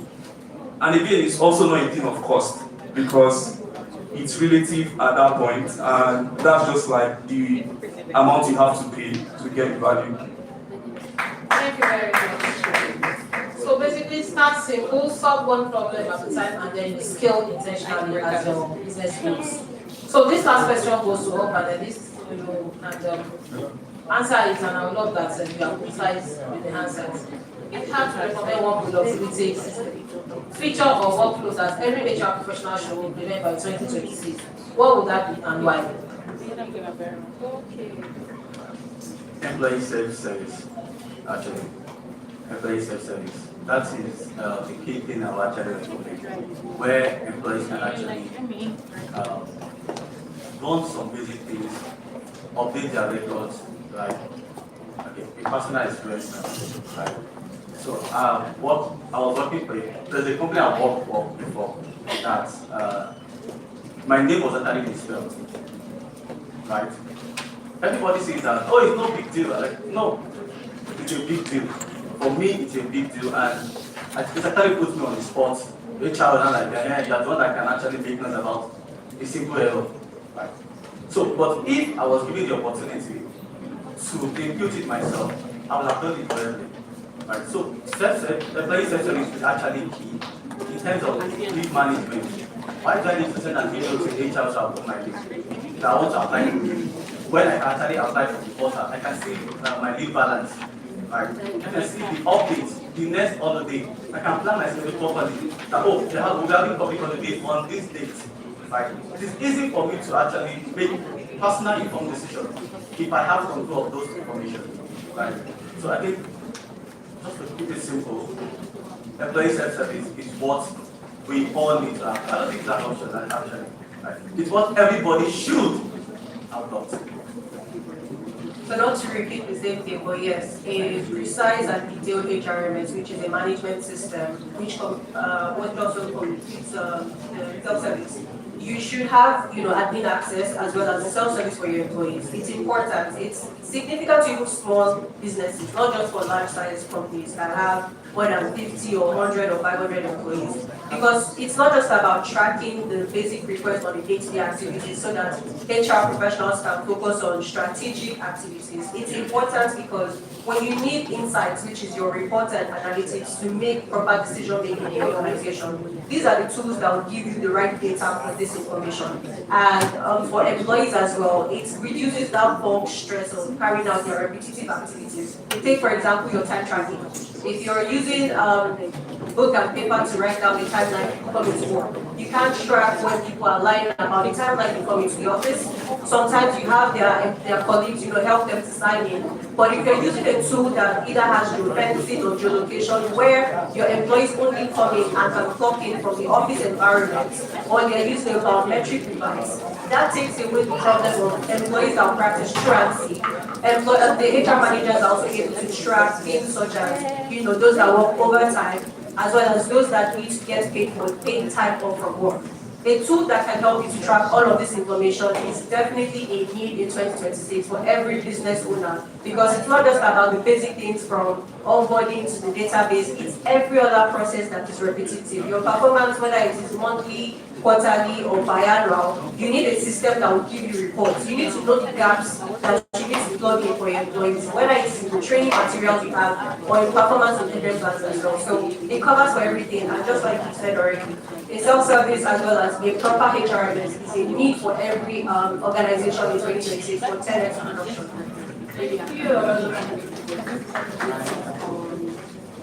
The question has already been fully answered. I will just wrap it up with getting a tool that actually works. Because most of the times, after you buy, you come and hold that next. So there's that part too. Just ensuring that yes, this solution works, and most importantly, can suit your internal process. Because a process of company A is different from company B. So it's important that this tool is customizable to suit your internal process. Thank you very much, Mr. Panelists. So basically, it's not about the tools, it's not about you just adopting everything that comes. You need to check what happens and what works for your system, what works for your organization, how do you get work better, So you might have an existing tool, you just need to make it better, or you look out your environment and see what will work for your specific need of organization. So in summary, we are looking at a system that will reduce friction. There won't have been the argument of why did you enter my name wrongly, and also you save time. We are able to make better decisions when it comes to employees and the organization as a whole. Thank you everyone, and thank you panelists for doing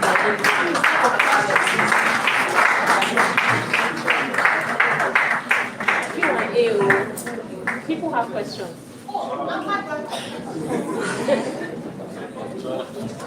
When I heard the motion, I thought lunch was here.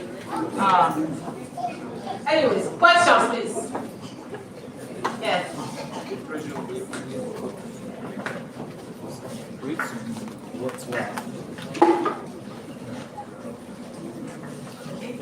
Good afternoon once again. Sorry, I came here to collect question and logic. That's why I'm asking question in return. My question goes to everybody because it's some HRI systems. So I want to pick it from the point of recruitment and ATS. Sometimes I don't know if anybody else here can testify that we sometimes struggle with ATS systems in the sense that you tend to lose out on some candidates because their CV is not does not align with ATS. It's not ATS standard. But then you find out that candidate actually has, when you get to find the CV, talk to the person actually has the kind of the experience and the skills that you want. But just because the CV did not pass through ATS, there is every chance that you might miss out on that candidate. So I don't know if there's a way of, I guess I understand that we need to educate people on how to make their system, their CVs ATS standard. But trust me, there's very little what you can do when it comes to that point. But at the same time, there are times that you really need to close out on a role, like it's urgent. But what you are finding, and really, because people want to do ATS standard CVs, you just see a lot of people go to AI and say, oh, give me ATS standard CVs. But when you now start to speak with them, you notice, sorry to use the word, but then you notice that there's nothing upstairs. The ones that have the one that is upstairs, they are probably not the AI generation and the AI age. But because you are using an ATS system, you miss out on it. So what exactly, how can we bridge that gap? That's one. Second question, he said something about getting a system that works, a tool that works.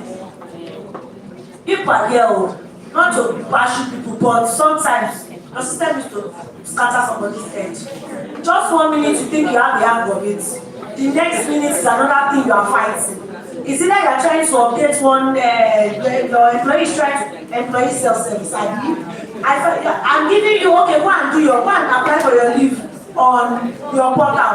But by the time you get there, you are coming back to this, HR, this is not working. HR, I'm trying to put it in, it's not, they are not accepting, it's not approving. So those are like, for me, I would say like those are like two things that I know that I struggle with HRIS systems. So is there a way we can bridge this gap so that they don't drive us crazy very soon?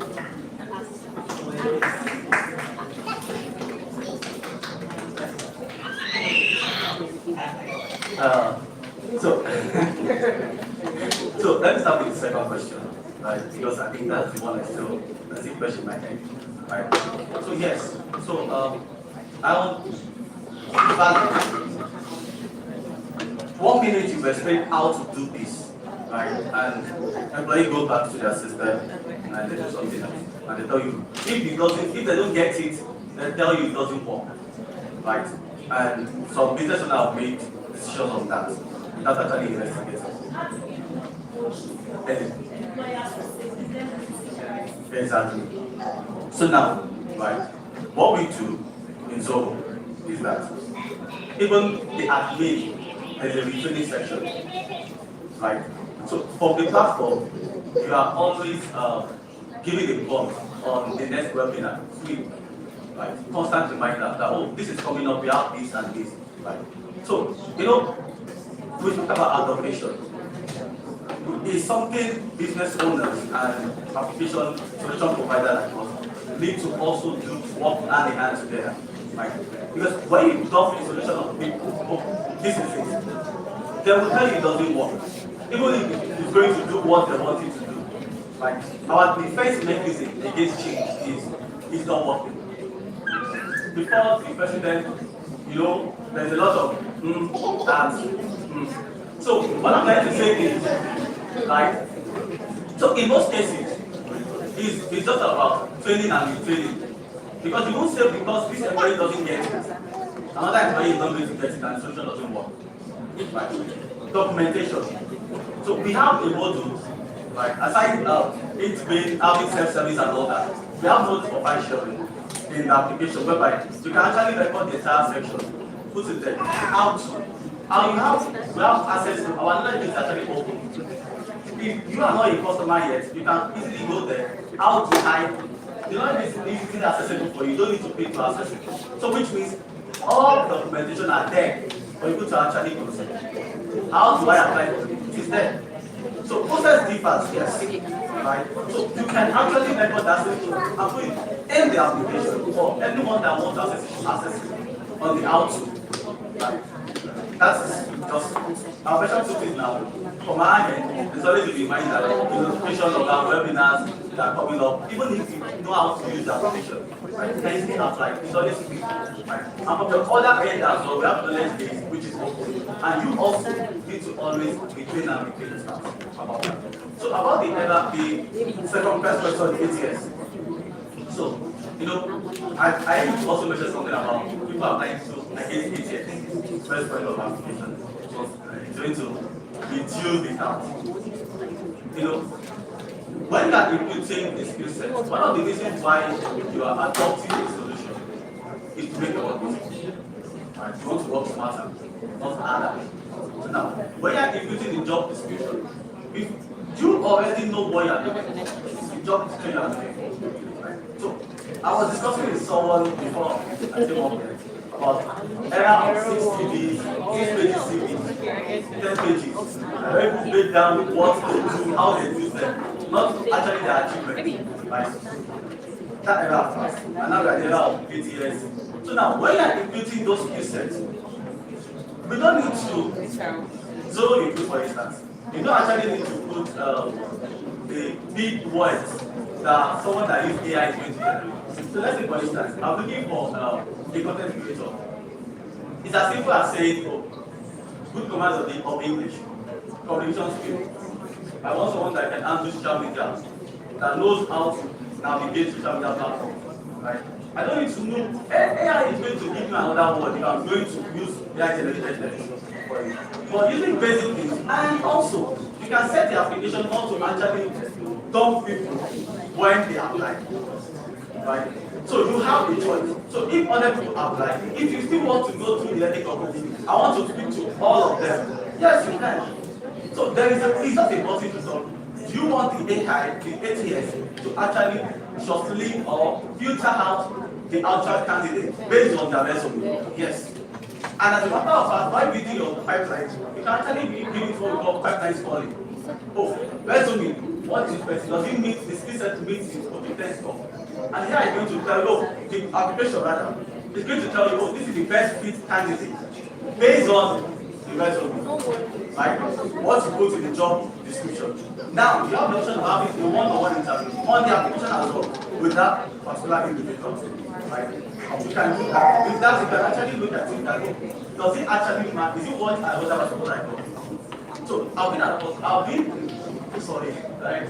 I'm passionate about it. So, I've been in a situation whereby a friend of mine was actually looking out for an accounting candidate. And he sent the CV to me that totally CV. I was like, oh, according to the CV, this looks like the perfect fit. So please, can I be in that section? Because you do the work like this. Oh, you can just listen in. Do you know that the perfect fit candidate, according to the resume, was actually built? Because when we started talking to me, he was saying something else entirely. So that's why I can easily relate with what you were saying about ATS and Facebook. So just to solve it up and have people, like, you have the option. Do you want it to filter out the right candidate according to the resume, or do you want to have a particular process? So that's what you decide. Thank you very much, Laleko. Any other question, please? Okay, you want to start that side? So, you made you just threw shade at all of us. So, okay. This is software, alright, and in SLAs, what we're promising is that 99.5% uptime. At times, when things fail, it might be from the setup angle. This employee wants to apply for it. Is this employee still on probation period? Because you just see certain things happening that, okay, this person is not even eligible to apply for it yet. Then this person is coming to you that HR, it's not working.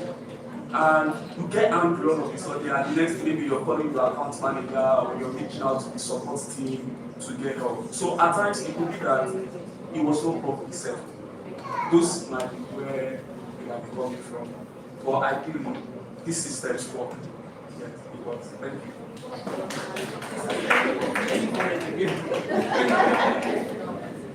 So, Charles, another question.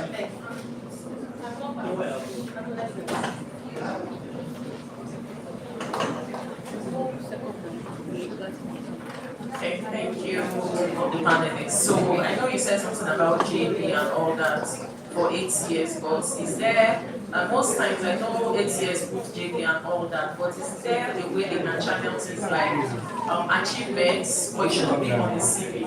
Maybe the person should personalize it and put there. I think if they can create that platform, because what you can just upload your CV and all that, you have to see, except maybe you want to streamline it manually and start putting out, you want them to list out, and most times we tend to use Google Forms or Microsoft Forms for that, just get to know more about the person. So is there a way 8 years, when you are channeling to maybe non-HR or Zoho, you put that part there for people who don't have to go through that stress that want to put that there? Yes. Then secondly, for me now, I work in the automobile industry. They have more technicians. They don't know they only know the car they know about. They can't understand Zoho, they can't understand they don't understand the English. And it's not all the time I'm doing key strategic things in the office. It's not all the time I want to be explaining to them how to press. But some of them don't even have WhatsApp device or WhatsApp phones. So is there any channel that is easier for them so that they can also apply for things like their leave and all that? Or maybe when it's time for their confirmation too, we want to get to know, ask them questions and all that. Thank you. Please answer that. Thank you.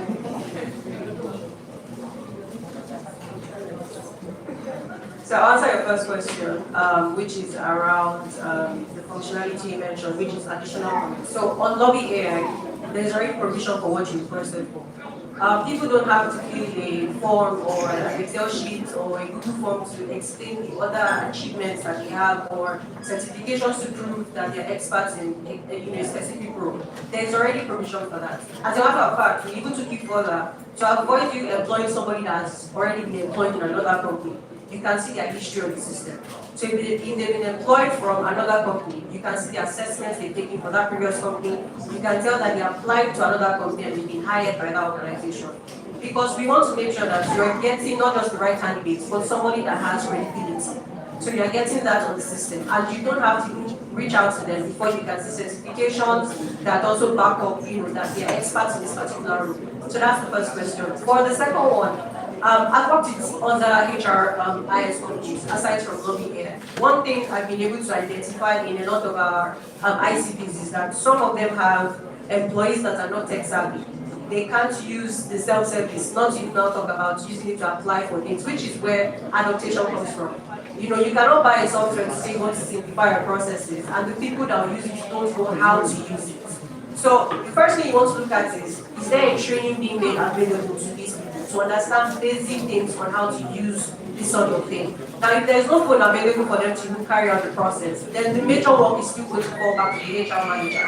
Because from the back end, you have access to the database, which means when they come to you and say, I want to go on leave, you are the one talking on their profile, because they are not tech savvy or they don't have the phone. However, when training can be made available to them, or if you have specific customization of simplicity in the interface, then that would also solve the problem of adopting the system by people that you have to train from scratch. So that's another thing you can look at. If the system is offering you that option, then you'll be able to solve for that problem. However, if it is rigid and cannot do that, then you have to look for a solution that will work for you. Because in the market, I mean, we are 3 of us in this team, and it's just 3 out of many in Nigeria alone. Then if you look at West Africa or even outside of Africa, there are so many options. You look at the solution that has customization that you require and your business peculiarities. If it solves your problem, cost never really major thing on your mind. It will be functionality. So that would then solve for the problem that you have. Functionality, I took that from the answer, and for the artisans, I said why they would not have the smartphone this day and age. Honestly. Because, no, the honest truth is that, just like you said, yeah, you know, 10x productivity and where we are now, even when you buy something, when cashless policy came, you felt like it was, that's what I'm saying, where we are now, you know, when cashless started, we are saying, oh, it's not possible, but now you're just going and you see the big man. Are you shooting? Once you buy food, you don't have card, they'll give you a Because I want to ask you a question. and then they understand. So I think, firstly, okay, to the best of my knowledge, I'm not an expert, but I think we should encourage them, and then as organizations, probably have like a sports, a self-service sports, like a reception or work area, where they can just during their work, during their no, pray, right? They just very simple, just like it says, right? And then you just less than update your data, you are applying for people that I wrote that application, do what I have to do. So that's like suggestion. Thank you. Please talk about it. Thank you everyone. Thank you for that info. Thank you. Why? Because Thank you.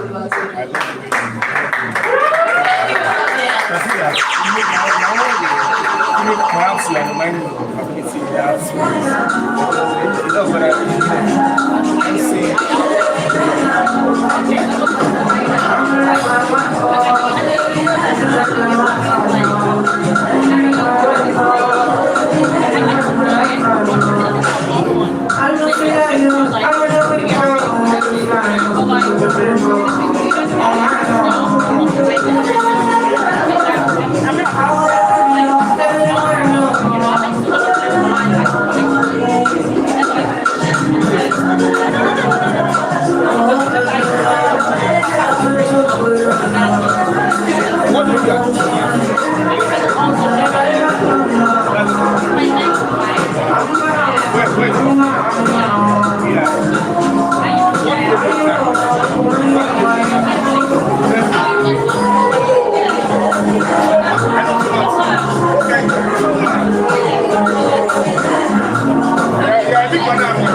Thank you, Olaleko, Oluwatobi, and Orlua. A big round of applause for them.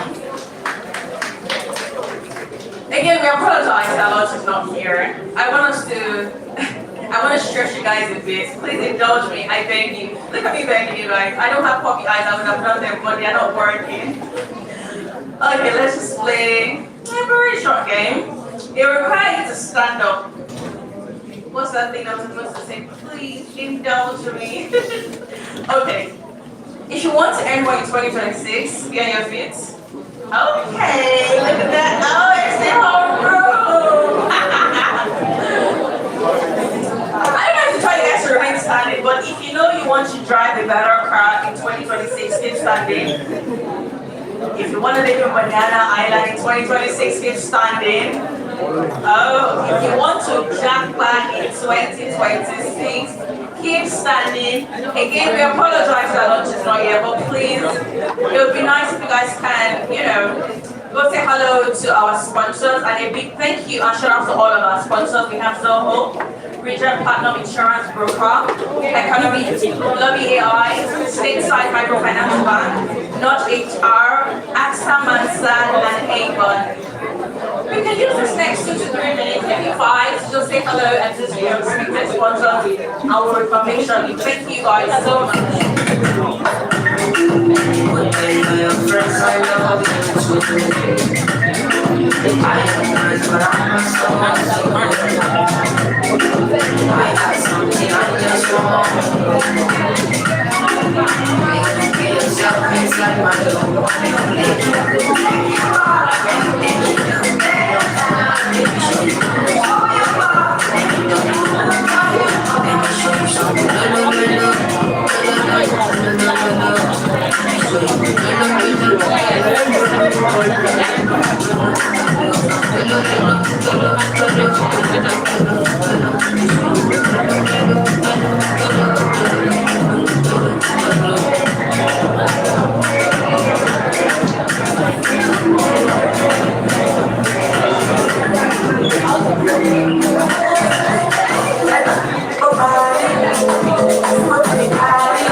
Hello everyone. Thank you all for being a wonderful audience. Everyone has asked that you come for your checks, BMI, blood pressure, blood sugar, but they'll be leaving in like 20 to 30 minutes. If you're interested, please go to the Avon stand to check your blood pressure and the likes. Thank you so much.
side. We're about to resume with our panel session. We have 2 more panel sessions, and then everybody can go and have a beautiful Saturday. Are we here? Are we present? Can I go on? Oh, fantastic. Right now, sponsor. Miriam, are we good? Okay. 5 more minutes, please. Thank you very much.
Hello everyone.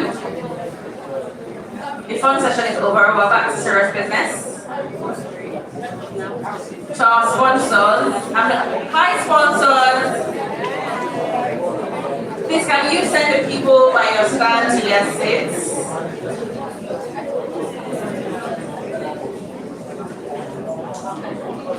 Next on the agenda, we're going to be discussing business, proper business. We're discussing from skills to sales, how professionals can monetize in order to building a consulting brand that attracts high value clients. Please welcome our panelists. Ayodeji David, representing BizFlex, Ayodeji David, Toyi Sadiq, and also Michael Okuche. Are they here?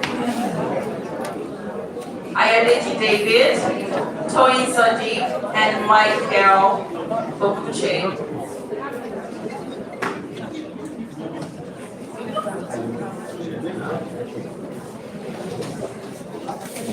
Is Ayodeji David in the room with us? Hi Ayodeji, Toyi Sadiq.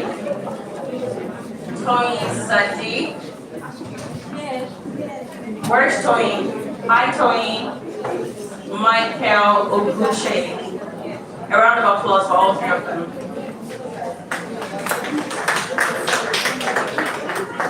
And the amazing and incredible Miriam Yusuf is going to be hosting this session. Hello, Miriam.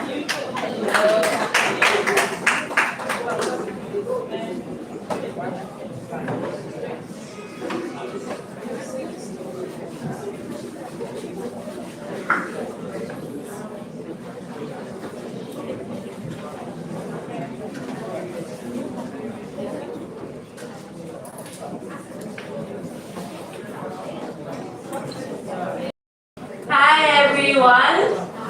Welcome back, welcome back, welcome back.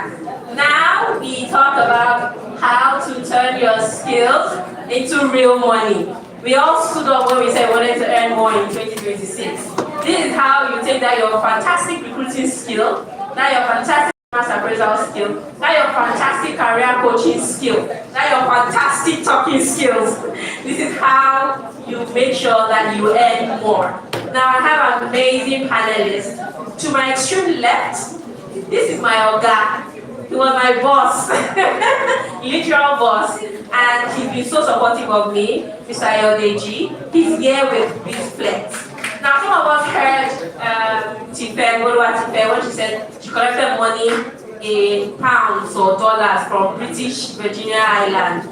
This brand will help you earn money across different currencies, okay? Here we have my new Oga.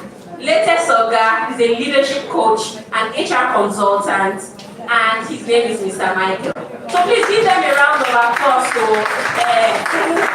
And we have Miss Tony. Miss Tony is silent, but you see, silent people wey be say she Odogu silencer, na she be that. She was in cohort 4, but she has so much knowledge to give, and I said, see, Tony, you have to be here, you have to share some of the knowledge that you have with us here today. Now, I have fantastic questions for everyone, but I think my number one question is, what is the mindset shift that you need to have when you're moving from employer to freelancer to consultant to even a business owner? Toya, I'll start with you. Thank you. This topic I have to go to my voice people. To answer Ms. Miriam's question, what is the first mindset shift? I would say that the first mindset shift that we should have moving from either paid employment to freelancer to specifically an HR consultant. The mindset shift we need to have is your skill. Okay. Can you hear me now? So I'll take it again. So I said, the first mindset shift that you need to have, moving from an employee or someone in paid employment to an HR consultant, is your skill is not your income. Your solution or solutions are your income. What does that mean? So let's take it with some items in the HR for your work. Let's start with talent acquisition, or what some people would call recruitment. So you're good with recruitment. You know how to source fast, you know how to interview, you know how to do assessments, all of those things, yes. As an HR consultant, those skills are very important, yes. For who you're offering your solution to, it's not really keen on knowing what array of skill set you have. They want to know what you want to use those skill sets to package as solutions for them. So if you take something like recruitment, as an HR consultant or somebody transitioning into it, you want to start looking at, maybe I want to have solutions or packages, or say maybe 20-day executive recruitment package where you would do recruitment for executive roles, and probably you would chip in something like you do free due diligence check. So normally when people do recruitment, yes, you as the organization or you as HR, in-house HR, you have to pay somebody else to do background check for them. Their academic records, their NIN, all of those things. But you as an HR consultant, your own edge or your own solution would be like, you know what, to make me stand out, my package is I will do recruitment and I will ship that in. Yes. Another solution you can say you want to offer in the area of recruitment, for example, is I'm very good with interviews. I'm very good with, asking the right questions and all of that. But I don't want to do the work. What I want to do is I want to train the trainers. So a solution or a package you want to do is you want to do recruitment assessor training. So believe me, these things might sound theoretical, but they are not theoretical. Big organizations, oil and gas, they pay consultants come and teach their skill pool managers, their HR managers, what have you, how to assess candidates. To avoid things like bias, to make sure that the process is fair, severity, and all of those things. I'll give one example, another example again, another HR body of support. Let's do, say, competency management. People would say that a skill set I have is, for example, is that I know how to set KPIs. I'm very good with KPIs. I know how to close out end of the year. My ranking system is excellent. Organization is hitting their targets and everything. Your to-be client is not really interested in that.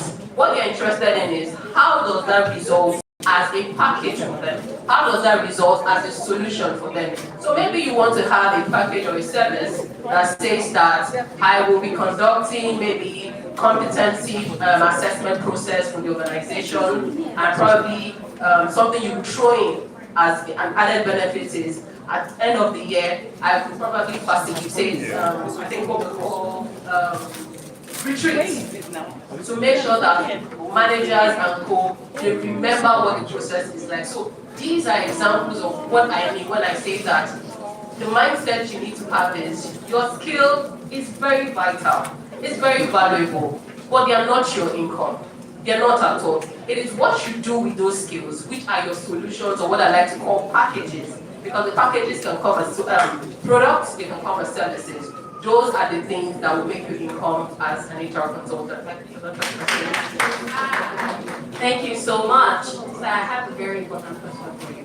This is because I know that you work with high value clients. This my other, I think I know who in your shop. Yes, you. Now, from a business perspective, what do high value clients, say oil and gas businesses, say fintech brands, say, real estate big brands, right? What do they actually look for when they choose a consultant? And how can we here, how can we position ourselves to be able to get deals from those people? All right, thank you. So the first thing is, like she said, you might have all the best skills in the world, but I tell you, nobody's going to pay you because of those skills. Like Mr. Drunkard said, he said, no one will pay you for information. People will pay you for the transformation you can help them achieve. And one of the critical things that these big organizations look out for, number one is credibility. Credibility. And that credibility can be as a result of maybe the works you've done. It could be as a result of social proof. So if I walk in here now and I'm telling you that I want to sell this solution to you, I can help the organization achieve this. I did it with MTN, I did it with Globalcom, I did it with FinTech, I did it with that. And these are things that you can prove. That is one of the things that this brand look out for. Another thing is clarity. Do you understand what you are offering there? Do you even understand your problem? Another thing is commercial awareness. And I see for HR most times, I don't know if you've passed through that stage, where you go for board meetings, HR maybe sometimes they'll just say, wait, when we have more time, we'll allow them to speak because they see you as a cost center. But when you understand, We are not cost centers. hallelujah. Now, when you understand how the business makes money, they want to listen to your solution. When you understand that, oh, this is X, Y, Z, this is how the company makes money, they want to listen to you. Because that solution you're providing gives them an understanding that you understand how they make money, and you are able to project why the value you're trying to offer them will help them achieve their business outcome. Thank you so much. Thank you. I think that, we need to give him a round of applause because one of the key things that I said all through our HR, we need to move away from being cost drivers and think about how do we add more value. Now, first thing I said, know your business. Know how that business makes money because then you can apply whatever HR strategies in a way where it makes sense for the business owner. You see that this exact thing, right? Commercial awareness makes it such that even if you are selling your services, they will say, but once you know what they do, how they earn money, then you're absolutely able to land big deals. Are we ready to land big deals in 2026? Now, Mr. Ayodeji, one key thing is how do we receive money, right? Before knowing your brand, I've had to deal with a lot. In fact, before FinTech started, now Western Union I use collect. I remember my very first dollar was $800 from a social impact brand. That $800 felt like money. Well, it is still money, but it was so huge at that time. I queued. I was so happy. But now we have a sophisticated solution, and I wanted to ask you, right? With BizFlex, how does your solution make it easy for us to earn money across different currencies? And in fact, how do we even get started? All right, thank you very much. There's a conversation that's going on online. People are trying to blacklist PayPal. They are trying to sneak back into the economy they want to chastise. I mean, people were lamenting how their money got stopped. One guy said something in particular that the flag is an and they use the balance in his account to pay for the investigation, and then 5,000 became $45. Imagine you benchmarking money like that for projects and you can't receive them or you can't spend them. It's why business like ours came to that, where receiving money globally can be something you do without hassle. You see, on this place in Africa, you can create a Naira account, which is the default setting because you are in Nigeria, right? There's going to be a point of conversion. You don't spend all in the country, do you? Except you pay for subscription. So we created a platform that will allow you to receive money, from your clients globally, regardless of where they are. We found a way to ensure that that dollar account, when you create it, happens in less than a couple of days, maybe like 2 hours, because of some back-end approvals. You have a dollar account. Now, I usually explain this to people. Because you are in Nigeria, doesn't mean that someone in Access Bank can send you money and they will call that local transfer. No, because the bank you are getting on this place is a bank from the USA. So somebody in the USA sending you money is local transfer. So it's from a US bank to a US bank. So that transaction doesn't take so much time. Are you following what I'm saying? So if somebody that has an Access domiciliary account sends you money, that is international transaction. But most of your clients are somewhere not in the country. If you are in the freelancing, the consulting space where you offer them services, so you can receive money globally through bracelets via your dollar account, which is something you can do in a couple of days. The Naira account happens in a few seconds, just a click of the button.